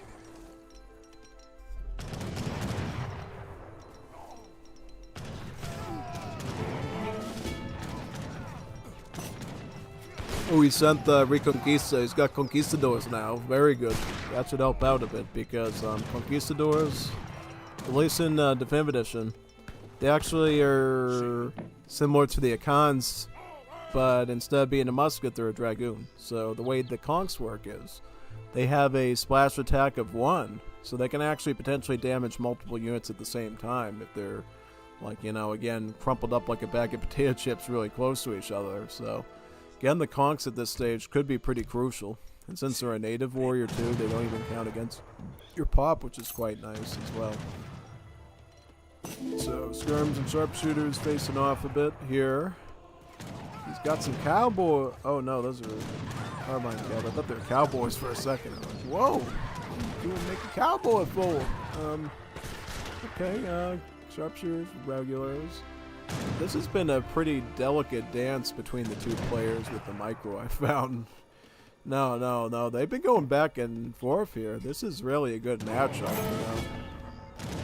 Kevin really knows what he's doing here and making sure, you know, he does okay, you know. Here comes the Lancers coming on the infantry on this side. Very nice.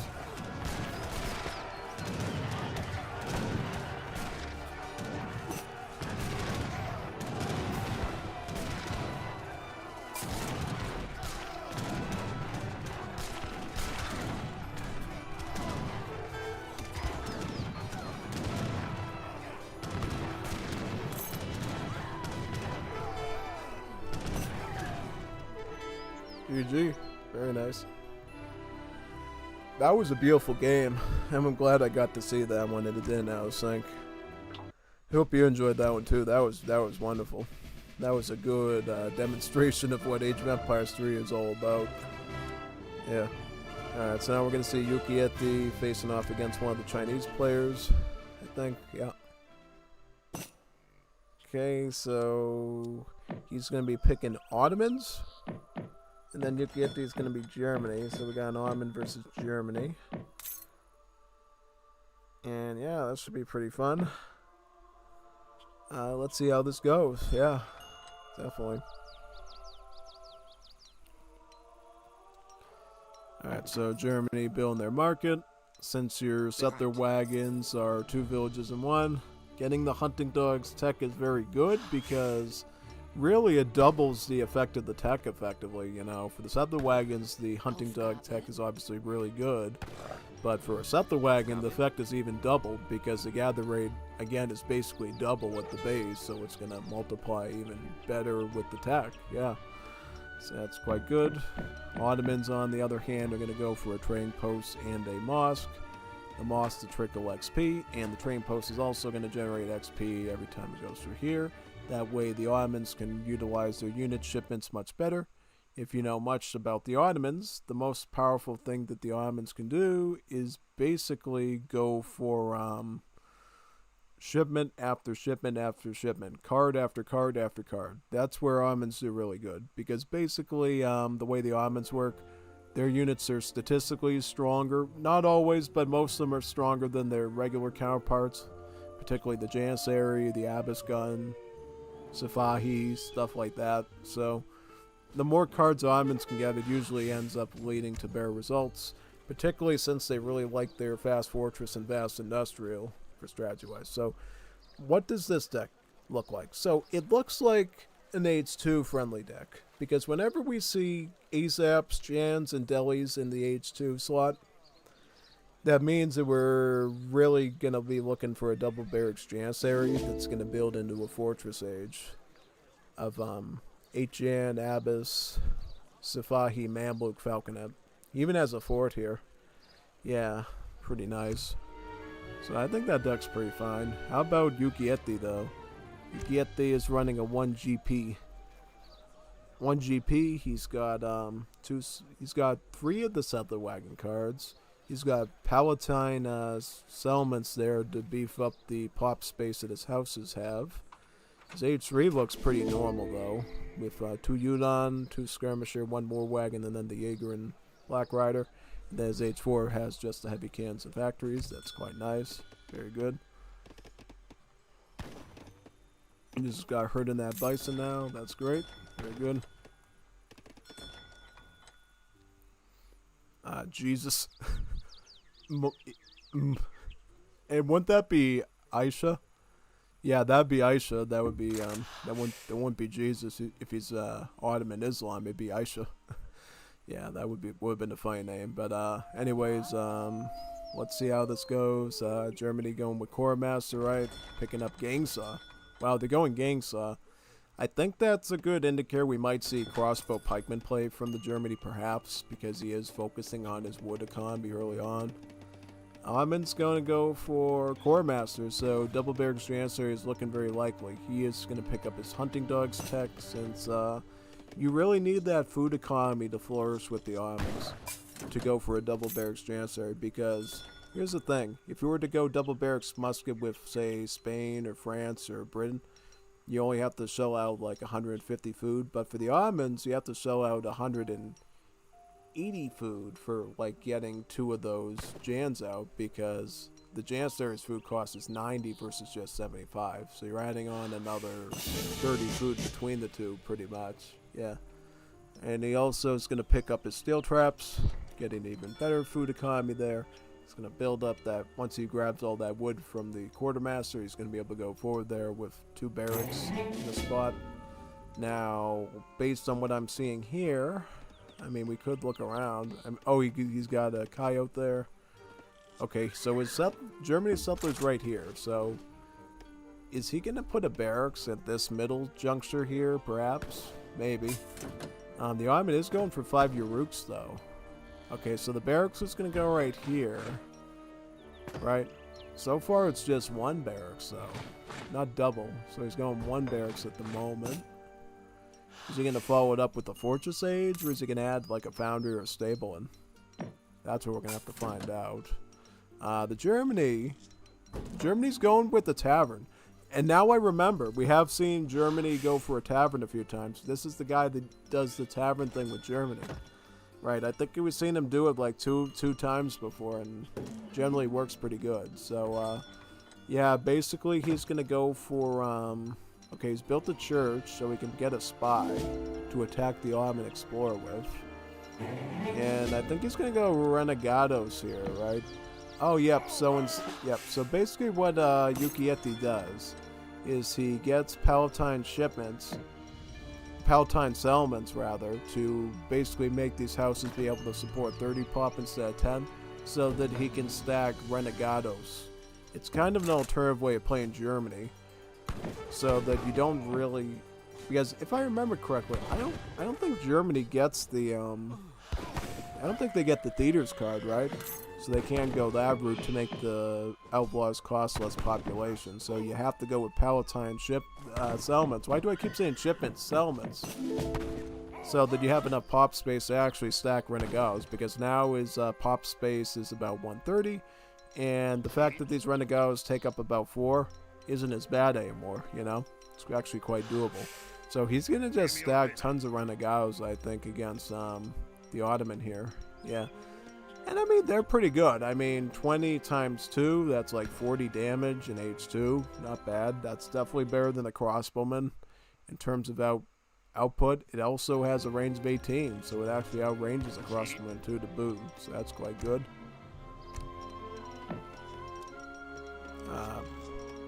Chancellor is coming out of there in the barracks. Very good.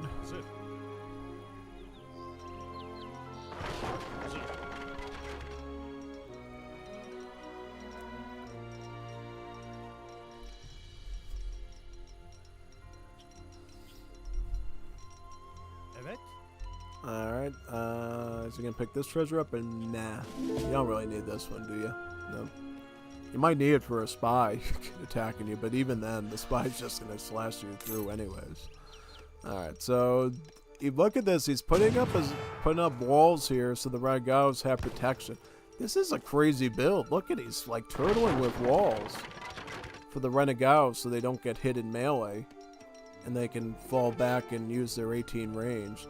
Wow, and now he's adding in Comancheros too. So he's got Comancheros, and he's got Renegados, and he has Ulans.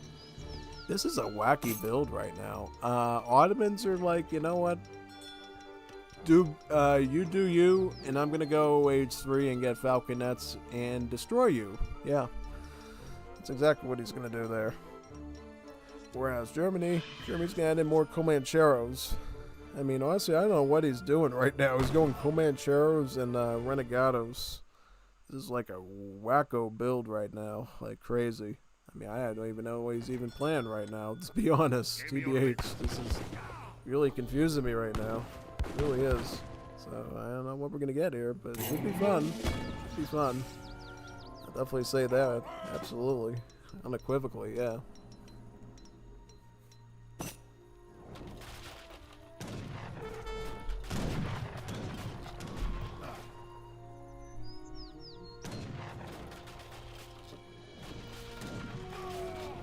Alright, so he's going to keep up in front of Giles now. That's good. Ottomans, just... Okay, so they can get Baron on the Jans. He's going to get 2 Falconets to back him up now, which is great. Honestly, yeah, you're going to have to retreat now, because the problem is he doesn't have enough capital. He doesn't have enough mass here. He might have a good unit to fight Jans, but he just doesn't have enough to be able to stay in that area for too long with the town sir shooting at. Yeah. But he is staying there, which is not good, because see, once the Falconets come out, then he's going to start driving into you, and you have to, you know, deal with that, basically. So just get out of there, don't let it get too bad, and deal with it, yeah, pretty much.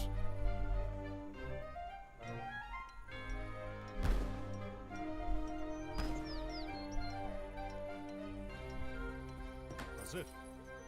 Evet. Emrin? Hazır.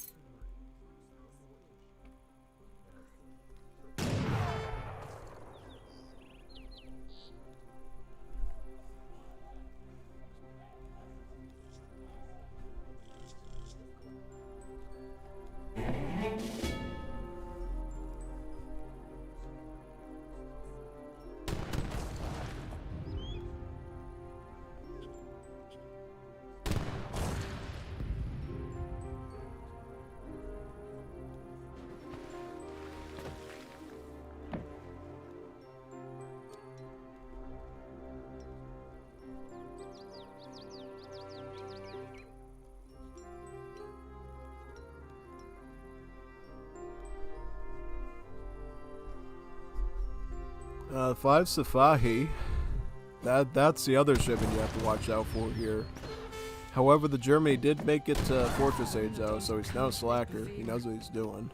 He's gonna ship in 3 war wagons and train in another one. That's good. That's good.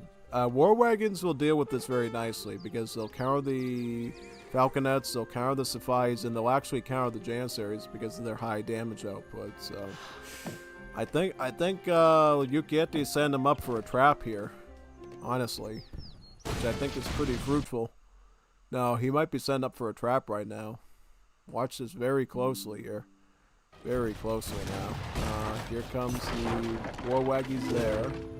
And more of them coming in here. That's good. Very nice.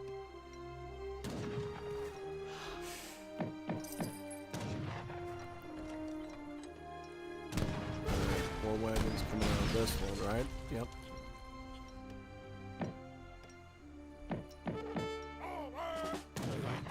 Six war wagons, that's good. Wow, look at this stack here. Big army, yeah. And 8 skirms to boot. That should deal with the Jans quite nicely. Unfortunately, he can't get, like, if he had like a 2 war wagon card, that would have been even better. That'll have to do for now, I guess. Alright, so Renegados trying their best here. Just make sure you don't lose too much stuff as Germany right now. Same thing for Ottomans. They gotta be careful because they're both in delicate situations right now with their stuff. If we lose too much, I would say. So, yeah, should be pretty interesting.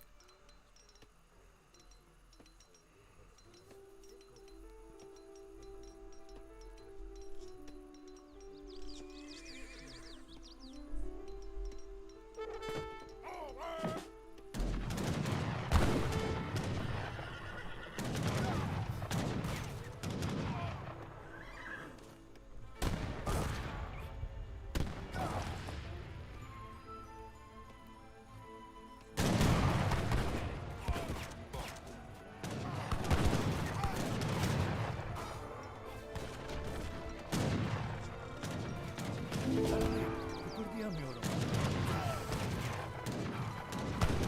Oh, yep, tank with the spy. That's great. Alright. War Wagon's gonna blast the Safai down one go there. Wow, look at that. Crazy. So got another Safai there. Very nice.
Oh, really?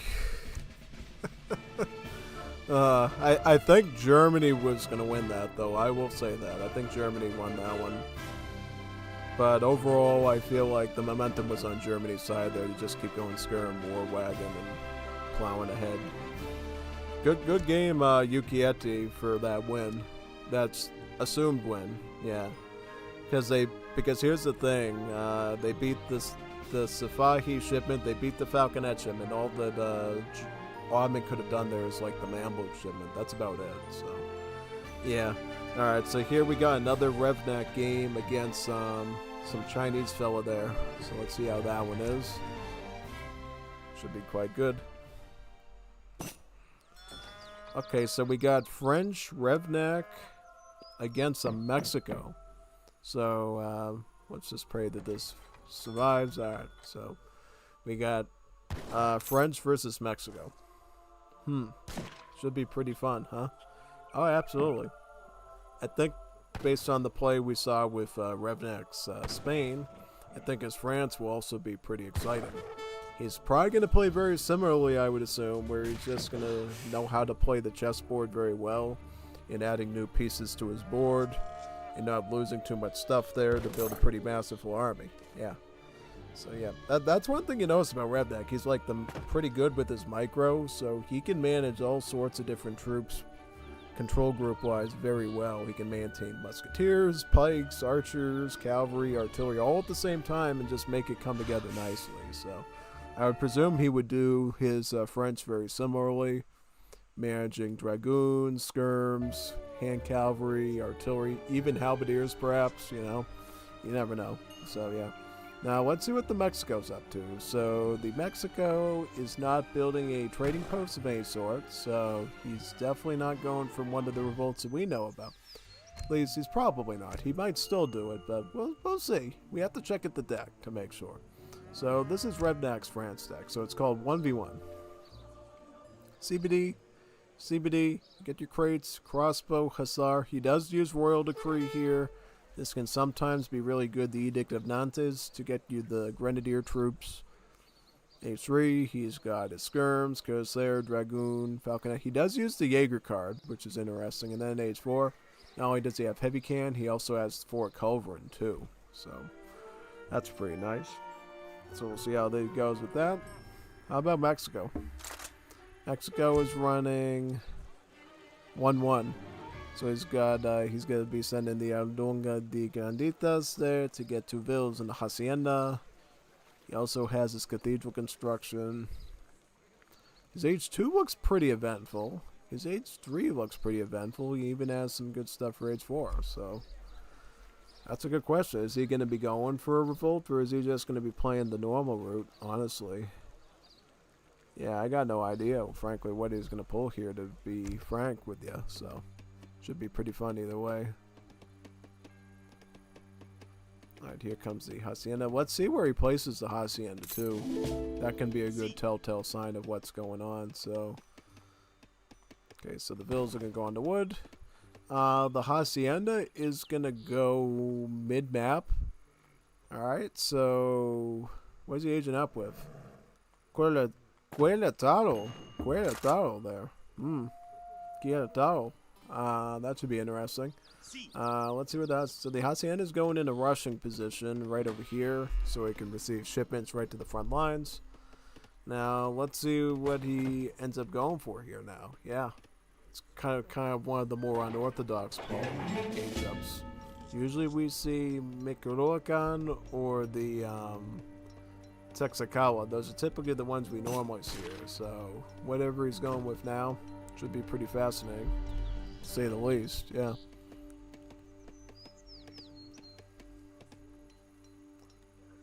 He does have a 320 XP treasure near him. This is actually going to be pretty impactful. No, it should be. It absolutely should be. Unequivocally, yeah.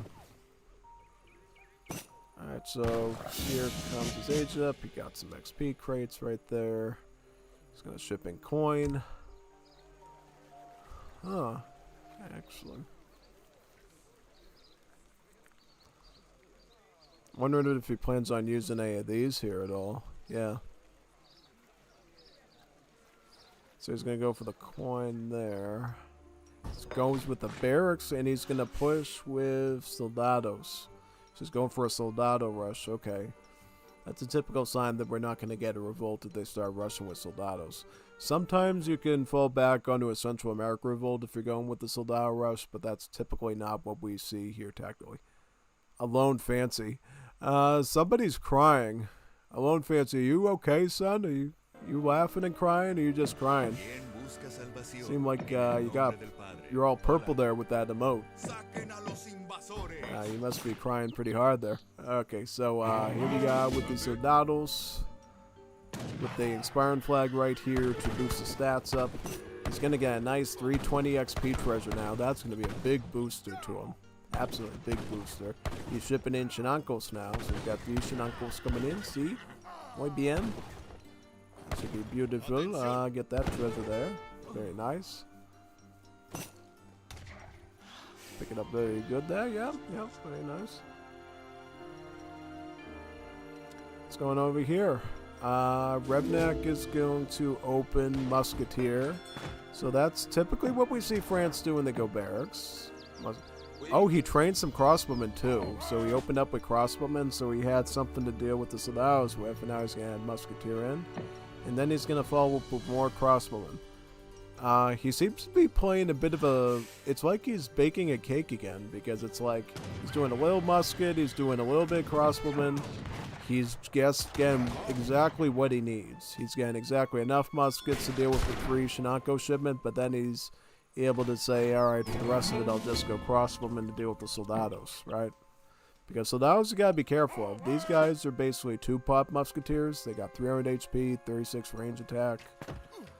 They got a pretty good siege on them, so they're a monstrous unit. So really your best way of dealing with them is just to go crossbowmen, utilize the 16 range and just pick them off. It's really your best bet there. So yeah, most definitely what you gotta do, right? Yep, definitely. Hey, crossbowmen, here comes musketeers out of this and this. Yep, very nice.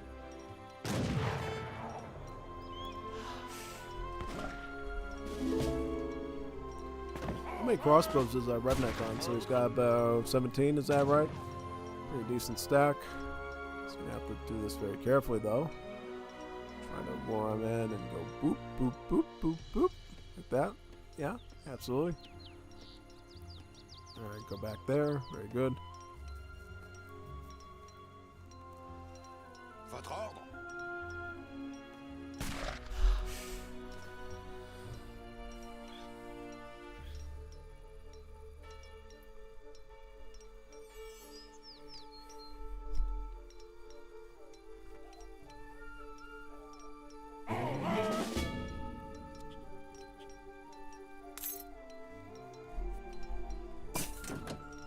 $7 coin coming in now. Yep, honestly, that's probably the best move you could do here. Just get that coin, get an age 3, and just cream them with skirms and all the wonderful stuff. Yeah. Mexico is now going to ship in the Navajo there. Add some Navajo in. They inflict more damage to villages than normal. I actually didn't know that about that card. Actually, they'd add some rating in there. That's cool. Alright, so he's using Salted Doors to micro one of the crossbows there. And in more Salted Doors now, it looks like. Yep. He's playing very carefully here. I do respect that. So, yeah. He's just growing his shipments in over time, and then eventually he'll probably get Insurgentes to have a frontal unit. Okay, so here is those Navajo skirmishers now.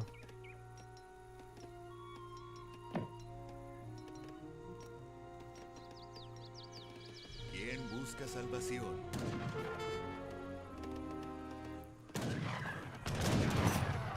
Yep, just do that, yeah.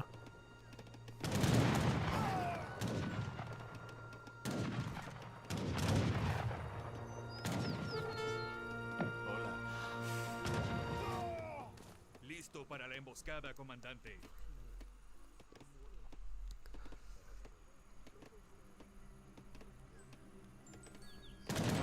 Ooh, almost got a build there. Oh, not really. He still had most of his HP on there, basically. Yeah.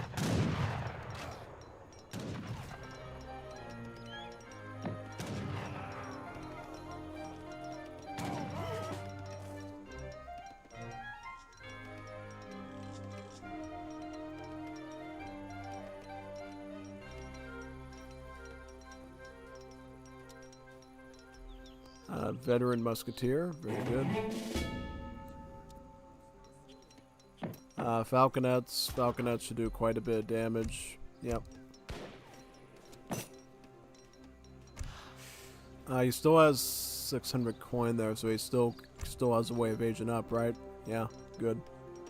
Very important, actually. Why is he chopping all this wood, though?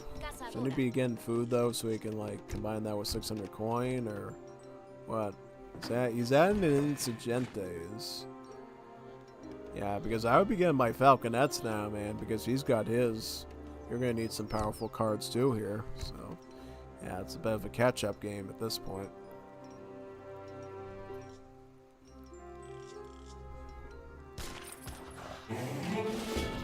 He's sieging his Hacienda now. He doesn't even have a force to even contend with this, so he just has to let him grab the XP off of the Hacienda. He's going to get about 240 XP off of this, mind you. So it's going to be a huge XP reward for Revnak there.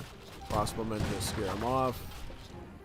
Huge bounty there. Now he's going to probably get Cuirassier or something, I would imagine. Or is he going to go for a skirmisher shipment? Ooh, he does the Central America Revolt just right now. And then he's going to start shipping in 2 culverins for wood. Is that right? Oh, interesting. That's another option. So he went for a revolt. Now he's going to get 2 culverins in there. Right. And the good thing about the Central America Revolt is you retain your settlers. So your settlers still get to gather resources. But it doesn't matter if he's... Redneck's going to attack him anyways. So, yeah, that's unfortunate. Yep, no, 2 culverins in there. Should be able to deal with those falconets just fine.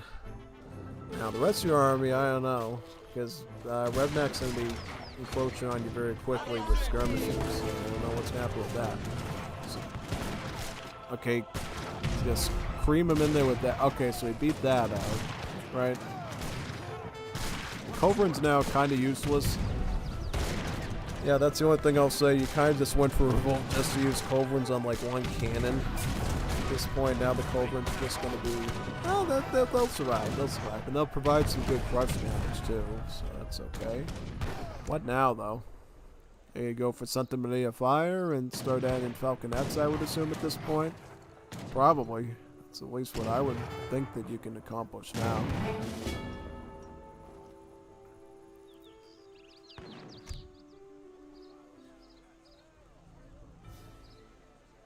Yep, you're probably going to go for Santa Maria Fire, right? Yep, absolutely.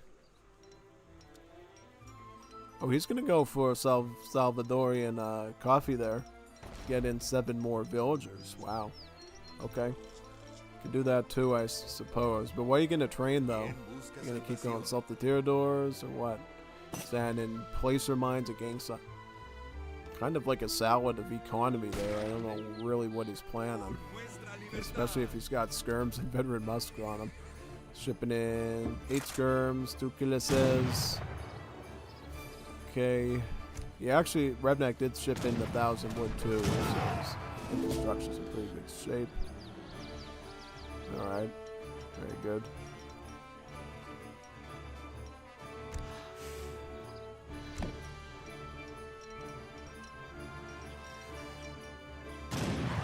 Oh wow, took a suppler out. That's very nice.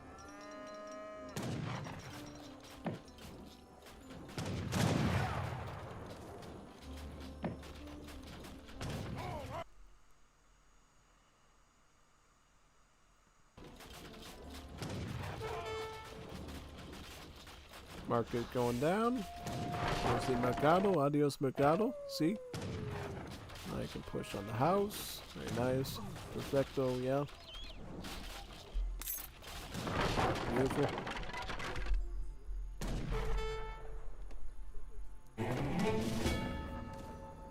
J'ai repris des forces.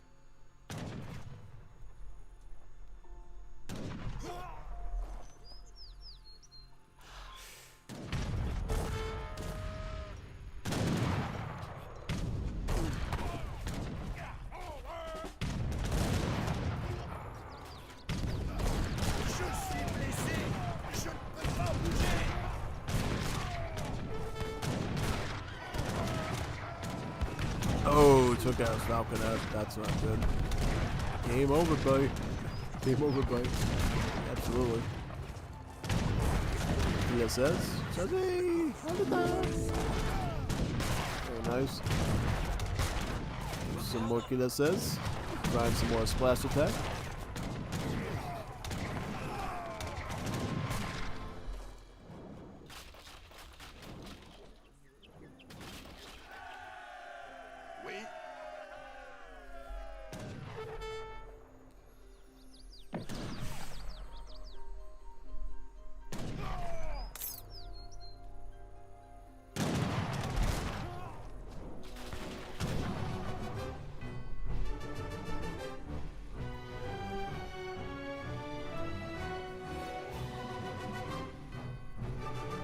Oh, beautiful.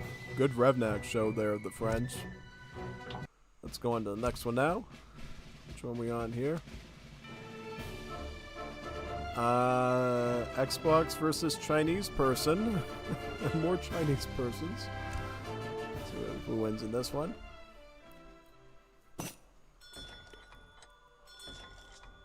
So, oh, it's going to be Yukieti versus Xbox. Alright. Yukieti will be Ottomans and Xbox will be Chinese. So, as always, my better judgment tells me to give the point to the Ottoman player. Because of recurring PTSD I have of dealing with Ottomans and Chinese in ranked games. Yeah, basically it. It's pretty much the prescription I'm going to give to them. But we'll see. We'll see what happens. Anything could occur, I guess. Yeah, well, the question is how will the China be destroyed? Will he be destroyed in Age 3 or will he be destroyed in Age 4? Yeah, no. Especially since Yukieti is a very skilled player, too. That's the thing. Okay, so the Ottoman gets his moss down for the trickle of XP, as well as the train post to bring in more XP, so his unit shipments will be on point there. Now, what deck does he go for here? Now, that's what I want to see. So he's going for Threeville, Capitalism, Ego Theory. No moss construction, so he's not going that route. It's looking like either H2 or H3. Yeah, that'd be my guess. We'll start with Uruks, and he'll probably follow it up with the Capitalism card for Trickle. Chinese. That's very helpful to understand what the deck is for. It's the Chinese. Yeah.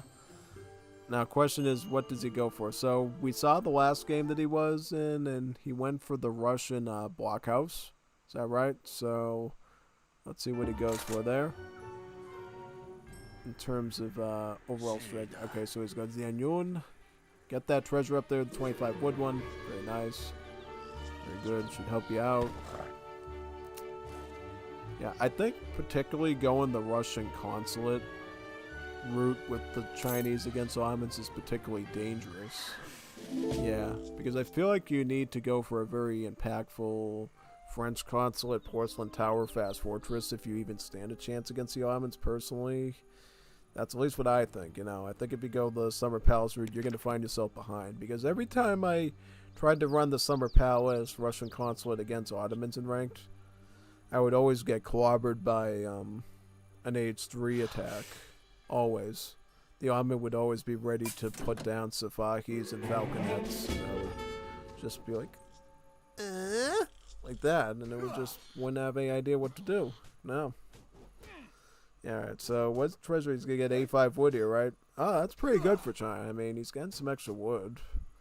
It could help him to get another village, which might be helpful, you know, because if he can get an extra village, that'll definitely help him to maintain banner armies early on. As his civ there. Okay, so going Russian allies. Pretty typical, right? How about the rest? Let's see here. Yeah, see, this is the thing that happened to Xbox in the last game. I was like, man, you gotta be careful because, to be frank, you're gonna make yourself very vulnerable with not that many unit cards in Age 3. Yes, he's got the Arquebusier, the Meteor Hammer, but you're lacking, I don't know, something. I mean, 10 Kijiks, Bayang Army, something that's affordable. Because relying on the 2 Merc cards right there alone could be risky because you need to shell out like 1,000 gold a piece to get these. So it's not that easy, man. You gotta, you know, do something with it, yeah. Okay, so he's going for the Summer Palace now. Armin is already aged up with Core Master. He's got his Mohaber. He's going to open up a stable. He's going to go delis. Okay. The Mohaber is going to be looking for the Explorer there. See, yeah, no, this might be a place where he might come at him. Oh, he's coming right at him right here. Oh, he was trying to spot him or what? Yeah, okay, so you got the Mohaber scouting out for the Explorer there. I think at that point he's already in the base at this point, so I don't think he can do much to him, so he's just going to be a nice little helper for the Ottoman Explorer, I would assume, right? Definitely. So he's already starting up with his delis right now to unleash onto the China. The China. He's going for diplomatic intrigue. So, yep. Does he have his blockhouse up yet, or what? Yep, there it is. Now he can cancel and probably go with the German consulate, I would assume. That's what he did last time, right? Yeah. That should be pretty nice, I would say. Absolutely.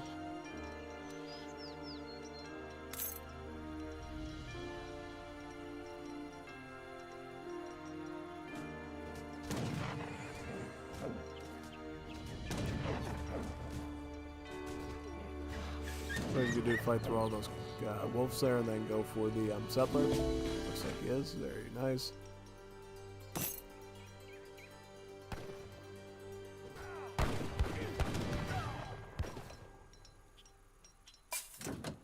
Here comes second hunting, second mining.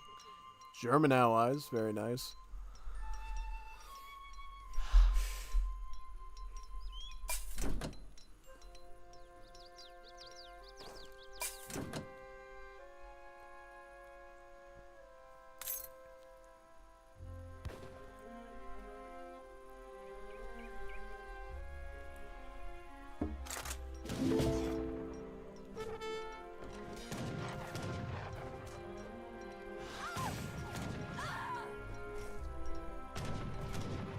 Ooh, good raid. He got 2 bills. That's great. Oh, and he got more cab there, too. This is a hard deli rush. Yeah, no. I like it, though. It's definitely cooking. It's definitely cooking. Absolutely cooking. I like how he's got all those trickle texts done from the console, too. That's going to definitely help him out quite a bit later. Yeah. Definitely. So what is Bauman's next plan? Are they gonna go like Fortress Age now? Yep, I see him getting the coin right now, so he's probably preparing Age 3 right now after that initial raid. He's gonna try to pull these off and save them for later. If he saves enough of them, he could even go for like the veteran upgrade and have a reputable anti-skirmisher and artillery army there for a bit later in the game, yeah. So he goes now, yeah. Engine.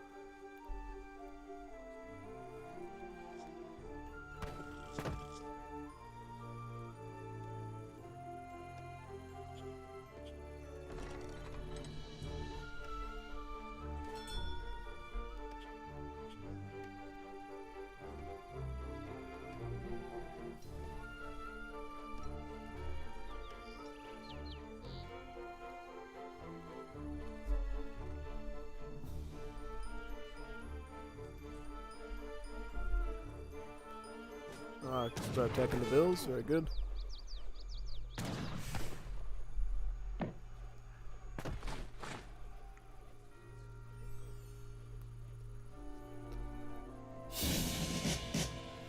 Evet.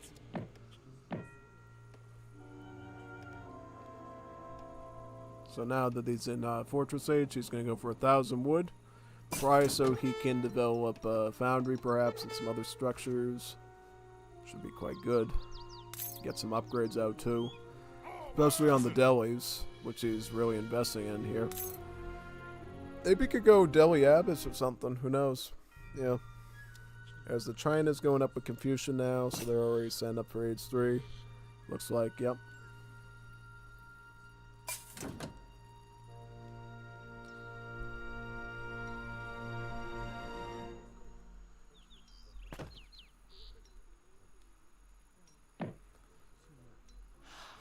So where he's at now, yeah.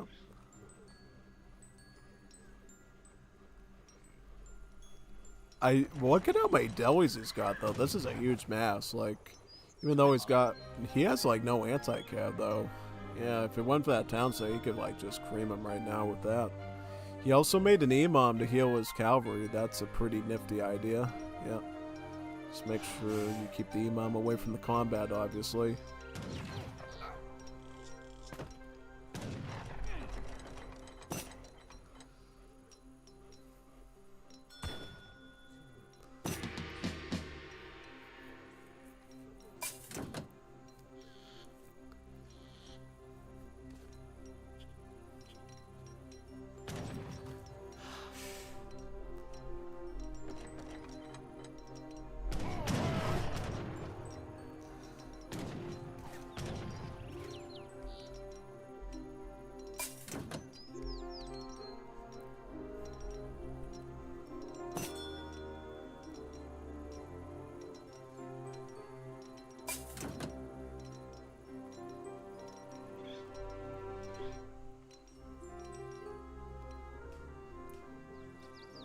Ooh, Suffice. That'll definitely synergize well with the delis. He also got the veteran up on them. He's got veteran on the... No, he doesn't have veteran on the Janissary yet, but that'll probably be expected soon. Ooh, he builds a mid-map town center. That's a good spot, because then he can eat off of that silver mine there. Yeah, town centers for Ottomans are just really good things to go for in general. Because, remember, with Ottomans... we sometimes forget about their critical Sibmois. They get villagers for free over time instead of training them. So if you can get another town center, that's like another villager churning building for you, where you don't even have to pay any food for any more bills. It's just going to give you a free economy over time.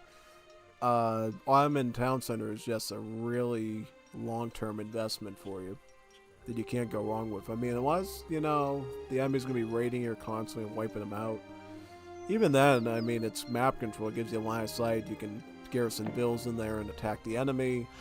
Just always go with Ottoman town centers when you can, because it's very little maintenance. That's what I'm saying. Like, just point onto something you want, and it's just going to constantly keep throwing bills onto that mine or hunt or whatever it is. Yeah. Now the Ottomans could go for falconets, still train up Jans are veteran now, so going with a pretty interesting mix of stuff here. The China going for a territorial army, adding in a forbidden army. Yep, so, oh, he has it on the Territorial Army. I think they usually tell you to put your Summer Palace on the Forbidden Army because it's the most valuable banner army you can get, and it gives you the most value.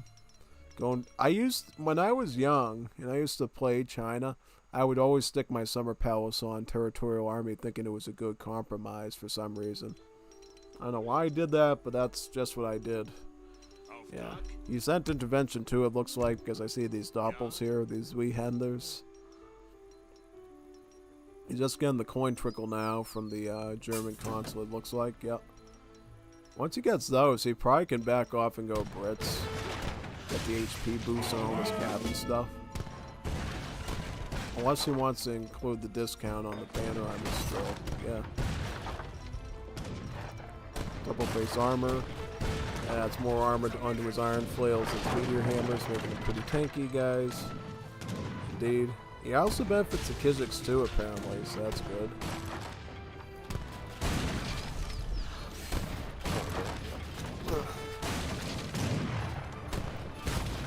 Okay, Falconets on the consulate now.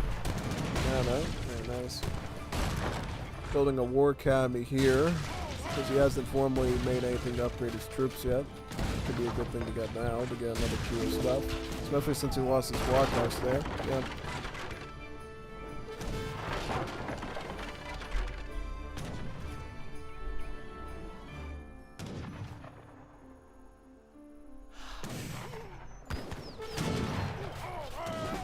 Ooh, the flying crow is out. Very good.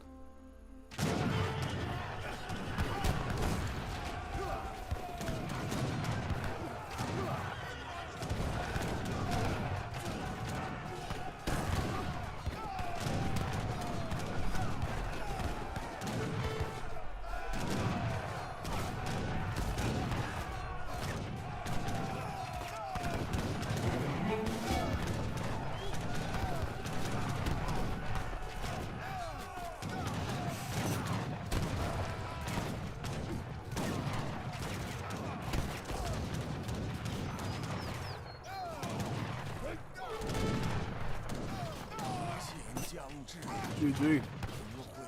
Yeah, I always say, and I'm going to say it again, never play China against Ottomans. Never play China against Ottomans. It's never going to go good.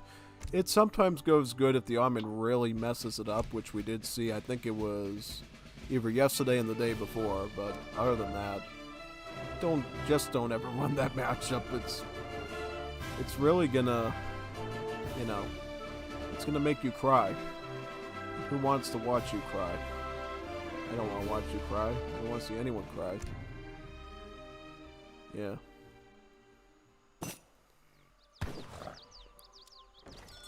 Alright, so we got Bacaliata playing as Portuguese, and Moon playing as the French. We haven't seen Moon for a while. This should be a good treat. Portuguese. When's the last time we saw We haven't seen Portuguese for, I think possibly 2 to 3 days. So, between the Dutch and the Portuguese, we've been a little bit rough. Hi, Brooke. Hi there, Top Conquerors.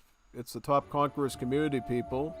A great place in southern Argentina that does all sorts of cool stuff, like making games, helping people learn how to read and stuff. It's pretty cool.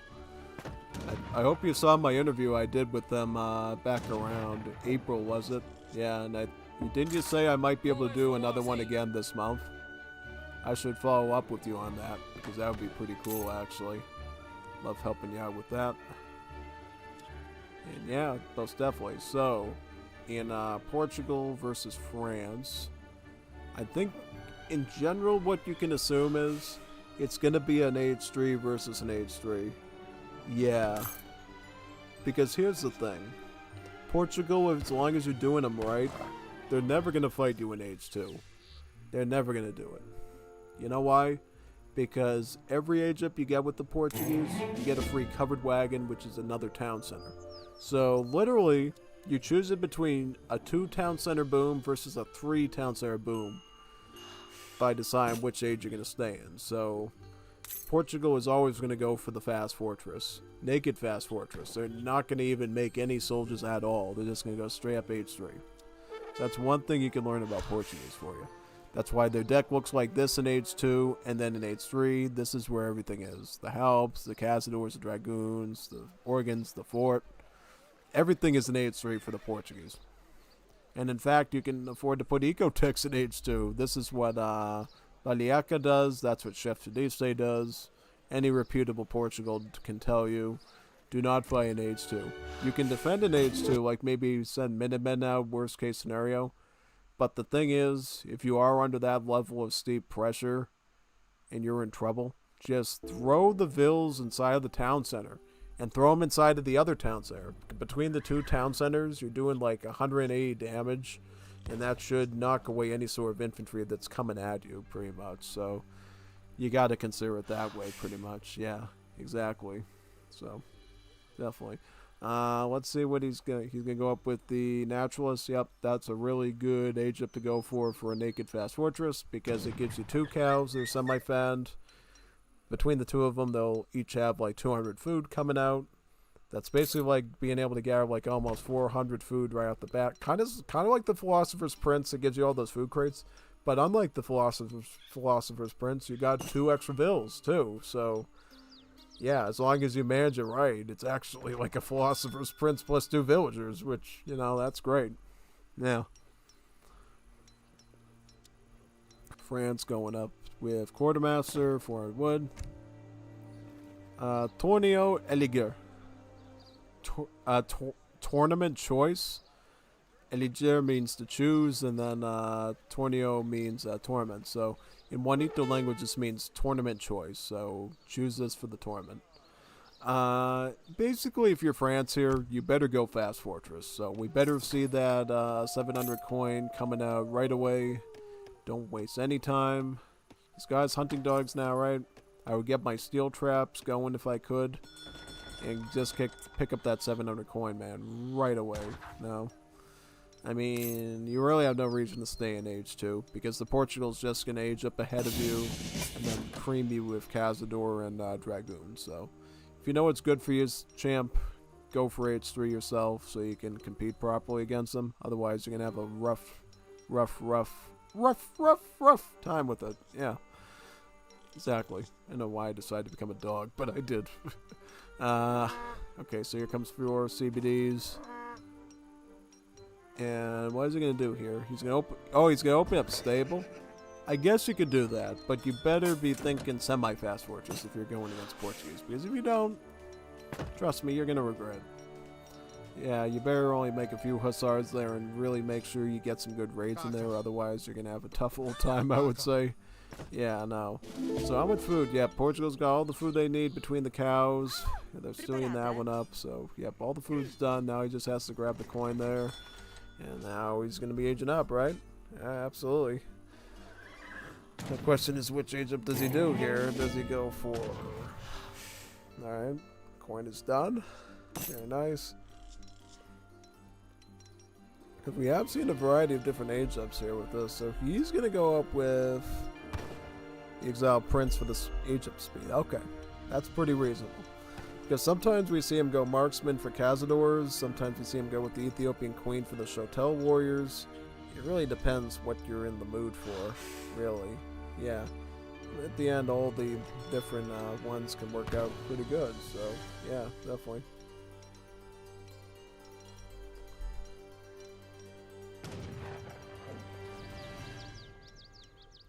Alright, 5 Hussars by Moon. He's going to shoot them over the moon and get a Vil. Oh, you missed that one. Wow. He did a good job at like trying to cup him in, and then he somehow slipped through like a greased pig at a fair. Yeah. Oh man, yeah, got that one out. Very nice.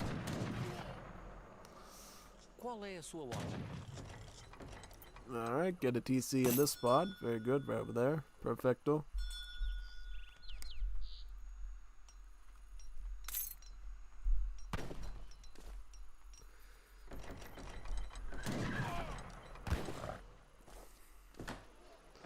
Yeah, see, this is what makes Portuguese defense beautiful. You have like 2 town centers here, and you just turtle like crazy. Yeah, and just wipe everything out. Yeah. He did get a like long off town center here too, so he's gonna be able to access this hunt here as well as this mine. He can even get over to this mine too because it's not that far away. No, so that's actually a pretty good spot, honestly. Yeah. See what happens here with the bills. Yeah. Something's going. Good raid there, man. Very nice. Estou ferido, não me posso mexer.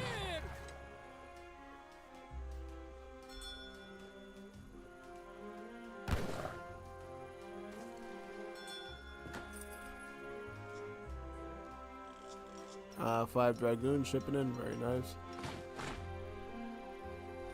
Stable.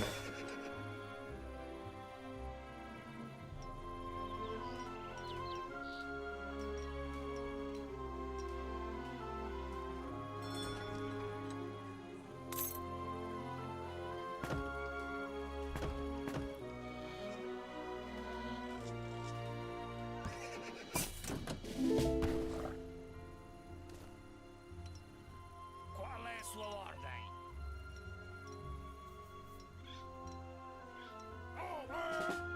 Já me sinto mais forte. Oh wow, took a Hussar there, now take up Hussar ones.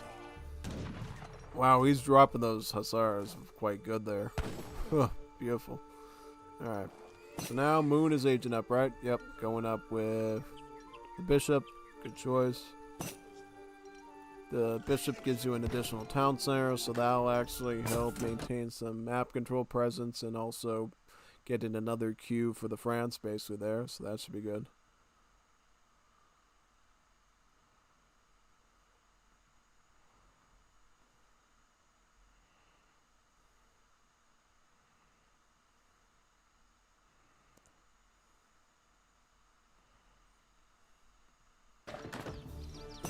Prêt.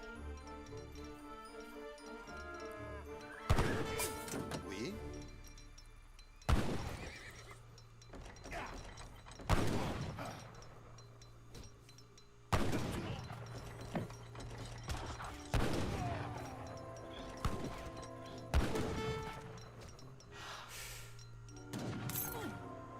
Bonjour.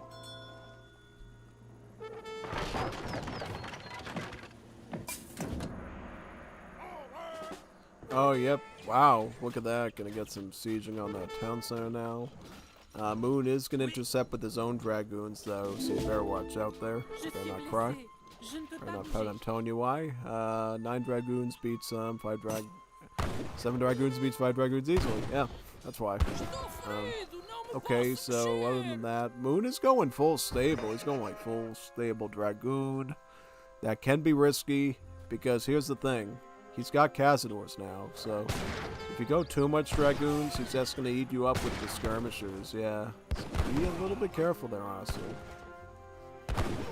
Be totally mindful of that situation, so you don't run into too many issues, yeah, basically.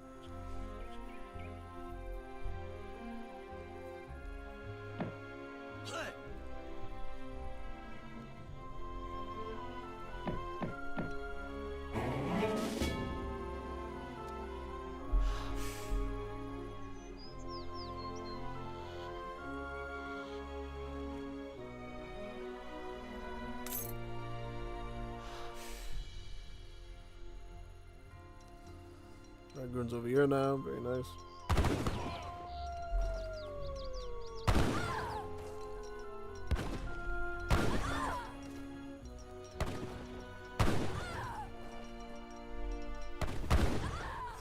Look at all that raiding go. Moon's doing a fine job, actually. I like that. Doing a fine job. Oh, but watch out for the halbs. He's got the halbs on you, too. These halbs are a menace if they get up and in your face and stuff. So watch out for those halberdiers. See, this is what I'm worried about, though. Moon might have done a great raid there, but now he's got halberdiers on him now. Halberdiers are going to siege through all of his base now. He better get a barracks and get some skirms. Yeah, no, he better get some sort of skirmisher. Can you get skirmisher ship into something? He does have skirmishers, right? Okay, so where's the skirmishers? They're right here. Alright. I was like, wait a second. You're telling me you got like no skirmishing now against halbs? Because the halbs are going to like ruin them. If he, Qual é a sua they ordem? might still ruin him because he's got like a stack of Cazadors here. So, yeah, definitely. See what happens with that.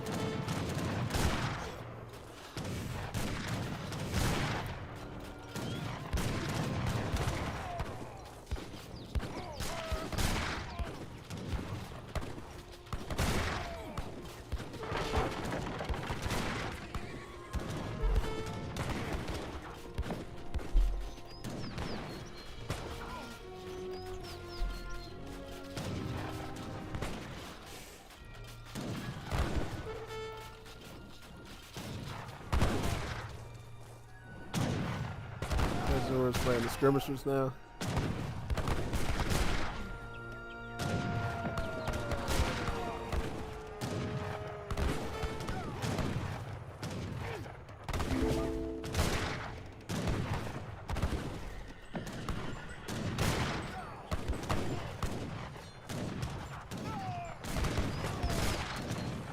Alright, Kazor is doing a good job chasing the dragoons there. What about the halberdiers now? Halberdiers backing up. Yep. Very nice. So he's going to do Cazador, dragoons still, right? Yep. Organ guns. Oh no, did he see? He saw the dragoon. Okay, he's gonna lose a ton of dragoons, so if he tries to really go hard on them though. So he unfortunately can only grab one of the organ guns, sadly, so yeah. Pretty much, yep. What is this Juanito doing? I had a Juanito send me a Steam message to play some D games right now. Are you kidding me, man?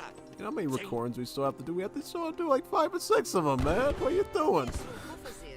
Well, you should be watching my stream right now, not be playing. Plenty of time for playing. What are you doing now? Alright. Okay, so now he's got organ guns here, halberdiers, dragoons, skirms.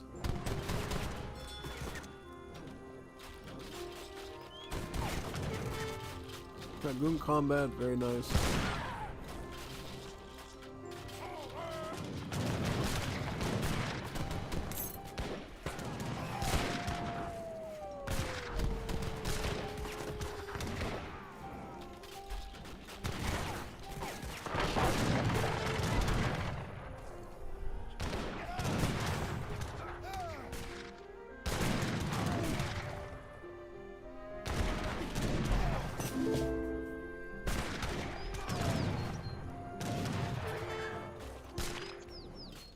Barracks going up, very nice.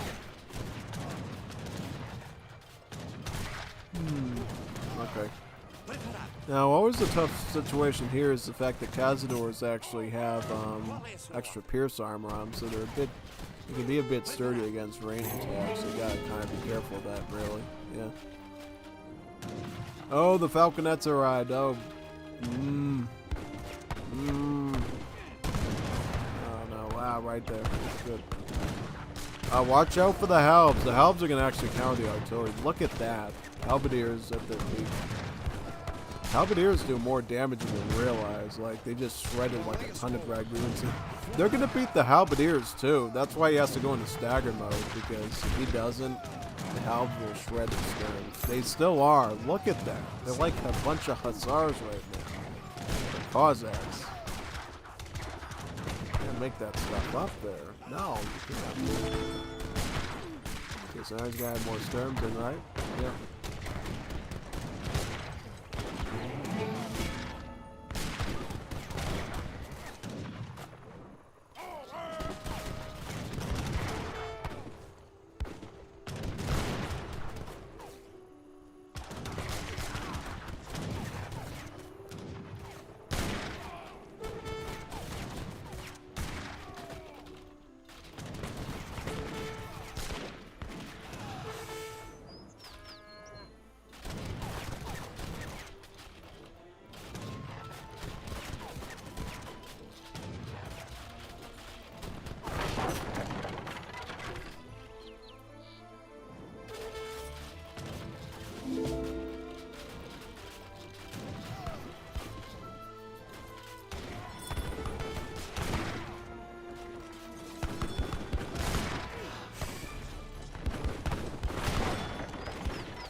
GG.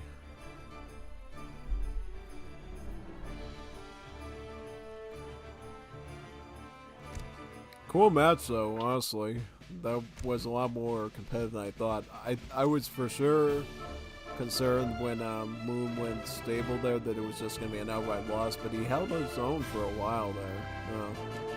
Yeah, so now we're going to see Soldier R versus Port Mafia. Let's see who wins this one.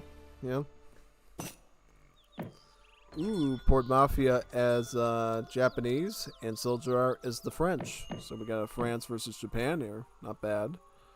Okay, so Japan setting up one orchard here. I'm going to set up the next one over there, right? Yep, very nice.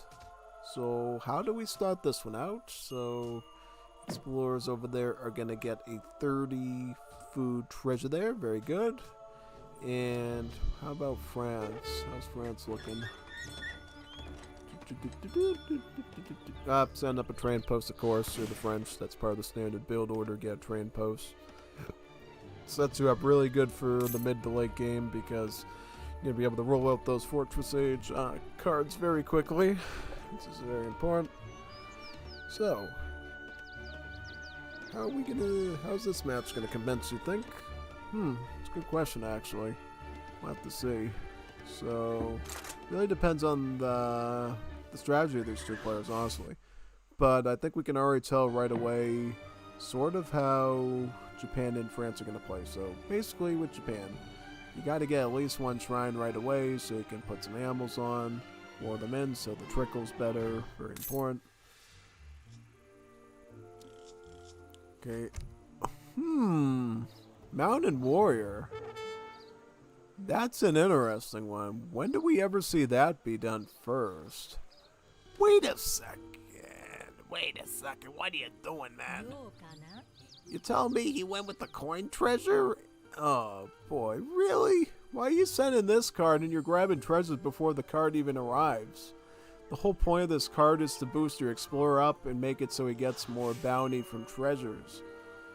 But he grabbed a treasure while the thing was sending. Why would you do that? Because then it's like a sus, alright, he's gonna send it now. Okay. Get 50 wood from it. Cool. Now, if he can get this, that would be good. He'd get like 640 XP. Or if he can get that, 150 gold. This is not go. Let's see if he can get some good treasures with that, though. No. I'm not liking how this is looking for him, you know? Not at all. Like, what's this? Sweep. I don't really think the map's looking that great for you, son, to get that card. Might cost them, you know, not having those two vills there. I don't know. I'm just not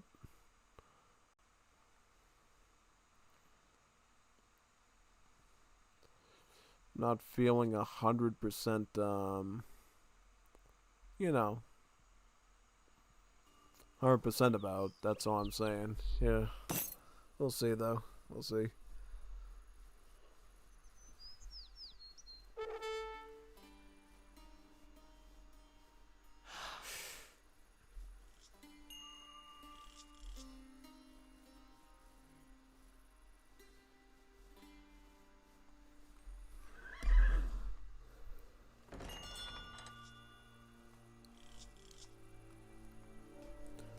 Going for Torii Gate, right? Yep. Let me see. Torii Gate's right here. Very nice. So other than that, what can we expect? So we got the shrines, we got the Yumis, we got the Ashigaras, we got the Daimyo, Orchard. So all looks normal. H3 looks normal. H4 looks normal. Alright. So this is the only fluke right here was Mountain Warrior. Yeah. Yep. So basically when you play Japan, you usually want to age up with the Torii Gate. In Definitive Edition, that is. In old school AoE3, like Wars of Liberty, you'll see Toshuga Shrine, but in DE, the Torii Gate is best because what it does is it sets it up so you actually get more XP from training your units and building stuff, and then you actually get more XP from like killing enemy units and sieging stuff. So it's very helpful. It allows you to send more frequent cards and be able to beat your opponent a lot easier because it's Japan. A lot of your cards can be sent twice, including your military ones. So The more XP you can get and more cards back to back means better battles and thus more chances of winning in a major skirmish. Yeah. Now, right out of the gate when you age up, you're going to get a free military rickshaw with the Torii Gate, so you can build a barracks right away. And then you're also typically going to ship into 5 shrines. Yep. 5 shrines is a great way to get up 5 free shrines around the map. It's much better than doing the wood because the shrine rickshaws can all spread out at the same time and build at different spots that you want. And they build a lot faster than your villager and explorer, so you're getting those resources from the shrines right away. You're saving your villagers any villager seconds they might lose if you send one of them to do it. And obviously explorers can be building other shrines perhaps, or maybe doing some other tasks, so it really helps you out quite good. Okay, so Japan is already... Oh, man, wow, look at that. Look at this, France. Ooh, wow. France knows what he's doing there, man. Wow. Okay, he's going to go into stealth, and he's going to try to take these explorers out. He knew he was going to come here to get this treasure, too, so... He looked at his deck, and he said, man, I bet he said Mountain Warrior right now. And that's exactly what he's doing there, man. Wow, insane. Can't make that stuff up. Can't make that stuff up. Yeah.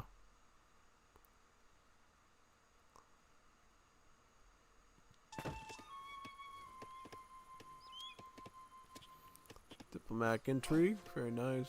100 export. So, where's he going to go up there? Dutch? Okay, he's going to go Dutch. He's going to get a bank and probably a church and then go to Japanese isolation. Now he's shipping in 4 vills. Pretty fair. Oh, he lost an explorer to that spy, it looks like. So what's going on here? He's got a samurai near there, right? Here come the Ashigarus. They're going to beat out the native scout. Right, very nice. The spy is still alive, so that spy might still be a problem there. He's got the samurai in cover mode to act like it's a big meat shield. While the Ashigarus try to take some free hits on him there. He should have just backed up a little bit more. Okay. Now he has to shoot the samurai because it was going to go into splash on him. That's one way to force a fight. Musketeer down.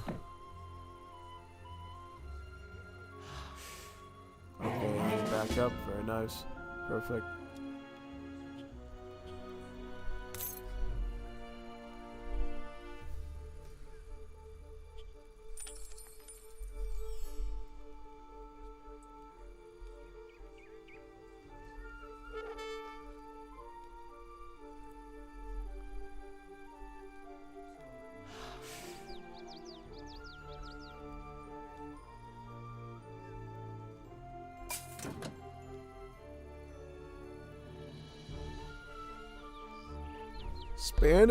Spanish consulate allies. Now that's an interesting one. That's one I actually tried experimenting with once on stream.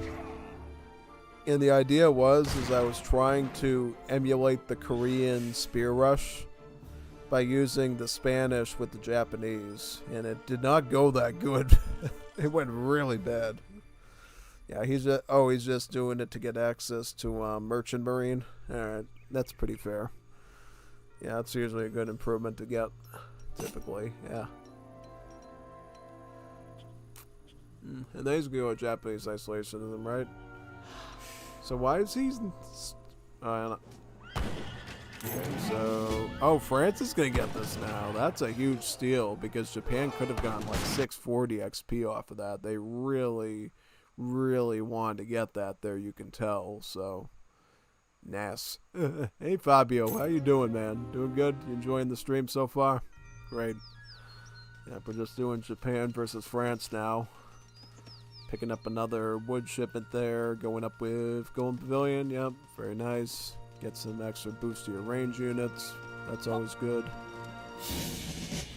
Okay, France needs about 1,000 coins, so they're already aged up. What are they going to get? So they're going for coin before Falcons. Ah, yep, most definitely. See, the problem is against Japan. You can't just go 2 Falconets and call it a win, because Japan can get flaming arrows and punish Falconets really hard. Yeah, Japan is one of the weird civs them and the Aztecs, where Falconets just aren't a game changer, because Aztecs have the Arrow Knights, which shred Falconets, and then Japan gets the Flaming Arrows that do the same, right? Haudenosaunee has the light cannon, but they have to wait till like age 4 to make that. So, yeah, they're unfortunately out of luck. They get the perfect tool to fight the Falconets with, but they don't get access to it. So, yeah. So really, Japan and Aztecs are one of the two civs there, and sort of China too. But it really depends. Like if it's an arm and fast fortress, they never get to use it. But in some situations when you're China, of course, the hand mortars will counter the Falconets just fine as well. Well, usually. I think there was some times in ranked games where I tried to use the 7 hand mortar shipment on Falconets, and it just didn't cook up to what I was trying to do. Yeah, alright, so France is now going to go up to Industrial with the Tycoon. Should be quite nice.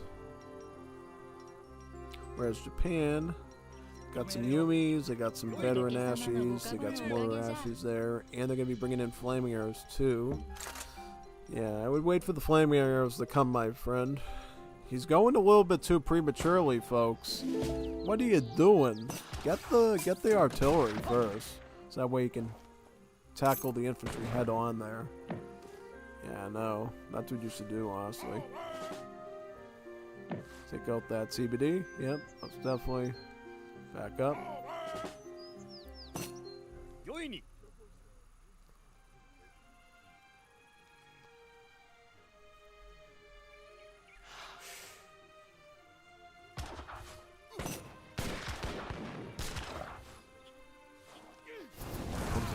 Oh, he went with the Royal Decree with the middle guard. Wow, look at that. Ah, that's crazy. And then he's going to get the new guard. Oh, wow. He's going full Royal Decree Grenadiers. I did not see that coming. Yeah, factory. Yep. Yeah, look at these Grenadiers get the work now. They're shredding them, yeah. Then when he gets the new guard, he's going to get the hand mortars next. Yep, the new guard. Oh, the old guard. Yeah, here comes the old guard. They're going to have the hand mortars, and then things are going to go really good for, yeah.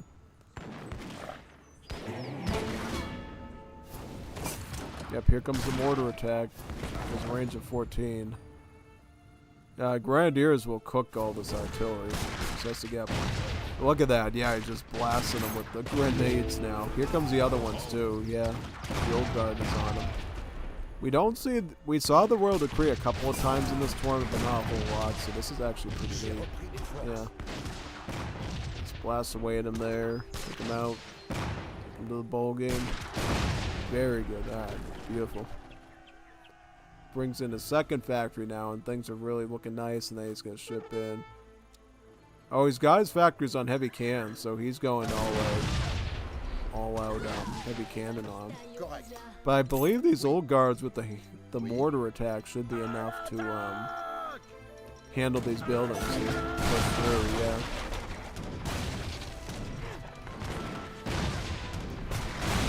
Castle down, very nice.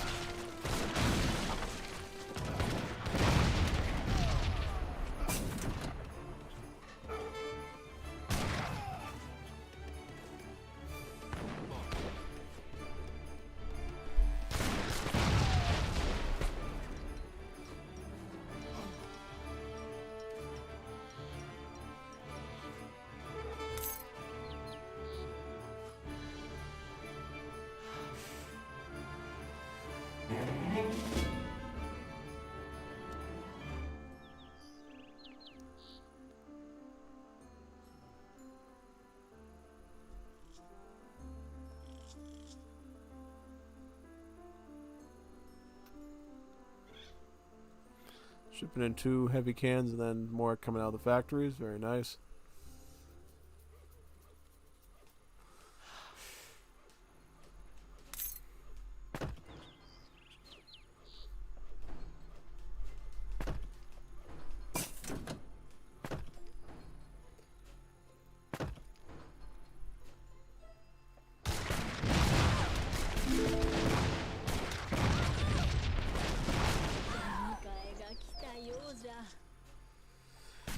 Yeah, once those heavy cans arrive, it's game over, man. Because Japan would have to go like full flaming arrow to counter that. Alright, they are going up Shogunate now. So he could conceivably get some flaming arrows, and then he'd be able to ship 4 of them in at a time here. Perhaps. But no, he's already got 3 of them. Look at this stuff. Look at this stuff. He's already got 3 heavy cans. 3 heavy cans on him. Yeah. And he's going to go for 6 Gilese and then 4 Culverin. Yeah, so he'll be able to blast those flaming arrows with the Culverins, no problem. Yeah, basically.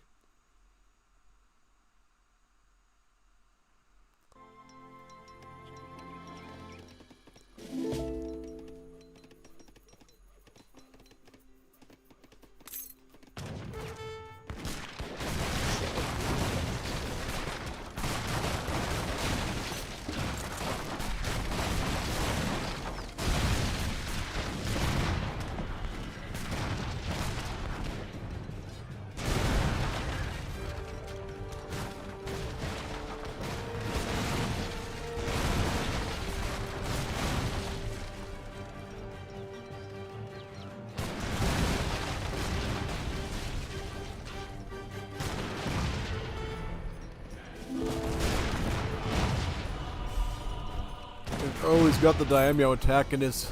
Look at that. Tokugawa. Tokugawa getting the work. I never... Look at Tokugawa. He's like nuking the kid. I didn't realize he had 188 hand attack, though. Brutal.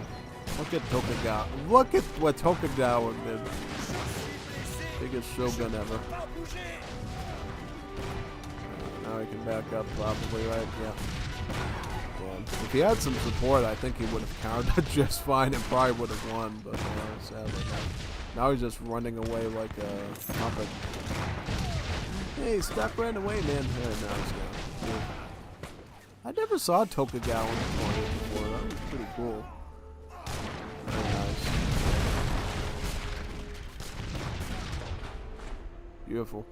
Oh, that was a cool game with a bit of surprises to it, right? Oh yeah, no. Absolutely. Now we're going to see record game. Let's see what this one is.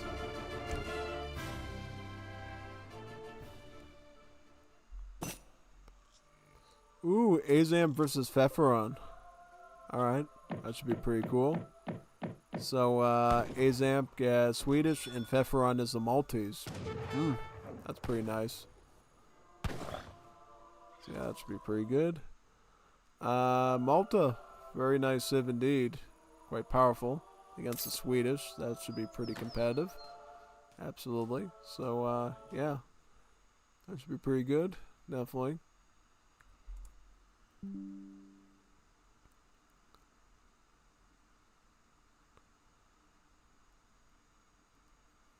Trying to find something here that I'm curious about. Let me find out.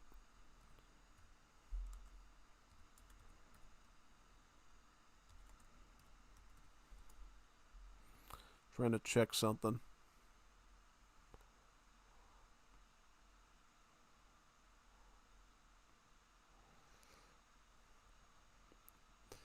Wait a second, I'm trying to...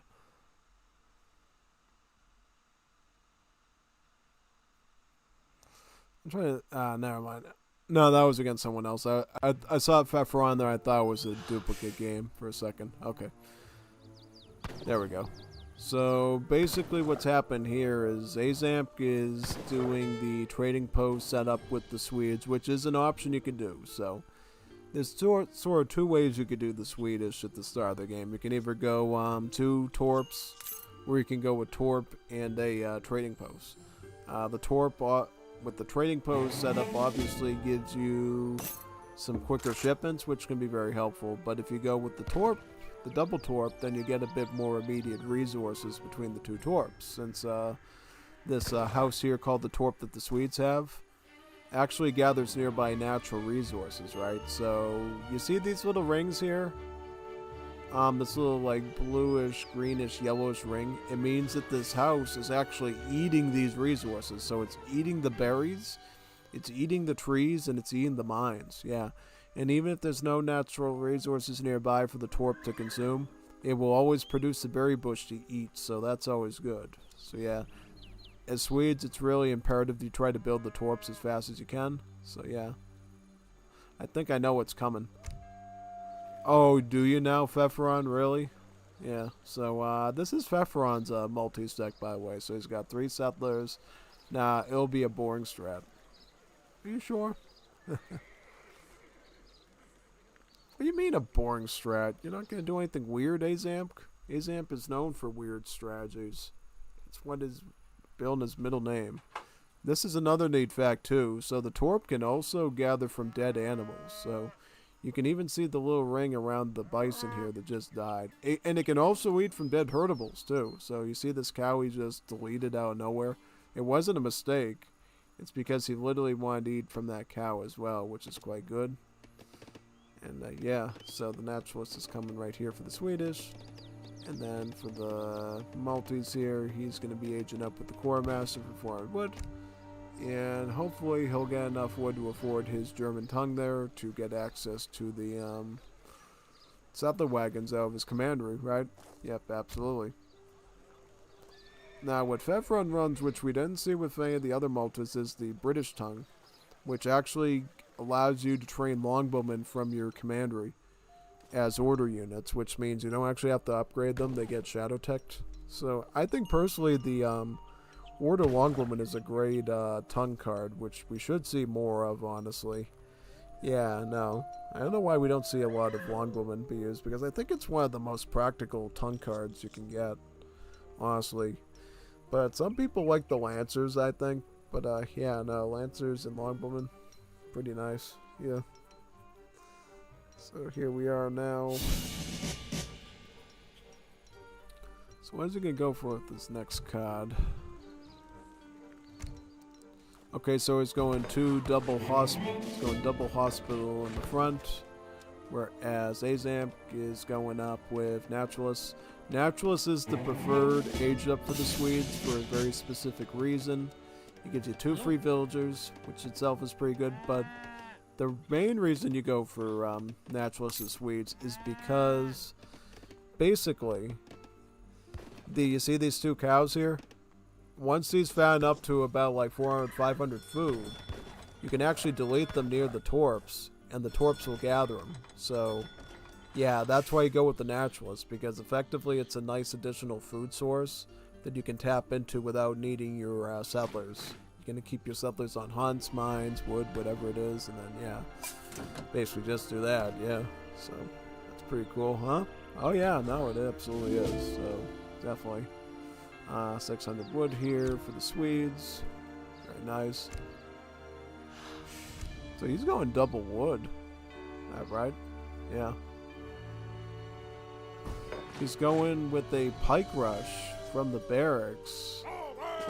Huh? Okay. Okay, so the Malta is opening up with Sentinels. Oh, nice. Sentinels can be quite good. Oh, wow, look at all the... Ooh, we got 4 bills. And he's going to get a church? He's going to take his church out? Wow, this month is doing great. Yeah, Sentinels, now that's dangerous, because Sentinels are a 2-pop musketeer that has some pretty good HP on them, and they also have 13 range. And they actually have slightly more... Well, their range attack is pretty standard, but... once they get under a defensive structure of some kind, then they gain some more stats, which is pretty cool. Yeah, this is pretty nice.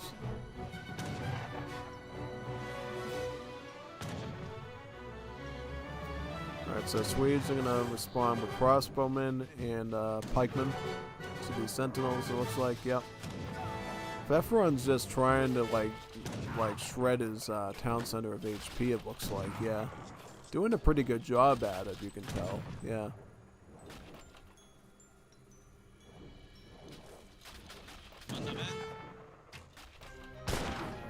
Alright, so he's going to try it back up. Oh, now he's got Min-Men, so he's probably going to lose all these Sentinels now, unfortunately. Yeah. So what does he do in response to that? Is he going to, like... Yeah, he's going to ship in probably, like, 700 wood, right? from there. I don't know. It's gonna be really. Oh, he's got more sentinels down here too. So now he's probably gonna have to back up. Honestly, at this point, yeah.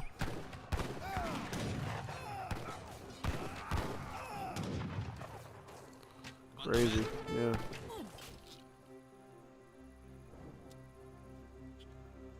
Here comes the Wignacourt constructions. This will essentially give 30% gather rate of natural resources to any villagers within a certain radius of a town center, commandery, or outpost.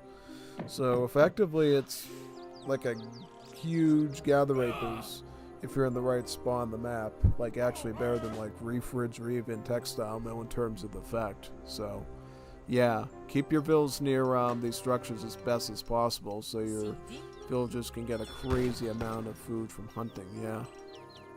Because, like, look right here what happens once you get it. It goes up to, like, 1.18. That's, like, a huge jump. That's, like, a huge spike, honestly. So, yeah, definitely quite good. Switching to torque now. Quite nice. Look on the Ville. Very good. Okay, so the Sentinels are gonna focus on this Torp now. Very nice. Unfortunately, he's got crossbowmen on, so you might want to fight the crossbowmen first with the Sentinels, especially since they have 13 range, and they can hit the crossbows a bit easier.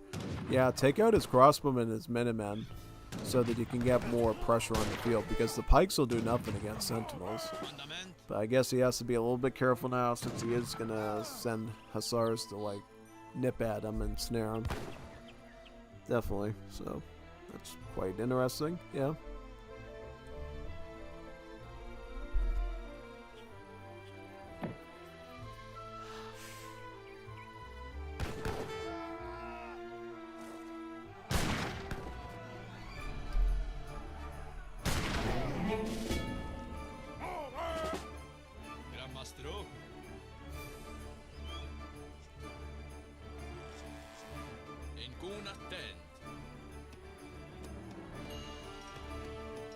Swedes going up with Exiled Prince for a quick age up, and are likely going to respond with Falconets or the contract Hessian Jaegers, yeah. The Alacarlian Rebellion. Now I understand what he might be doing there. He could be trying to potentially get a nice stack of pikemen so he can turn them all into halberdiers. That can be very dangerous, because if you get like 100 or so halberdiers and you run them at your enemy, that's like a ton of stats on the field, even more than you realize there. Yeah, no. You wouldn't believe how dangerous that actually is, having that many halbs on the field and stuff, sieging. Yeah, it is crazy. So, yeah, definitely. Alright, so what's going to happen here? We got the Minutemen and Crossbowmen getting in the range of the Sentinels again. I liked how Pfefferon's been able to keep nipping at this town center, though, and keep grinding it down.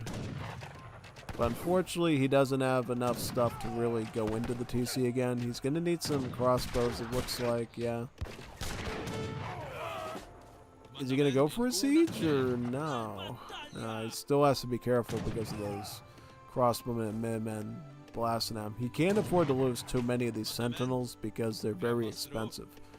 They're 60 food and 40 gold, so not the cheapest soldiers to lose, yeah. Chases off the Caroliners and Villes there, looks like, yep. Watch out for those Valkies, though. Valkies are on your tail. Watch out, back up, back up, back up, man. He's getting hit by the Falcons a little bit, but he can still retreat somewhat. Definitely. Crossmoon over here. I have to go over here now, right? Yep, definitely.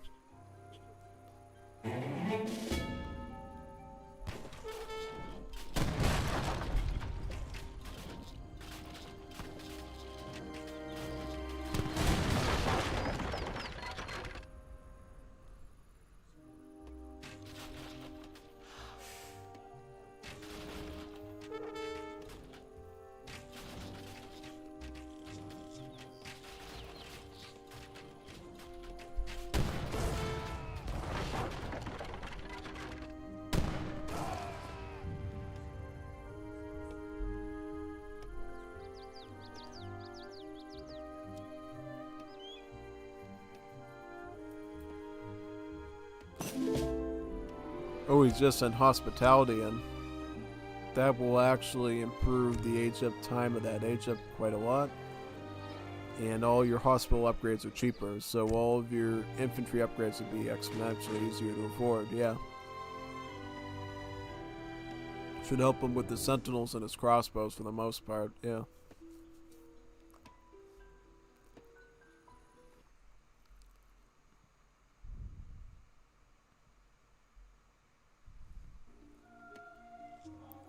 Picking up steel traps as well. That should help with the cost of the sentinels, definitely. But you're gonna want to make sure your coin gatherer is up too.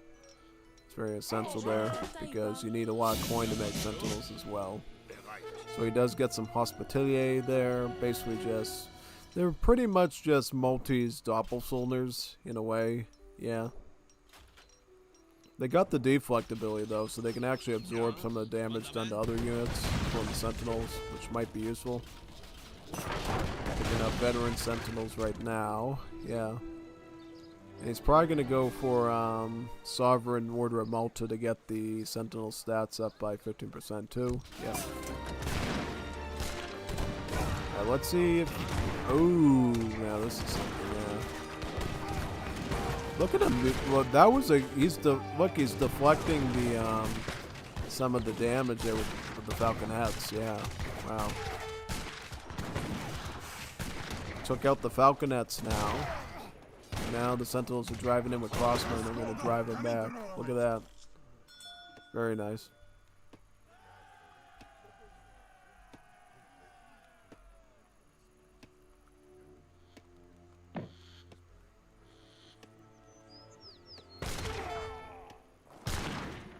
Sentinels now attacking the crossbows and the carabiners. Should be able to take out that barracks now, right? Yep.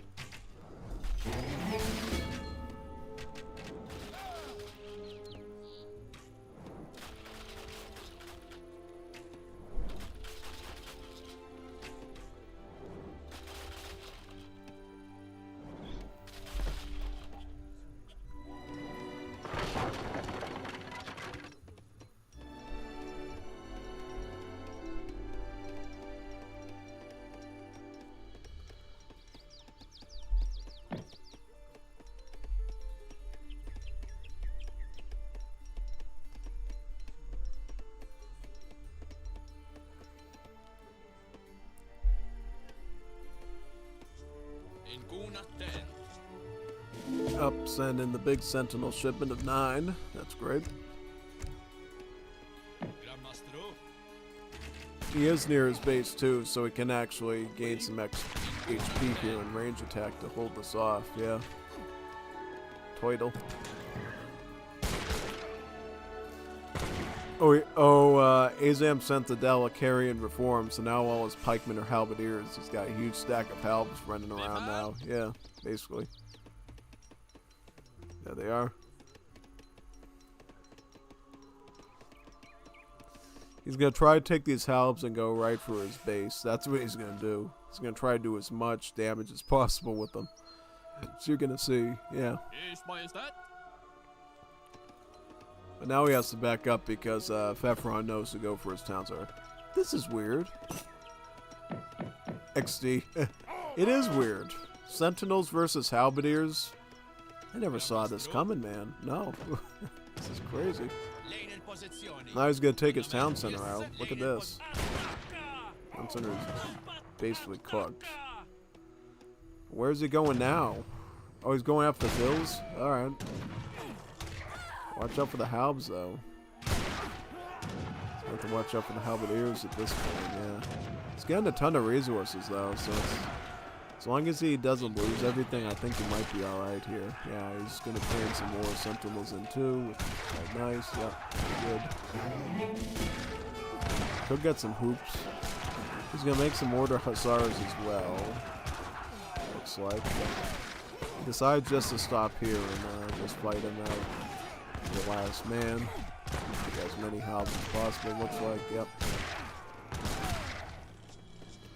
More sentinels out, yeah. Very good.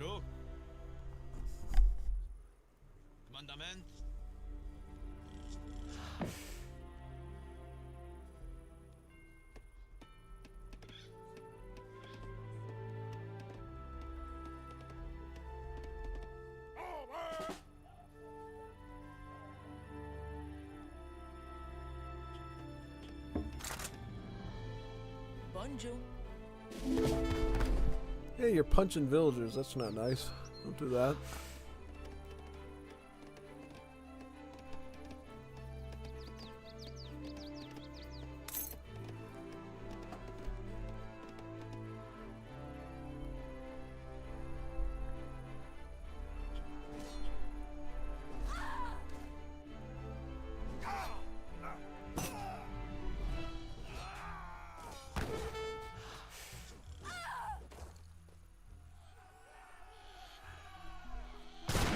Uh-oh, Caroliers and helps on Hussars. That's never good. I don't even know why he went Hussars, honestly. Now he's going to go Industrial Age with the Engineer to get some Falconets, and then he's probably going to pick up Flintlock Rockets on his Sentinels, because then the Sentinels become like demigods. They get like 45% additional HP and attack, and they get a charged rocket attack too. And their siege goes up exponentially as well, I believe. Yeah. But they do become more expensive as well, so it's kind of a trade-off card in a way. But yeah, no, this should be a pretty nice boost for the multiplayer.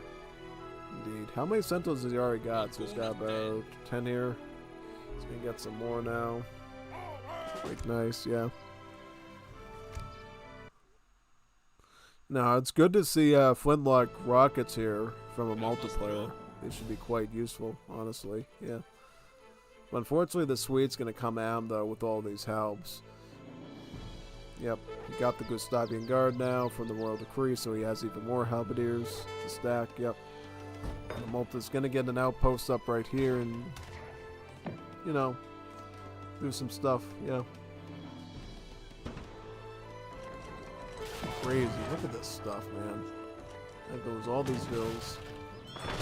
He just needs to stall himself enough time, I think, honestly. He's always got Falconets here.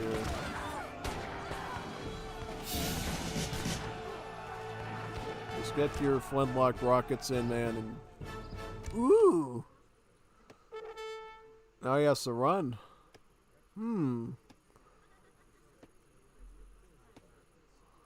Bombard attack, yeah. Oh wow, look at that. That was a huge blast right there. That's another one. Yep, here comes Flintlock Rockets. He might even get the guard upgrade on too. If he can get the guard upgrade on with the Flintlock Rockets, these things are gonna be tanky like cataphracts. That's what you want to see there, yeah.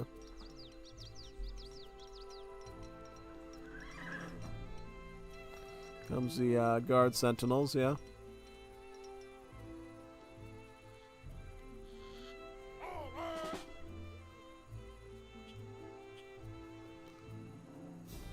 Here comes the Flintlock Rockets now, yeah. Look at 40 range attack, that's huge. And then the guard comes in, then they become really good. You can even get the combat card on him, yeah. No, you can get that too, and they'll be even better there, yeah.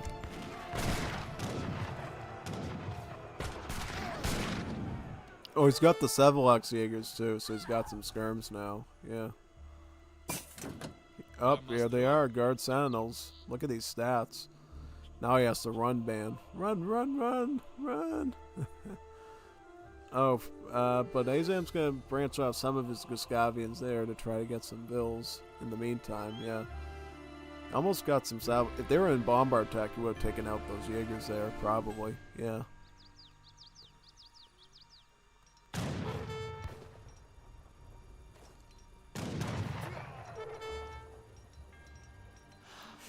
And now he's going to take these sentinels and try to go for a siege, it looks like. Yep.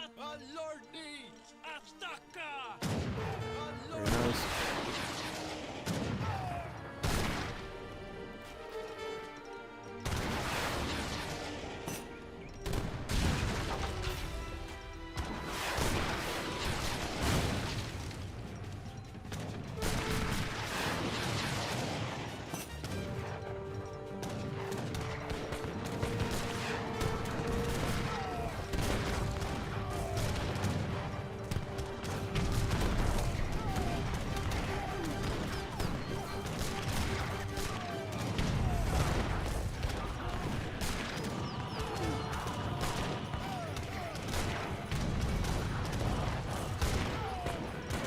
GG. Wow, he actually still lost even with full guard sentinels with the flintlock rockets. That was scary, man. I did not expect Azan to be able to pull that off, but because he had enough Caroliners there, he just somehow did it. Yeah, that's something. Absolutely. So let's see what the next one is now. I think we got 3 more games left, right? Let's see this one here.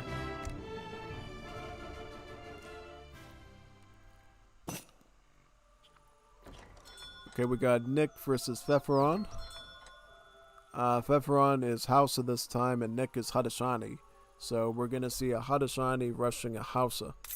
A good Hausa, because Pfefferon is, you know, very strong multiplayer, but see how he is with the Hausa now. Against a good Hadashani rush, yeah. So here comes the Discovery Travois. See what it does with it. So typically what you can do with this Travois, you can actually use it as a secondary scouting unit at the start of the game as the HODs, and it can be quite helpful for you to discover on the map where your enemy is, finding some key treasures, including the 30 food one he just picked up. Very good. And yeah, that's basically it. As for the Hausa are adding up their granary right now, right? Sticking the granary right there so they can get their gather rate up on the hunts. Beautiful. Hopefully they can lure in these bison as well as these ones to make the macro a lot easier. Hut coming up right here along with village dogs, because he was smart enough to only trade from the livestock market once the livestock market value of wood reached about 150 wood. So that's great. Very nice, actually. So that's good.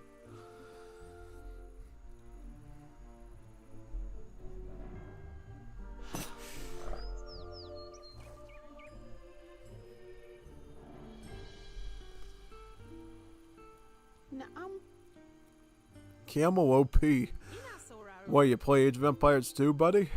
Sounds like it. Only a true Age of Empires 2 expert would know how OP camels are. Especially the, who's the most OP camels in Age of Empires 2? Probably the Indian ones, right? The Imperial camels? Yeah, probably. Picking up Panuku code now. Villages gather faster, particularly from natural resources. So that's good. 20% gather rate on all stuff. That's actually not bad. That's not bad at all. That's like, again, reefage on your hunting rate. Again, Royal Mint on your mining rate. Not more. Well, Royal Mint is about 25%, so not quite that good. But, you know, definitely the food. It's like reefage. It's like, again, 2 eco theories in one as long as you gather natural resources. So that's actually very nice. What's he got outside of that, though? He's got, Domby Wrestling.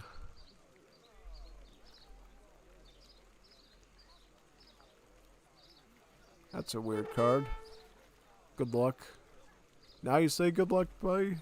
Already almost 3 minutes in, you're already saying good luck. Better now than never, I guess. Yeah. My brain is not braining. What do you mean your brain is not braining? Why can't your brain start braining now? Please. Alright, so he's got wood, influence, Filani, Raiders, spice trade. Oh, he's Portuguese, yeah. Cool. So, Hadashani is now in age 2. They're going to set up their war hut around here somewhere, right? Let's see where he puts it.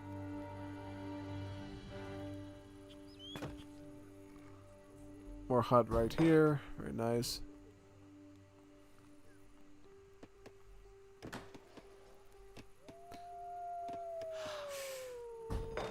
How's his deck? Is it looking quite... Alright, he's got the Kanye West Horseman, the Tomahawks, and the Aenas, so he's got everything he really needs there. So hopefully he can push appropriately. Definitely. Alright, get those hunts there. Very good. So here comes the Tomahawks, and he's shipping in the Kanye West Horseman right now. Beautiful. Alright. Comes the Tomahawks right here.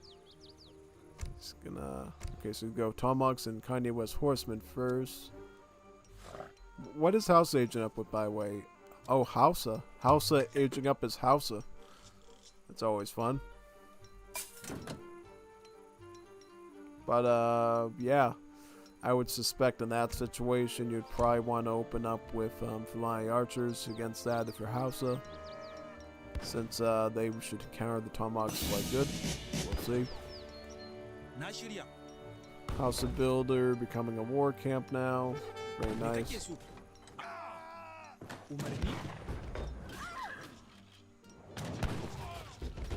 Alright, so war camp does go up with relatively most of its stuff. You're gonna want to get your raiders here. Oh, raiders! Oh, that's interesting. That's like the anti-skirmisher cavalry. Well, all we see is hand cab and heavy infantry. Wonder what he's planning on doing with that. Yeah, I know. Kinda curious. Bit curious George about that, actually. So let's see what he's planning. Raiders will be right here. Ooh, he's got the flying shipping in too, just like I suggested. So he's gonna mix in raiders with Fanani. His brain is not braining. His brain is not braining. Look at this. He's getting completely surrounded there now. Wow, that's not good. How much right on top of your stuff? Crazy, isn't it? Oh yeah, no. Definitely don't want that happening. Absolutely not. Put that Fulani Archer. Yep. Got that Archer. Very nice.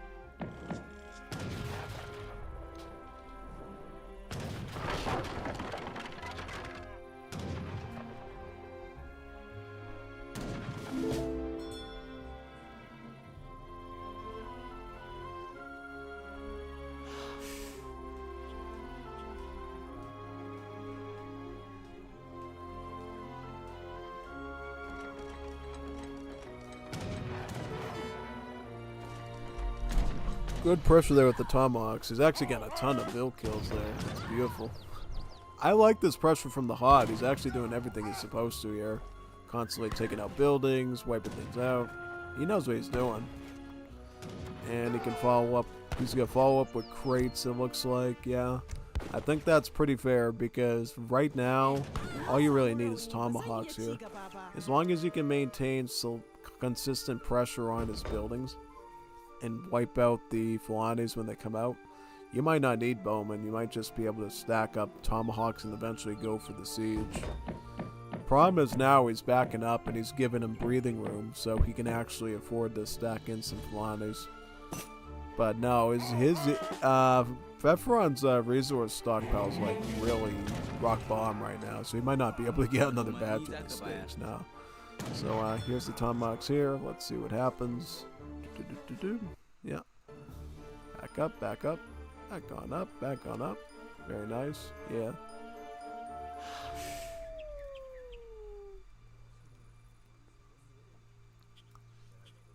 Ella bai, me kake so a yi?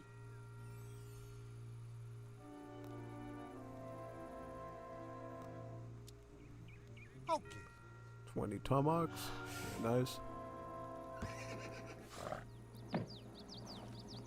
Kanye West Horseman.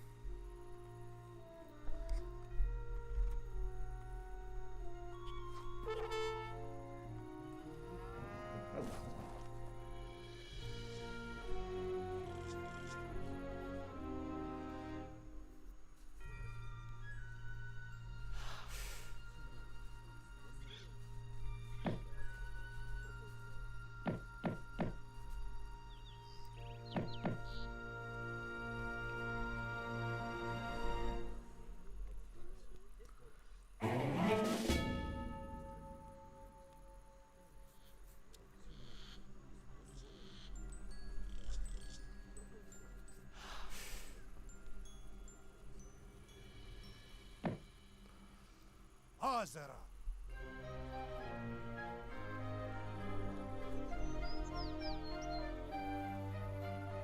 Okay. What, huh?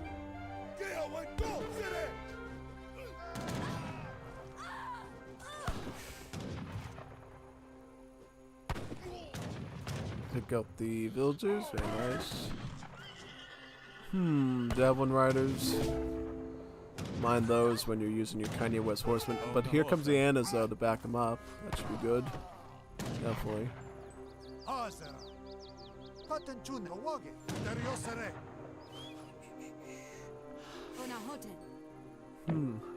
Okay. Unahoden. Back up to that spot. How much is... So Fefron's got a ton of wood, but he has like no food. Does he have... Yeah, he's got a market, so he can technically trade, right? Yeah. Problem is he's got one of the raiders on top of his archers, though, which is a little annoying. So that's going to wipe out his stuff there. If he's not careful.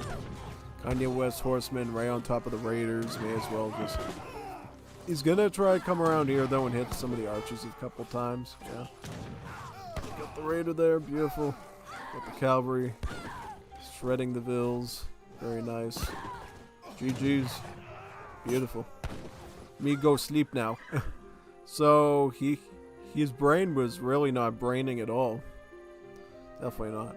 I mean, I personally thought without a Konocobias, the house would feel a little bit stagnant personally, but yeah, no, maybe he was thinking of something in the end there. I don't know what, but yeah. Hopefully his brain starts braining next time he does the match. Definitely. That'd be cool. It would be very cool if his brain started braining again. Okay, so what's this one? PK Clan Shake versus Nick. So we got Shake versus Nick. Alright. Let's see what this is. Okay, so we got Nick is the Russians, and Shake is the Ottomans. So we got a Russia versus Ottoman here. Well, that's pretty cool. I like that. Should be pretty fun. So, yeah, quite a lot to expect here, honestly. So, yeah, we see the Mars going up here. Trade post over here for Ottomans. We've seen Shake's Ottomans quite a bit now. He's got a really solid Ottoman across the board, so he'll do a pretty good job here. Yeah, honestly. And on the Nick side here, he's going as the Russians. Russians is a civ that we don't see a lot of in this tournament, you know, because honestly, Russians could be a bit tough to apply in a competitive setting, I find. You know, there's a lot of variables that needs to happen, I find. You know, you got to be really good with your aggression. You got to, you know, really know what you're doing, I think, to do the Russians very good. Because if you don't, things can get really dicey very quickly. Because here's the thing. If you're going up against an Ottoman, right, think of what you're going up against, right? Your recruits, which is your Russian musketeer, is weaker than the average musketeer. And you're fighting off against Janissaries, which are stronger than the average musketeer. So you're the weakest versus the strongest. What do you think's going to happen? Not good, right? So the Russia really needs to have a few tricks up their sleeve to deal with a civ like Ottomans, I think. Even poor old Unstoppable Streletsy, you know. The Unstoppable Streletsy mass does very little against an Abbas gun, you know. Yeah, I mean, obviously, Russians taking advantage with the numbers and all that, but I think if the Ottoman knows how to handle their fast fortress, how to handle their crates and their macro and everything. Yeah, unfortunately, recruits and Unstoppable Streletsis were not enough to deal with the Ottomans, unfortunately. And me as an Unstoppable Streletsy would love to say otherwise, but I just cannot deal with Abbas guns. You cannot expect me to do that. You can't expect me to deal with mass Janissaries either. So, yeah. All right. So Russians are gonna pick up their distributivism now. Very nice. Yeah. Typically with Russia, you're gonna age up with about 14 settlers. It's very rare that they go for the next villager block and get 17 settlers, right? So 14 settlers is usually a safe bet with Russians. If you go for 17, then you might age up too slow, and then definitely Ottomans are going to have a really fun time dealing with you. Actually, the Ottomans are already aging up with the Naturalist. That's telling me... Oh, he's going for a naked fast fortress. You know how? You know? So if you see Uruk's here and you see Gold Trickle, If you see Ottomans go gold trickle and skip the vills, that's a sign of a naked fast fortress. So he's going to go up with a straight up H3. He's already getting the Naturalist. The Naturalist is a very fast fortress politician. You just eat the cows, get 400 or so food, and yeah, it's a quick age up. And then you can go Falconet, 6 Abbas, Safai. It's brutal. It's brutally insane. So, yeah. This Ottoman knows exactly what he's doing. He's even going to pick up market and maybe get hunting dogs as well. So he gets enough food to match the coin. Yeah. Absolutely. Is Sheikh going to try to go for 320 XP here? If he gets that, that'd be pretty good. Also, looks like, by the way, Russia is going to go forward with 3 settlers to build the blockhouse. Let's see where the blockhouse goes. It will go... where?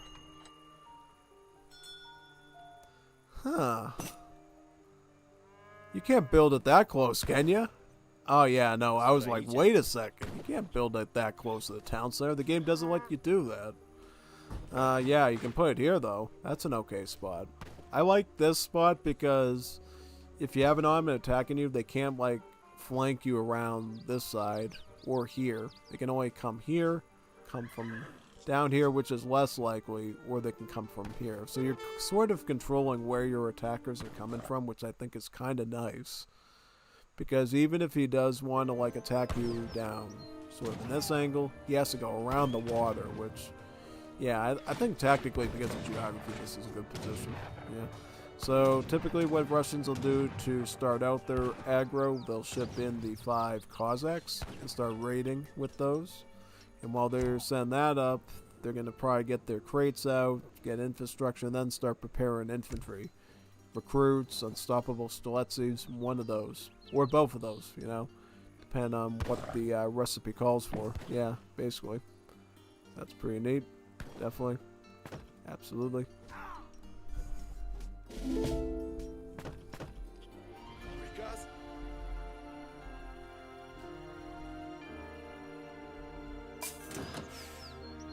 Что?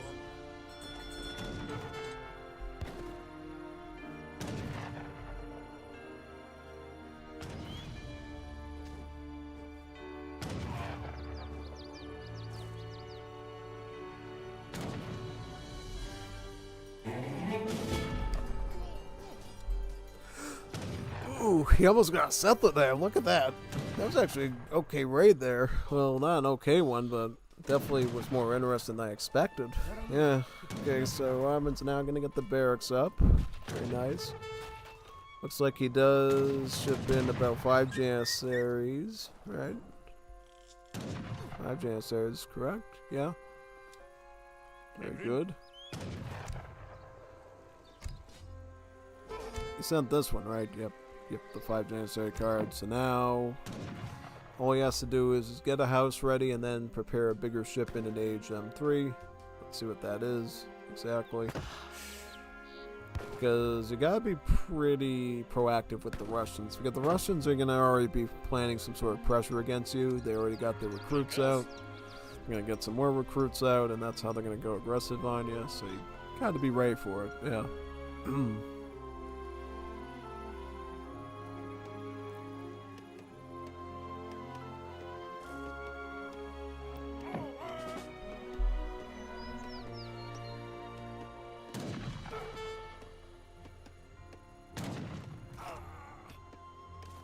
Oh wow, look at that. The town center actually wiped out his recruit from that far. That's crazy. Insane, man. Yeah. Comes another batch of recruits. Good. Let's see if this works. Yeah.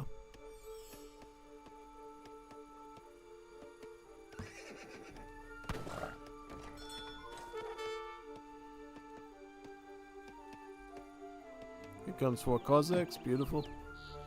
Что?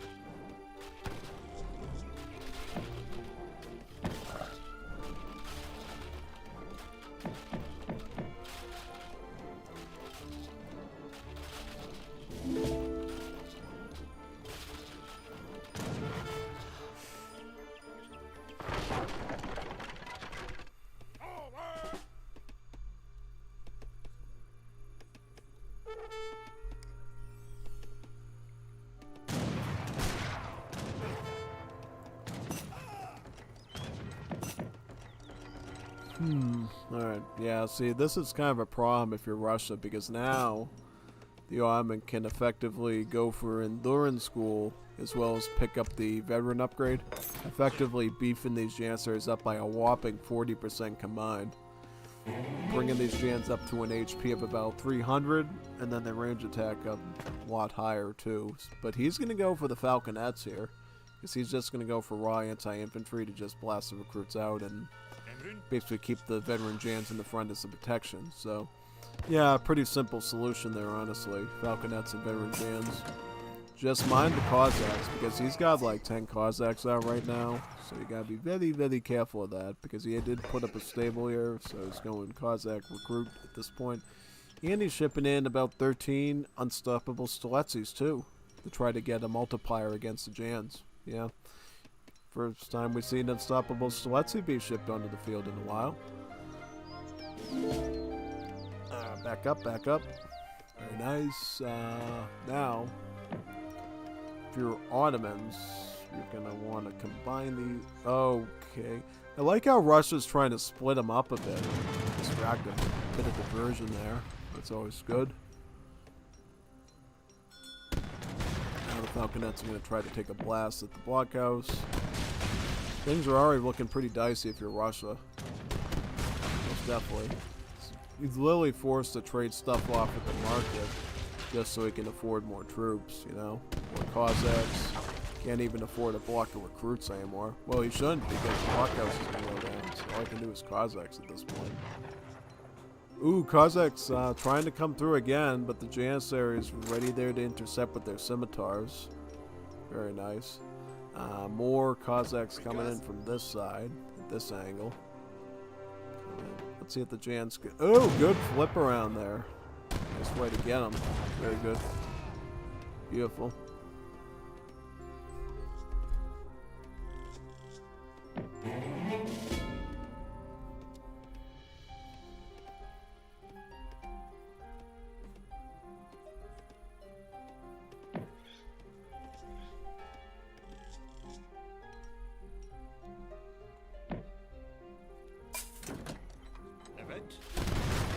Start sieging away at that stable. Very nice.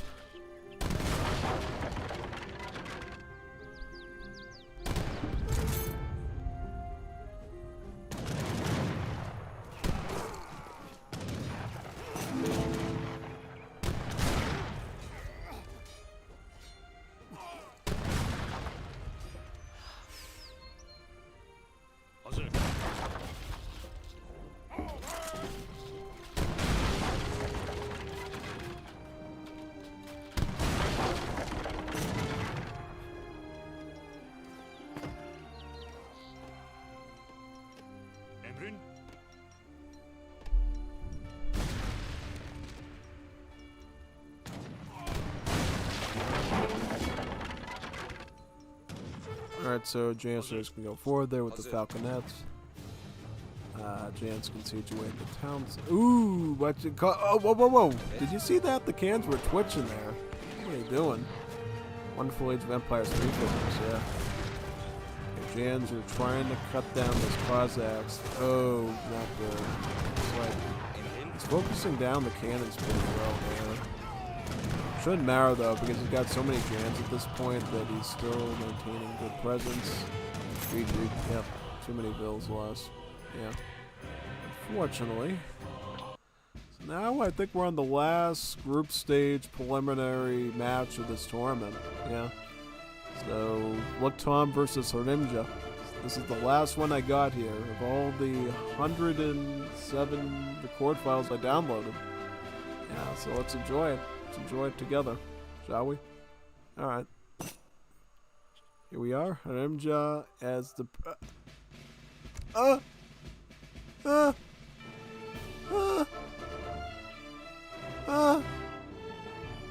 What? What was that? It was supposed to be the last recording, and it ended on an outsync. Can you believe that? That's like a slap in the face to everybody watching this. They're like, we've just watched all those wonderful recordings, and the Age of Empires 3 Definitive Edition developers game managed to cause an outsync on the last one. couldn't have done it on the second to last one. It did it on the last one.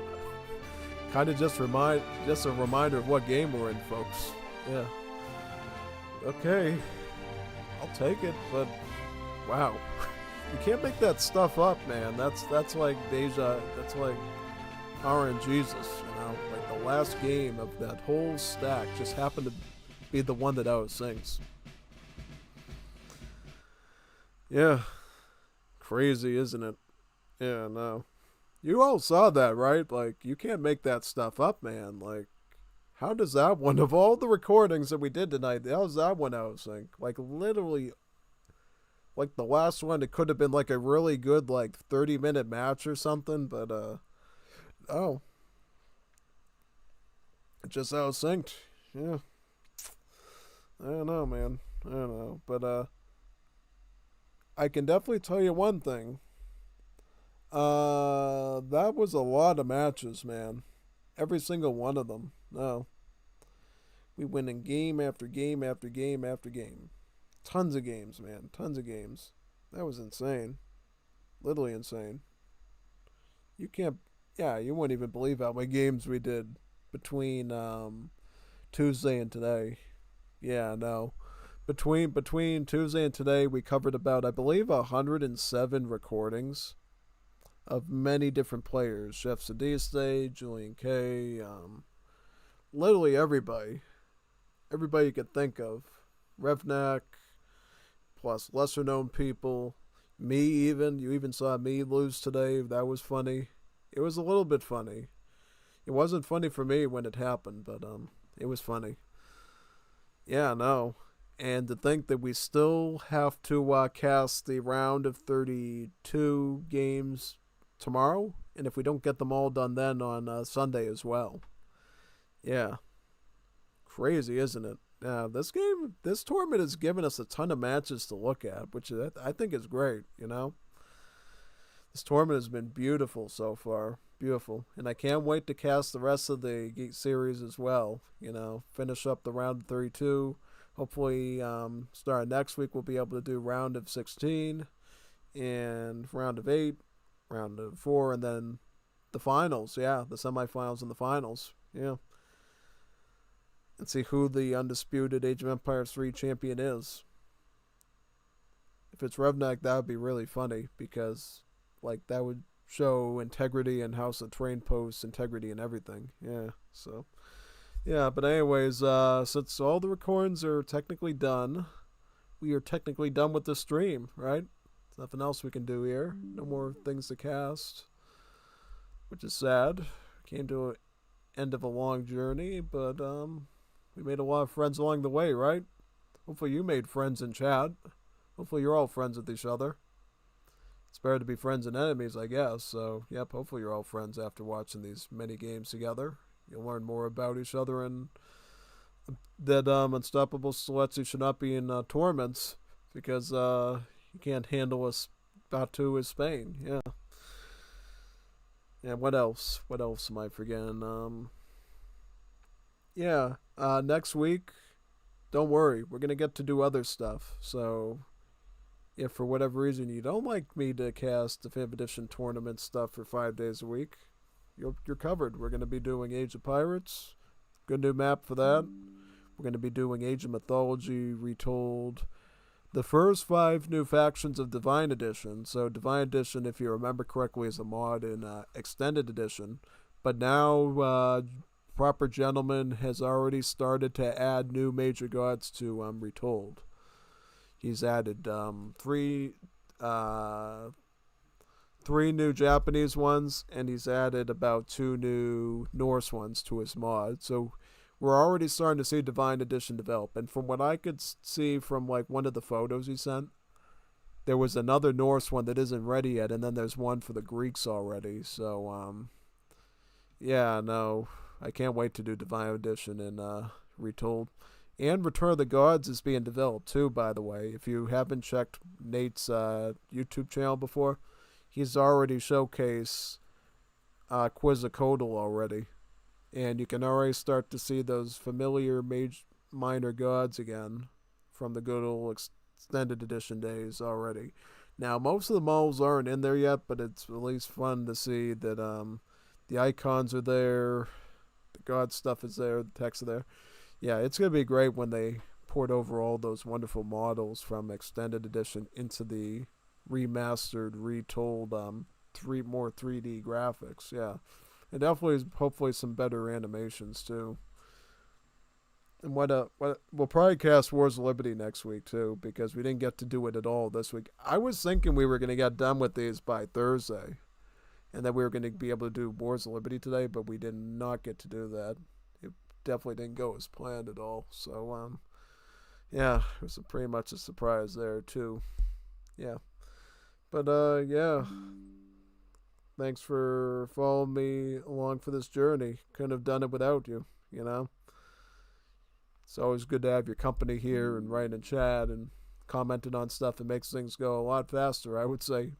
Not that I didn't enjoy it, but, when you're sitting there talking to myself for like 6 to 7 hours, it can get a bit dull sometimes. But when you write chat in there, I can, laugh at something and comment on it. It makes it feel a little bit more civilized. So, yeah.